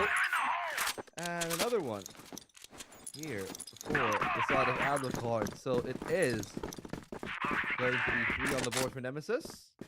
And it might even be 4 because Dipsy's off to a bright start. Secondary DRG does well. That was a bit from Nor, but hey, sometimes the risk is worth the reward. So yeah. Yeah, enjoying his life with the AK, playing old school Crossfire maybe, not the HK M14 using this time. We've seen it a lot from him obviously. Old comfort, creature comforts. Dana is on the corner, and he's very far forward, and you'd think that would bait in Doom and Muffin, but the issue is that setup has not worked at all. They've all been caught coming, they've all been run down with ease as well, and oh my god, I mean, when did we, hang on, I'm scrolling up the Discord. It was 6 minutes ago. We played a round per minute. I mean, we might actually keep on that pace. We might even break it. Because look at that one! Doom and Dirty again! And there's still another AK. Well, this is a DM, alright. And they're not scared to bring the fight to them. And Anubis loves to revel in the chaos. And sweet old me, 3BL lives on, don't they? Look, fair enough. I said they wouldn't go for that particular strategy again very soon after it failed on that second occasion. They do just throw it back immediately and run it back for that push. That is ridiculous how easy it is again. Keep adding the time and adding the minutes. They haven't had a slow round yet. I know it's a map that lends itself to faster plays considering the size of the map, but this is crazy. This is the fastest 7 rounds I have ever seen. I think this might be the fastest half ever, to be fair. I mean, kind of pace. If they kept it up, 100%, but we're going to have a few slower ones now. a respite, I guess, for the solemn few that likes to enjoy tactical gameplay. Press mouse 1. That might be short-lived. With that kill, they're probably looking to scale. Hotel is a problem, and the bigger one is going to be Doom. On the flank, found 2. Dirty with a 3rd. And it's Comics and Beck left in a 2-on-2 in the end. And I like the fact that they're taking their time. They know that the game is basically played at a breakneck pace, but Gainer might have found great timing, even despite it. Beck with a spray from the M14 is going to find that kill. And another duel presented to them, perhaps Anubis overheating too much there.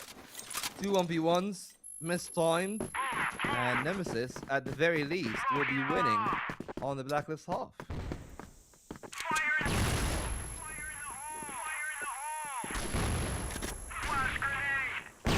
Push down. Again.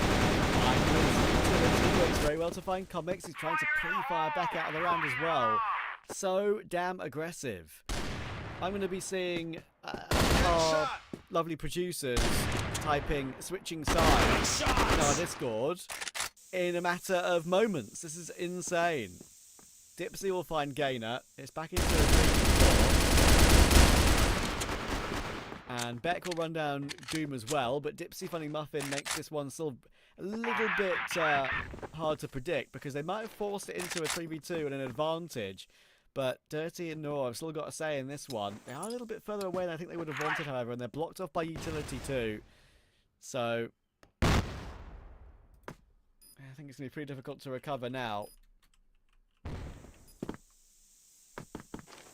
Yeah, might just be 6 on the board after all. Dirty and Noor have to come up with some out of this world kind of form. Alibi has been a sight for sore eyes today, and I guess he'll continue to be a blessing for this Nemesis side. Dirty, it's too little too late for you, buddy. I think you can find that kill. 6 on the board for Nemesis. I think that they'll be really happy about the way that this site went for them, because now Alucard on that form, on Global Risk, does sound like a nightmare, to say the least.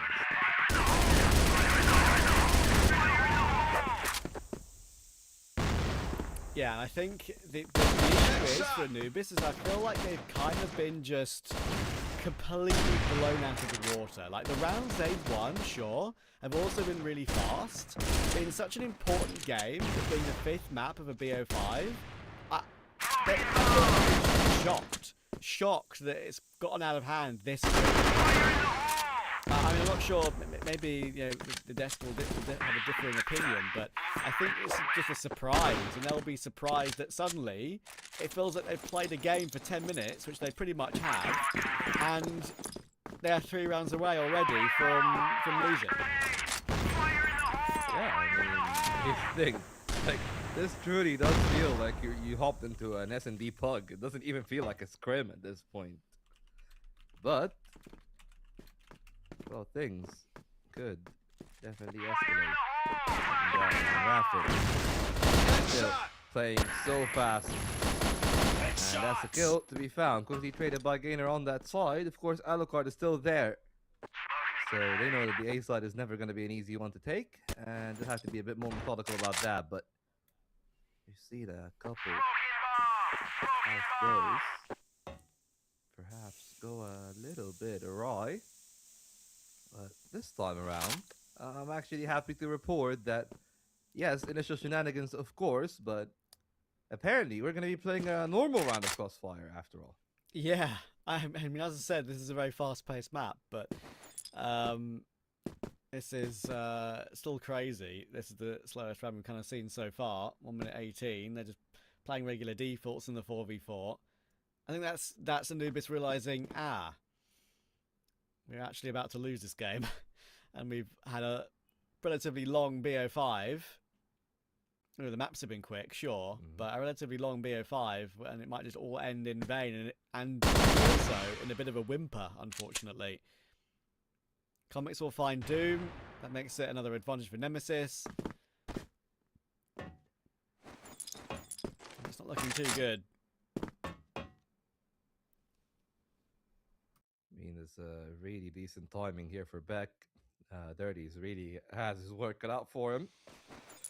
And Dipsy, oh, well, a bit scary, still is, but him finding that kill and even spotting Gainer is pretty much icing on the cake.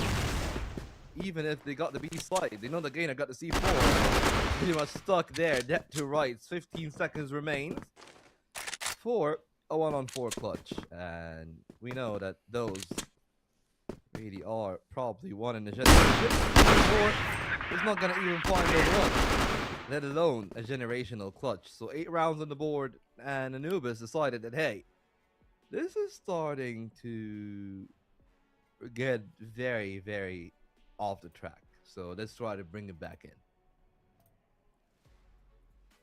Yeah, do you know what's crazy? Volt, this entire attack pause will last 2 minutes, probably, because it always goes past the 1 minute 30 anyway. This will last longer than 3 of the rounds we played. Isn't that insane? We had 3 rounds that ended in like 30 seconds. Wait, so if not less. We started that game 7:13, by the way. It's 7:29. I know. I was looking at it. I looked when I messaged the Discord and said, what did I say? I said, you got this product. No, that was later. Lobby ready. Lobby ready, 18:15. Yeah, so 17. And we started a minute after. So we started at, I think, 16 or 17. So it's been 12 minutes and it's nearly over. Yeah, pretty insane. And to be fair, like, hey, credit where it's due, both teams did decide to handshake the let's fight fire with fire approach. But there's a lot of variance in that one. Variance that, as you can tell, well, you know, it was frustration mixed among other things for Anubis. And unfortunately, like, you look at the eyes of someone like Dirty there, or maybe Doom, and you can tell some despair perhaps is now the feeling that is settling in. No, we're trying to rally the troops, but perhaps you can feel that the team is looking a little bit deflated. Just a tiny bit.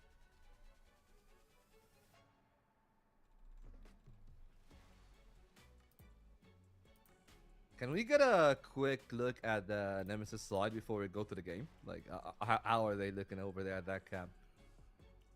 I think that would be great, right? As a contrast, but we'll see it in a minute when we actually see the player count in game. There we go. So there's a few chances to see. But yeah, Anubis are trying to pump themselves up for one last push, but the reality is they've been blown out of the water here. I mean, what is Rappin doing? Here we go. In comes Rappin for a big play. Alan Bullets is doomed. Fades away into that kill. That baits into more, but to be fair to Nor and Doom, they do hold on to that push. It's recovered by Alucard. Guess what? After attack pause, again, it's a fast play in the push toward towers. It's crazy. I've seen so many games of Eagle Eye I've never seen, especially in the map 5 of BO5. I've never seen this many rounds in a row being fought in towers. Well, not in a row, but, you know, over the course of the map.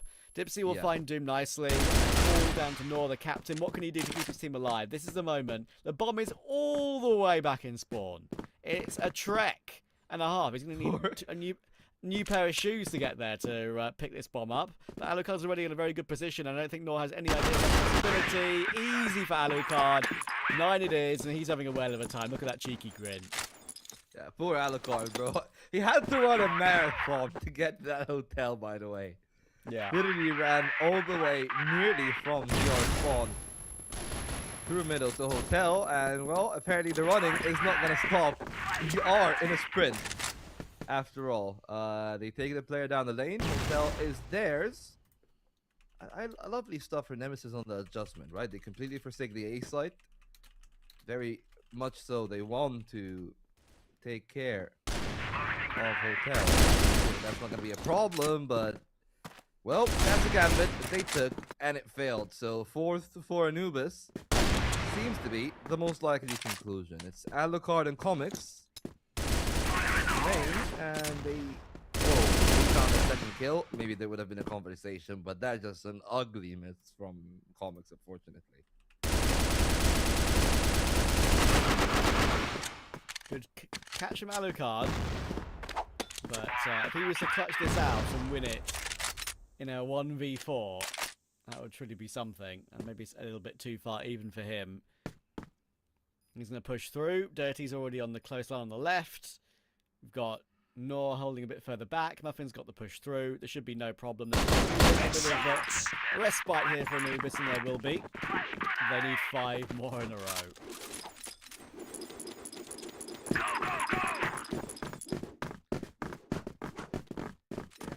I guess very long day in the office then for Anubis. For what they want. Let's see. Well, eventually spotted. Good work by Dirty to hold that one. And it seems like this game is really not going to be stopping anytime soon. Immediately, they scale into the side. Comics is on the flank, and he still finds 2. Ready to take Gould and Rapid.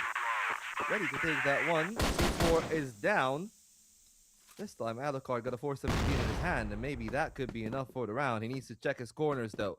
Goes out the balcony, probably the smarter call. Rapid making a distraction. Alucard got the right idea.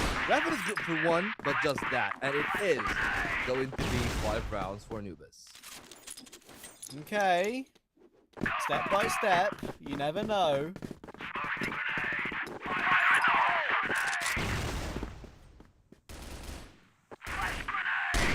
You're in the game, still got a chance. Never over until a generously proportionate lady sings. Good drop down from Comics, but gets caught by Dirty.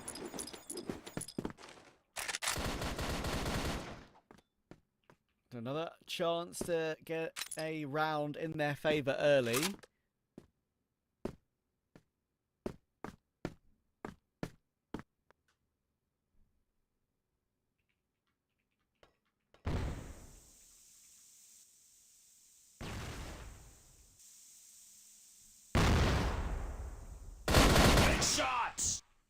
Good work from Muffin there. That's a quick one on Raffin. Anubis, hold on to that line. But look at that. Nemesis still not really willing to fully concede that line. That's so risky from Dipsy. Maybe you could take the look at the door. Thinking about it. A chance for recuperation. Hitting the line. And that's Dipsy for 1. Holding the box. Nearly a second, but that's crispy from Gainer. Famous-esque there on that tap. But, well, when you like to contrast to someone, you always contrast to Alucard here on this A site, so they understand. Not really the assignment to be had. And instead, it is going to be a quicker round on Hotel. The timing there, perhaps where Alucard tries to snatch the one before they go. Nice shot from him. And that probably is going to be the round, because Beck has been found. Dirty should be able to get that kill on a drive-by. And that is going to be 6 on the board. Anubis apparently bringing it back. And hey, that is the variance, as they say. Got give us, got take it away. And everything is taken away from Nemesis right now. They have been so slow on the last few, and even they are aware of that. So they are going to take a timeout.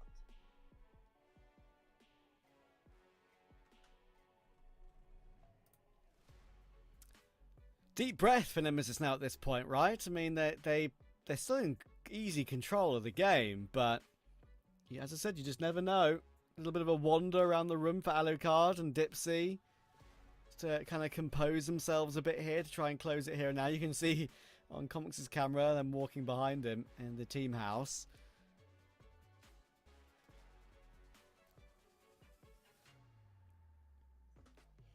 Just need to take a bit of a chill, take a bit of a drink. Obviously, wireless headset so you can hear Kevin chatting away. Trying to call him over the line.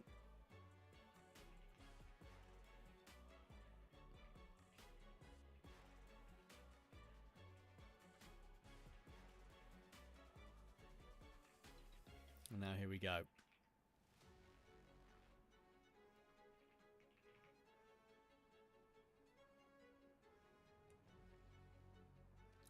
Vitality watching and waiting at the moment, Volt, and they'll be thinking to I think they're themselves, going to be happy, right? If that's the eagle eye Yeah. that they're going to be playing against, they're like, Oh wow, we're really going against pluggers. Huh? Like they just decided to ignore video games, and you can tell like even Beck is like, kind of pissed at this. And to be fair, rightfully so, right? Like I'm just going to say this: it has been so entertaining as a neutral or even as anyone that's watching the game. You like seeing this because this is like closer to what you and I experience on the daily, but. Man, this has not been a pretty map at all. Like, maybe individual brilliance, sure. But for the tactical enjoyer of Crossfire, this has been nothing but the worst nightmare.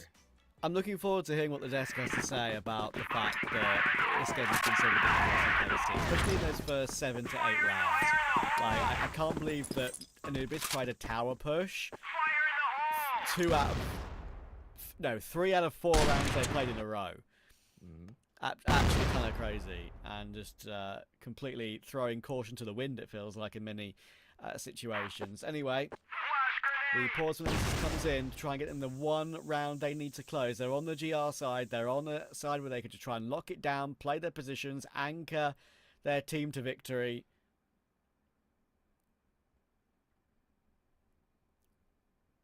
And again, Anubis will play a little bit slower this time to try and build into it. The question then becomes,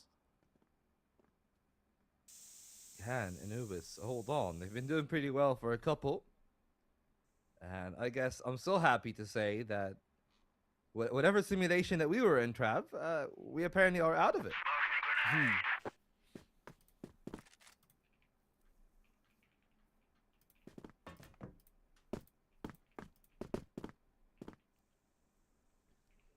It's time for them to make their move. 1 minute on the clock. They've sat around in a default for a while. They've not been given anything for free. And Comics now will play behind the smoke with a, you could argue, maybe a favourable angle if he sees some names behind that shrouded smoke. In comes the push through. There's one tap. He doesn't know about the second player being so close. He's looking for Nor, and he gets a little bit fortunate that he doesn't get taken down immediately. As it is, it's only a 1-for-1, but it could have been a bit more.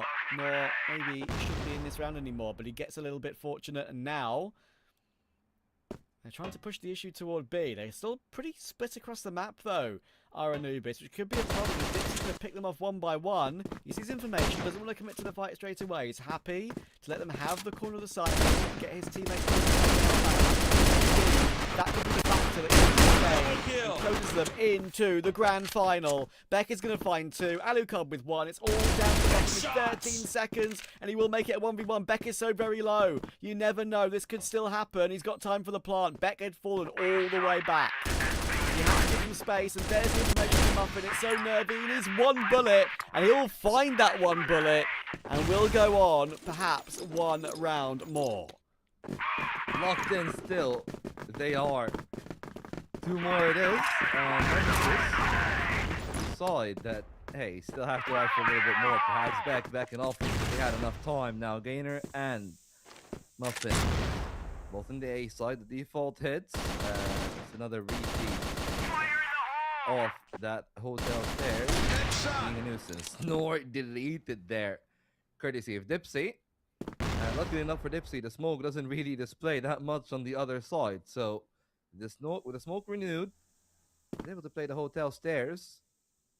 Smoke a little bit lower though, so he needs to be careful not to try to fall back that easy. One, and it's 2 for Anubis. Could have even been a 3rd. No trade for Rappen. No chance for Alucard. And with that being the case, we might be heading into overtime. It's a fitting game. Go to OT, but holy hell, man, the fashion that we're going to such a close game in is anything but what anybody expected. This game has devolved into madness at this point. This is just an absolute brawl. There's not much thought process going into a lot of these rounds, it feels like. At least the quick ones earlier.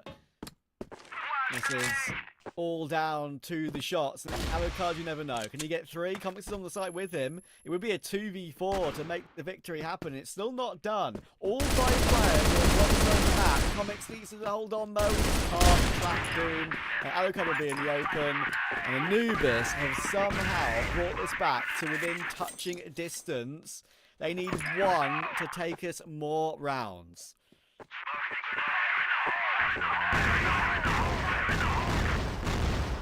least with this confidence that they're striding in. They know that overtime is theirs. Let's see if there's going to be any cases from the side of Nemesis to prove that perhaps they deserve to close it off in regulation. They've been loving life during some of those duels. I think the duel was plotted on that line. Well, with all of Dipsy's efforts, doesn't change the way that this round is going to be played.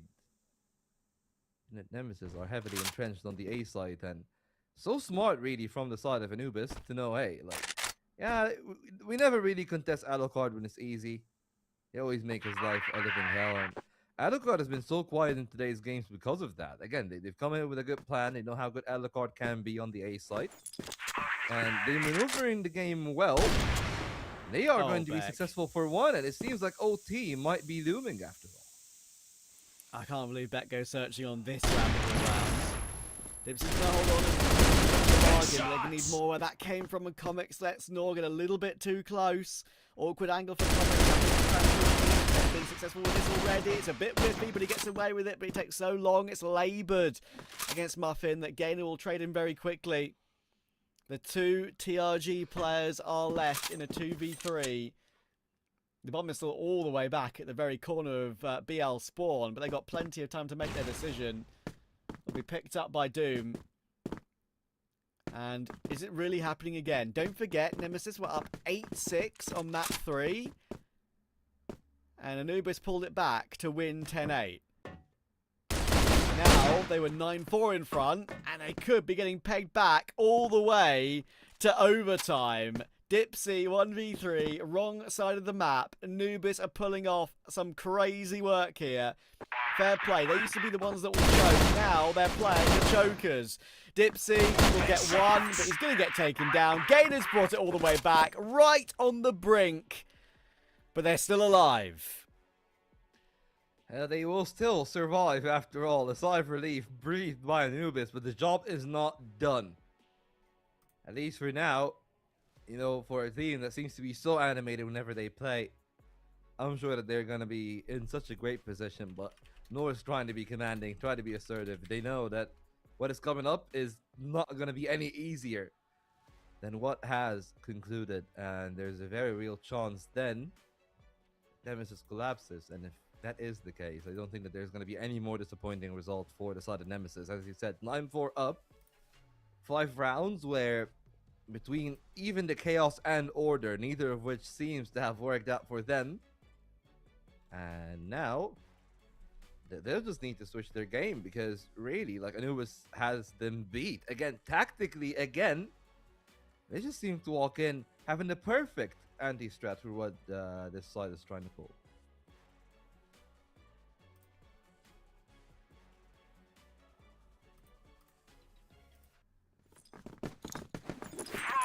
Well, look, you know what? It's been a pretty quick series, and for an overtime game, this has been a very quick map, obviously, from what we spoke about earlier, with 7 rounds being pretty much played out in 7 minutes.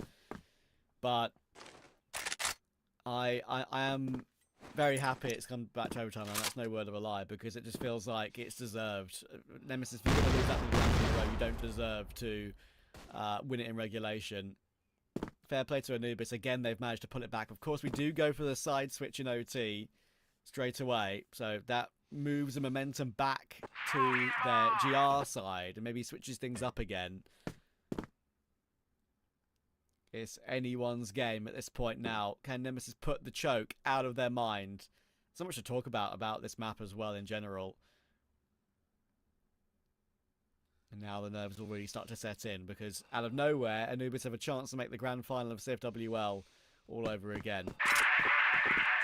Yeah, with a solid chance, but hey, utilities raining in from the side of Nemesis.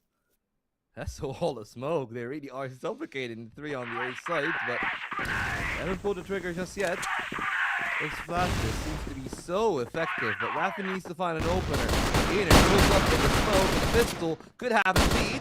Switch into the 417. Raffin faces a new challenger. He's still going to find that kill. 3 for the price of 1. Muffin still remains on the stairs, and Gainer is no more. This is chaos again, but this time Nemesis are thriving. Okay, look, I understand they switched side. I understand it's a totally different game for Nemesis and they're suddenly back on BL again.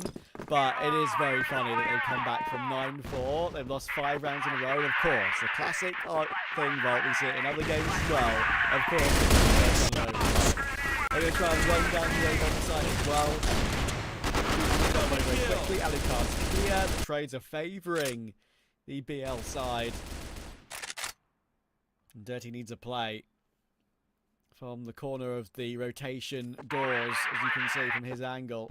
Raffin is safe on site. And look how far back Alucard and Dipsy are. They're kind of leaving Raffin all alone on the bomb site.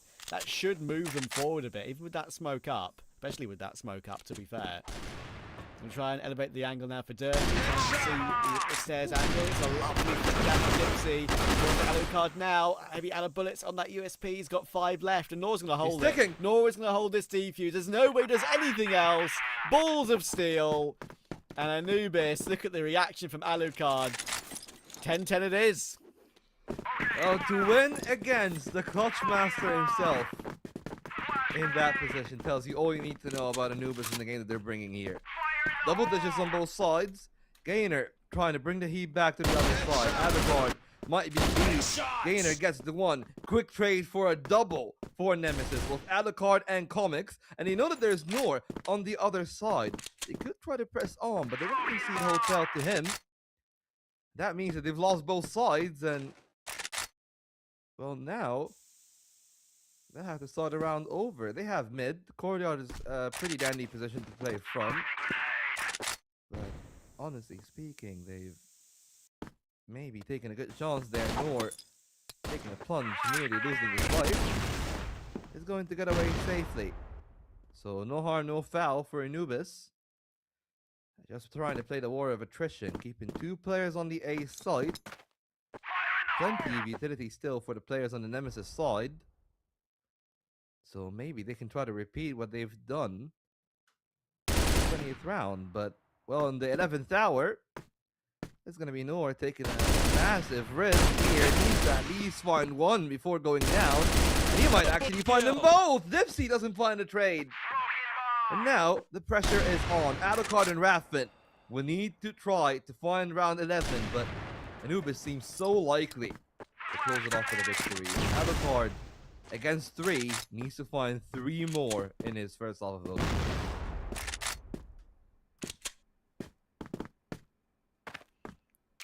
Yeah, you can pick up the C4, but Noor will know what's happening. There you go, there's the information. People too aggressively to want to slow the clock down. In the end, Alucard does well to run him down, to be fair. You have to be careful, because it is Alucard. He's often last alive, which means he does win a lot of clutches.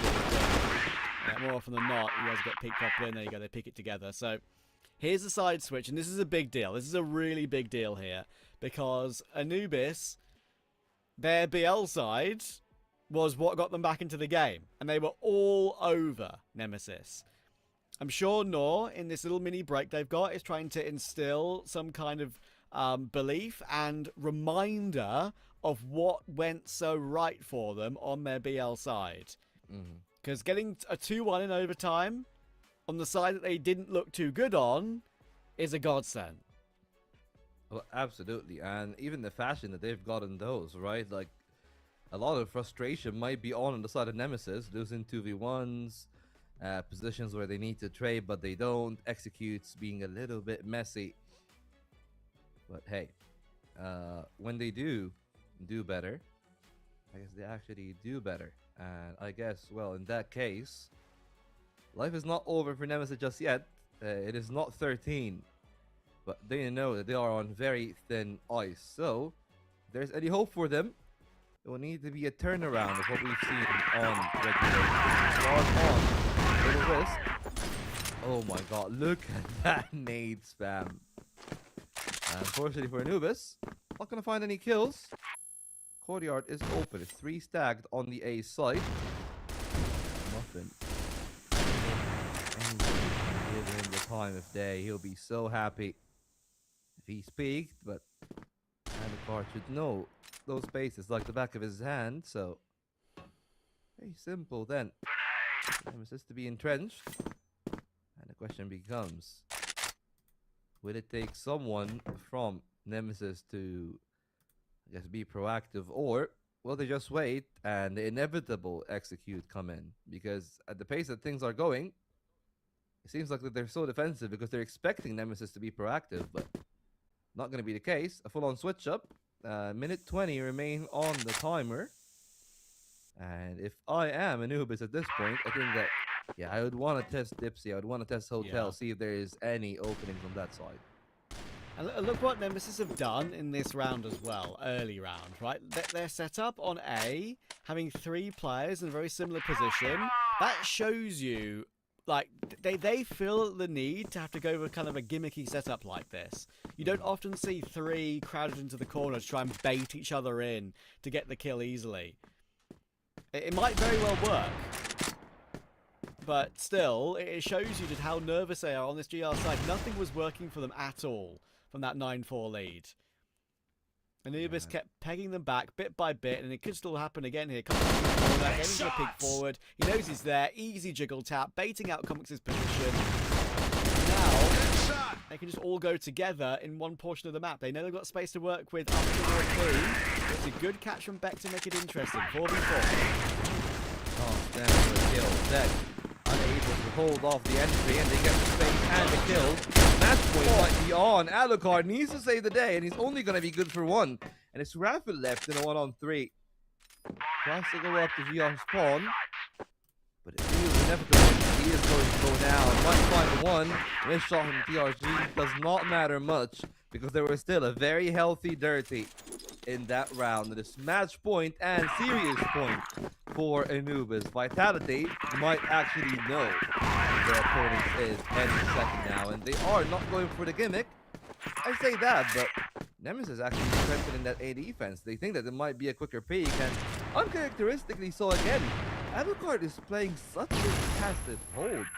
I've never seen him be that scared of taking contact. Yeah, he just knows, like, they've gone into their shells so much. All of them have, to be fair, because of what's happened to them. Insane. Insane. Of course, remember 2026 Season 1, only a few months ago, Nemesis were in the grand final against Vitality. 27th of April 2025, Anubis were in the grand final against Vitality, who are then called Rock. Both these 2 teams know what it takes to be in a grand final. Both of them knows what it takes to be in a grand final against the Vitality lineup. Of course, a much more familiar feeling for the Nemesis players. For the side of Anubis, though, you can at least say, hey, like, it was a different team, different time, different place, but seems like it's just going to be the same result. No more Dipsy on the lineup. Of course, no more Comics either. Yeah. But if there's some hope, I guess, for this Anubis side, is to continue to rely on what's been going on, right? Like, Muffin has been such a revelation for the team.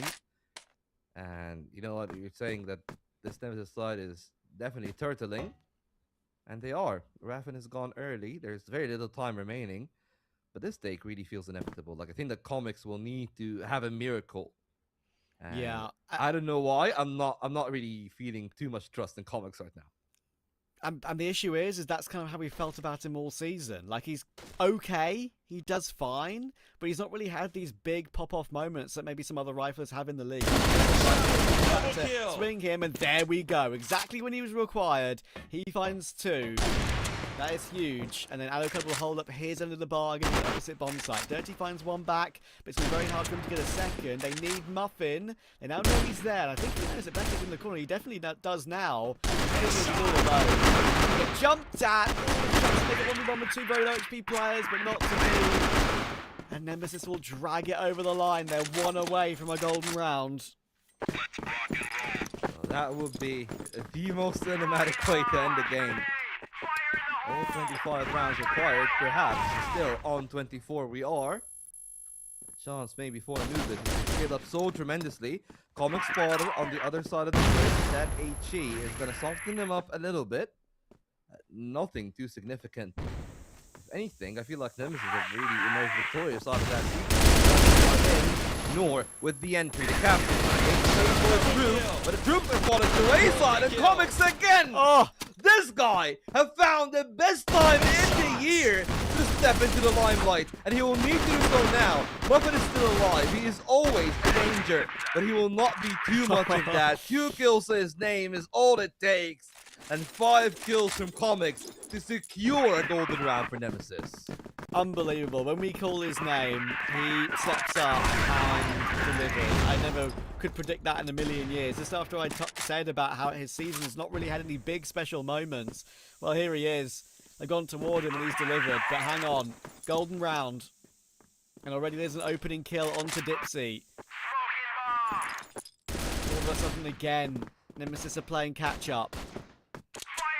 Are you a Nade good coming poker over player? the top. Yeah. I guess this is what we've learned, right? Is that Dipsy apparently is not that good of a poker player. He tried it, but they called his bluff. Kill traded though. Such a good sign that Alucard is being aggressive, but look at that from Dirty. Oh, it might be over. But Alucard finally has grappled the bull by the horn, and it's fine for those guys that have so much experience to try to bail out Nemesis. Otherwise, this new generation is going to be in. Gainer, perhaps one of the most experienced guys on this lineup, has had, alongside Doom, some taste of glory, have seen this Vitality team before. It seems like there's going to be yet another meeting. Alucard is waiting for Comics. He's had so many times, and he's going to do it again. They're going to be able to see it in a 1v1, and Comics is going to be the hero. Look at them get off their scene, rightfully so. They are second best once more, and Vitality will have their rematch against Nemesis. Oh, I can't believe it. What a pathing of that final map 5.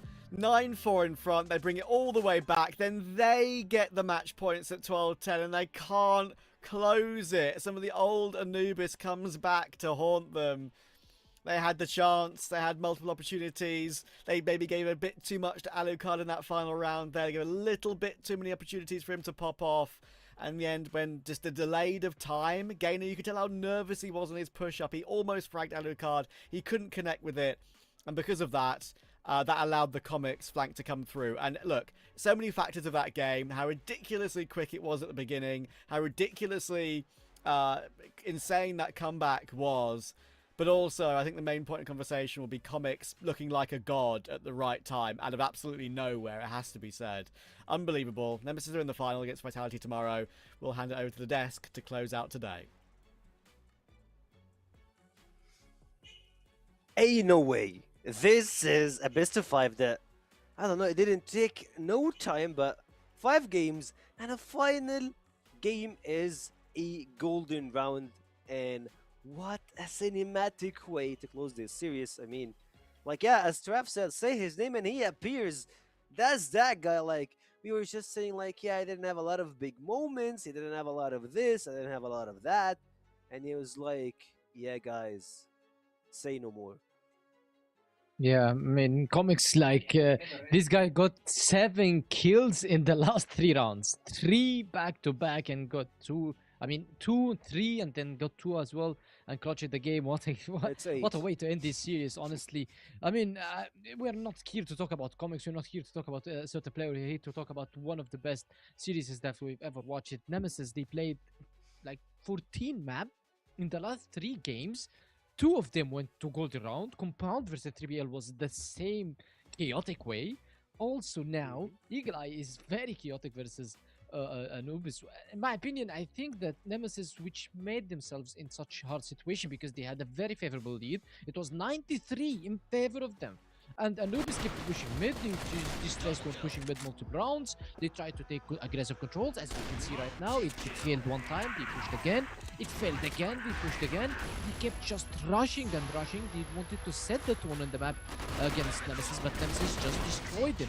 And then Nemesis switched to the other side, and they totally disappeared because we've seen them playing very serious on the first 2 rounds. Let's say very serious. Because on the first round, and then they started having some fun. We've seen Dipsy pushing the C, we've seen other players just trying to play aggressively, and then suddenly a guy came out of nowhere, just killed everybody, and I mean everybody, across his crosshair, which is Gainer. He just killed anybody in front of him. The last round, he died only because Comics flanked. It's not because he missed versus Comics, because Comics was coming on his back. So in my opinion, it was one of the best shows from both teams. Nemesis, they made this hard. They made this go through one of the hardest and strongest map. And Alucard, this guy clutched this round without getting a kill on the last two players alive because he waited and waited. He wasted time. He played it perfectly to his teammate until he came and killed the other last two players. Well played by Nemesis. It was 12-10 in favor of Anubis and 9-3 in favor of Nemesis. Two comebacks that made this series one of the best. This is the series that I would love to see after the Nemesis versus 3BL. Both were unpickable, man. Like, those two best of fives are one of the best BO5s that I've ever seen in CFWL 2026 at least.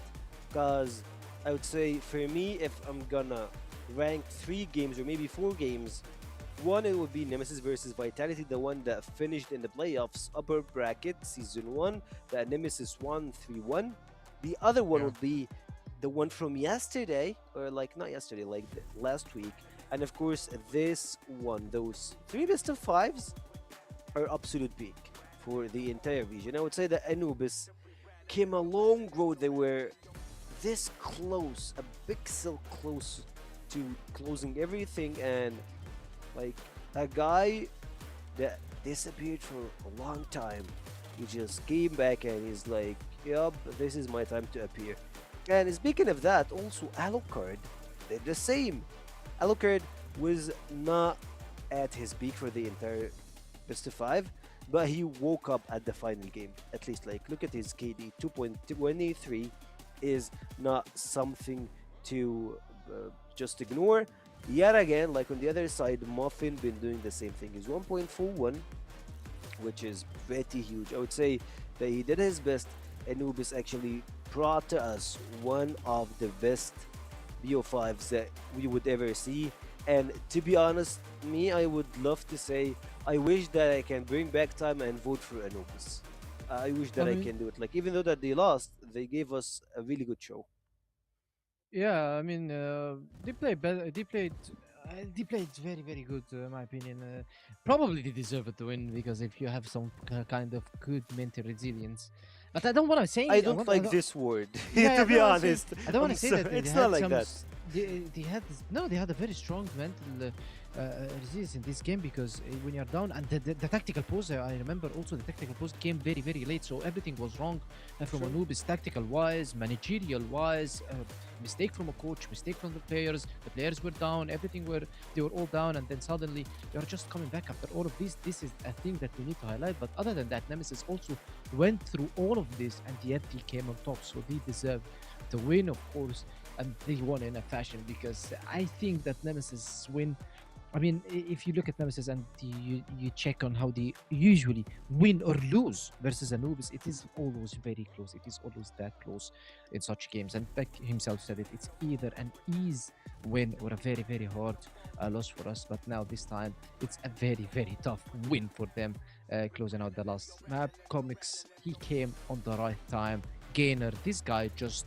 I don't know why Anubis kept banning Eagle-Eye when you have Gainer on A-Long. Nobody just could stop this guy on A-Long. And that guy was doing some really magnificent work in A-Long. You can't take that from him, and you can't take this win from Nemesis. I would say, like, yeah, they had a really good mental resilience. They found a way to turn the table around and to win the game, and that's what matters. That's what really, really matters, to find a way to dig through it to win the game. And that's it. Nemesis won the game, and we're going to rematch the same final that we had on the season 1. Like, same players, same rosters, same coach.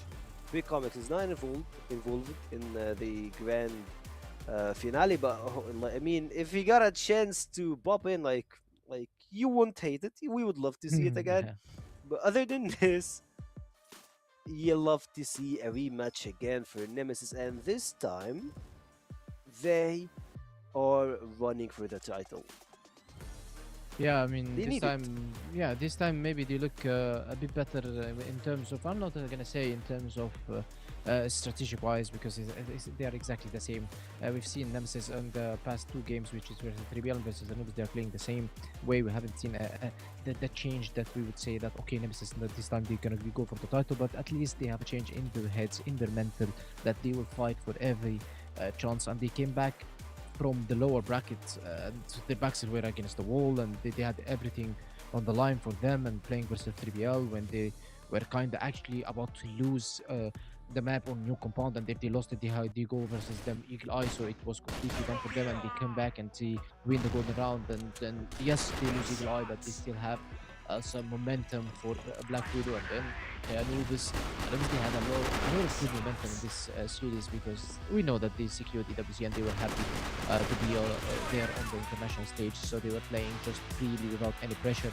Yes, a little bit of pressure just added on Anubis on in the last two maps, I guess, but still in the end, Nemesis, they had everything to win this final map with Eagle Eye, but they just decided to a bit through some rounds and put them in a very tough situation, and they came back from it and winning it in some style. Everything to win and everything to lose. And when you flip a coin, I believe that it landed on, like, yeah, Debs is the MVP. I don't doubt, like, he's been very consistent for the entire series. But if you're gonna flip a coin and land on someone, I will land it on Commons. Don't bother me. Like, that guy on the final round, like, other than, I don't want to take his full performance for the entire 5 maps and just put it into the final 3 rounds.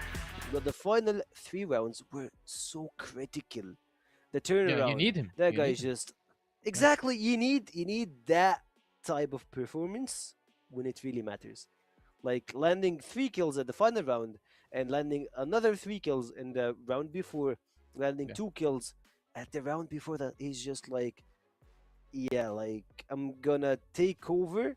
I'm gonna help you, Alucard, to bring this one home and to bring another one to Nemesis. And I believe, speaking of Nemesis and speaking of what happened through this entire day, I believe that we might be having interview with Alucard shortly, probably in just few seconds here, and he is here.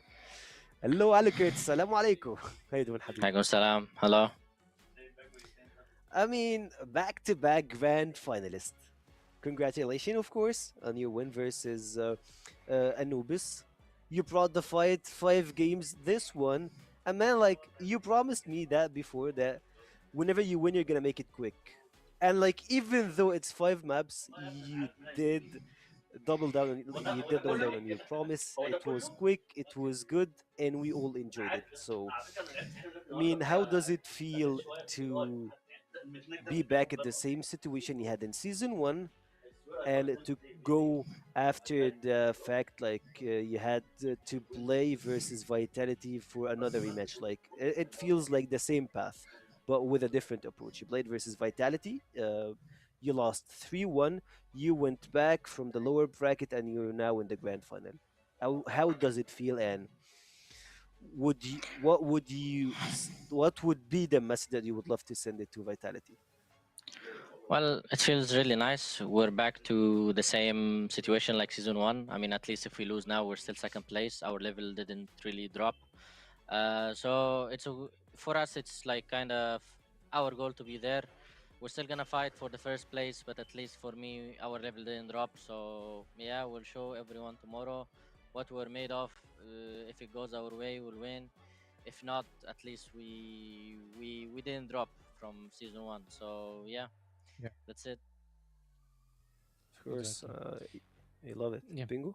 Well, of course that you're going to be playing Vitality again. You play Vitality multiple times throughout the entire season, but we are talking about the grand finals. Again, you're meeting Vitality one more time on the grand finals. So tell me, what changed, in your opinion, what changes do you need to have in order for you to overcome Vitality? Or maybe what are the weaknesses that you guys always see whenever you're facing Vitality on the grand finals?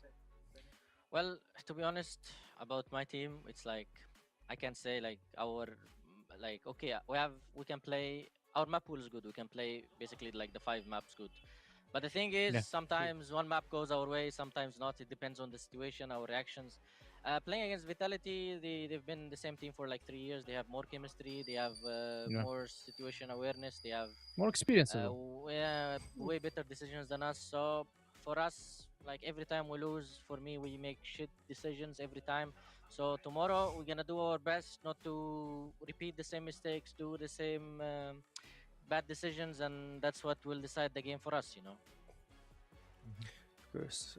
I want to jump over to another category, which is Alucard himself. Like he played back in the days in 2021, I believe, and CFS. That was the first and last international event that you played in. It was a different era. Not the first and last. I believe it was your only. What? Come Wait, again? he played, bro. He played CFS until 2025. Alucard is always on the CFS since 2021. He never missed the international tournament. I believe I'm going back. I'm sorry. Like I'm going back to Yeah. the first time you played on CFS. I'm sorry for that. That came out Yeah. wrong. What have actually changed it from 2025 and Alucard now in 2026? I mean, I don't know if you're asking about me personally or like the teams, but I changed teams since 2021, like 3, 4 teams, I believe. I mean, Yeah. every season we're changing 2+ players. So for us, achieving second place the first season was kind of okay with a new roster, and we're still looking for more. So yeah, well, if you're this is if you're speaking about the team. About if you're speaking about me, of course, this all years of experience, I learned a lot. I switched from Egyptian teams to international, to back to Egyptian and Turkish teams. So all that I have, like I would say, I have good mix of all the game plays, like aggressive, defensive. Yeah, So that's what really changed it for me. I have ideas from Anubis, I have ideas from because I played with everyone in the community, kinda. Mm. So yeah, that's it for me. Right, and I believe that's it for us. Thank you, Alucard, of course, for like being here as always. And any last words you would love to say to Vitality? Well, Not your fans, Vitality. I mean, yeah, Vitality are our friends. So yeah, take care tomorrow. We're coming hard. Right, that's it, and thank you for your time, Alucard. Good luck tomorrow. Thank you. Bye. Thank you, Habibi. Bye bye. Like, how did I just miss that? I was like, I meant that the first time he entered was 2021. But, anyways, like, we got the assignment, and of course, we saw what happened. Nemesis are back again in the grand final, and they're playing versus the all-time high champion. This might be either the first time for Nemesis to win the title, or the fourth time in a row to get on the crown and to be the crowned king again with a Vitality. And of course, this will be iconic for the team itself, for the 5 players that they stuck together for a long time to be the best in the West. Of course, that was our bracket for the playoffs. We had our 6 teams: Anubis, TEC, Nemesis, Unlights, and Vitality, and of course 3BL Galaxy. Those were the starting points of the playoffs, and we're going back again to the same road, the same route. Vitality and Nemesis are in the grand final. You can't take anything from them. They are sticking to the same position. Yeah, exactly. And if you look at Nemesis Road, they started from match 6 on the loser bracket. And if you guys have watched me playing Crossfire for like 6-7 years comparatively on this team, I always loved that underdog story. They're the one that came from the lower bracket back to the all the way to win the league. Not like it's unlike Vitality last season, because they only lost on the upper bracket final. I'm talking about someone who started probably from the lower bracket and going all the way, beating everybody, and even though beating the team that is on the grand final. So I would love to see this happening tomorrow, because if it happens, that means that we are having more talented players that having the championship, and also will help them under experience for them to evolve. And now the CFS points is quite a bit. I mean, we know that some teams already settled their place, like Trivial Galaxy, yes, they took 5th place. Now they took 4th place. We know that they're going to be playing on the CFS qualifiers as well. On nights, they're going to be playing on the CFS qualifiers. But still, we know already who's going to the AWC. But the point system is actually very good and fair for everybody, because if there is no point system, Anubis wouldn't go for the AWC, although they deserve, because on season 2 they were better than TEC, and that's what's made it very, very quite interesting for all the teams, that even though if you didn't have a very good first season, you still have a chance to go to the AWC on your second season. I agree with you. You had the chance, you have the point system, you have everything to back you down. And Anubis, I remember back in the days, we were just like feeling weird, like, guys, are you really thinking that a full Egyptian roster can be part of the international events and get over TEC to win versus Unnights, to do those unpickable stuff? Like, those things were pretty huge for us. And then boom, not only Anubis, them and 3BL, they proved us that they are built different. The time they put in the game, the things that they invest in, it definitely pays back for them. And currently we are with Anubis in the international stages. We have TEC out, we have Vitality in, we have also not only Vitality Anubis and Team Nemesis. Those are the total points for the entire teams, and of course tomorrow we'll settle the deal whether TEC, not TEC, why am I stuck with TEC, whether Nemesis will be the first or Vitality will get this spot. Yeah, exactly. And if you look at the match points, yes, it's already sealed and done for the regional finals qualifiers and the EWC. It is Anubis.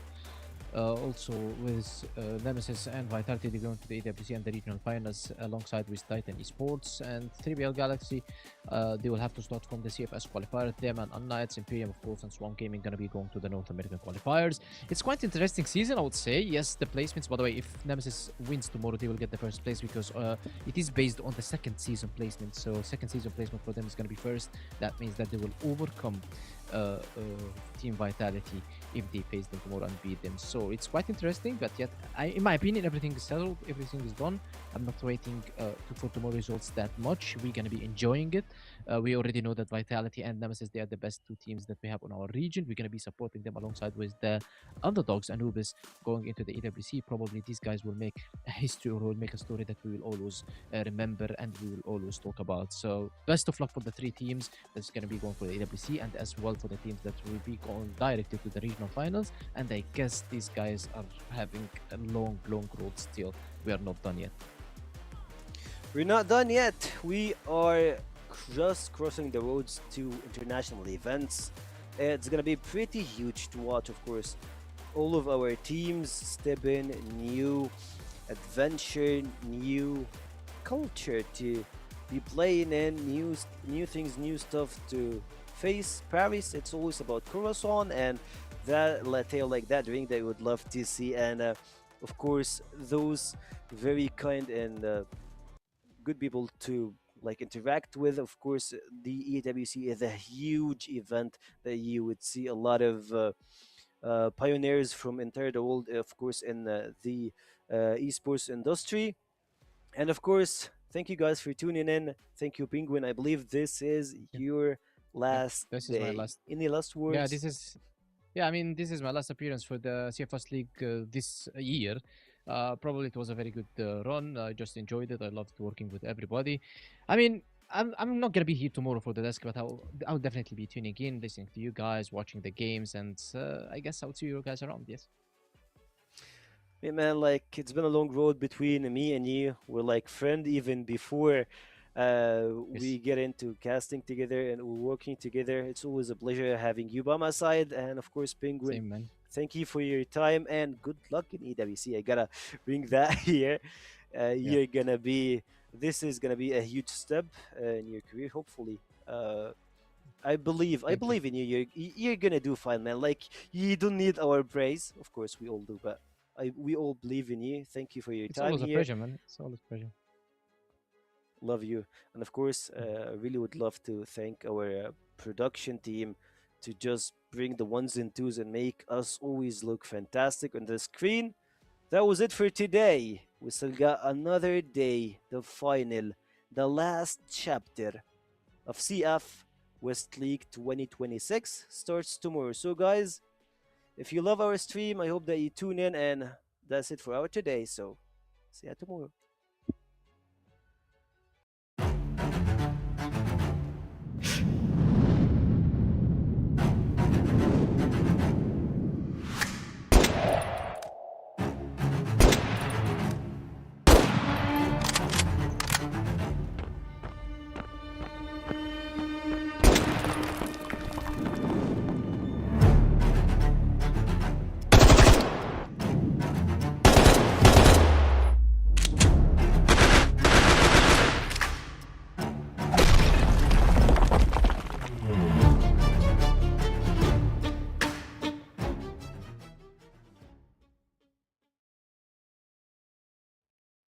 But he wants to choose. Oh, it's going to be that 50-50 here. You don't check him from up above, and he is going to rain. Now, right angle, should be able to find the multi-kill.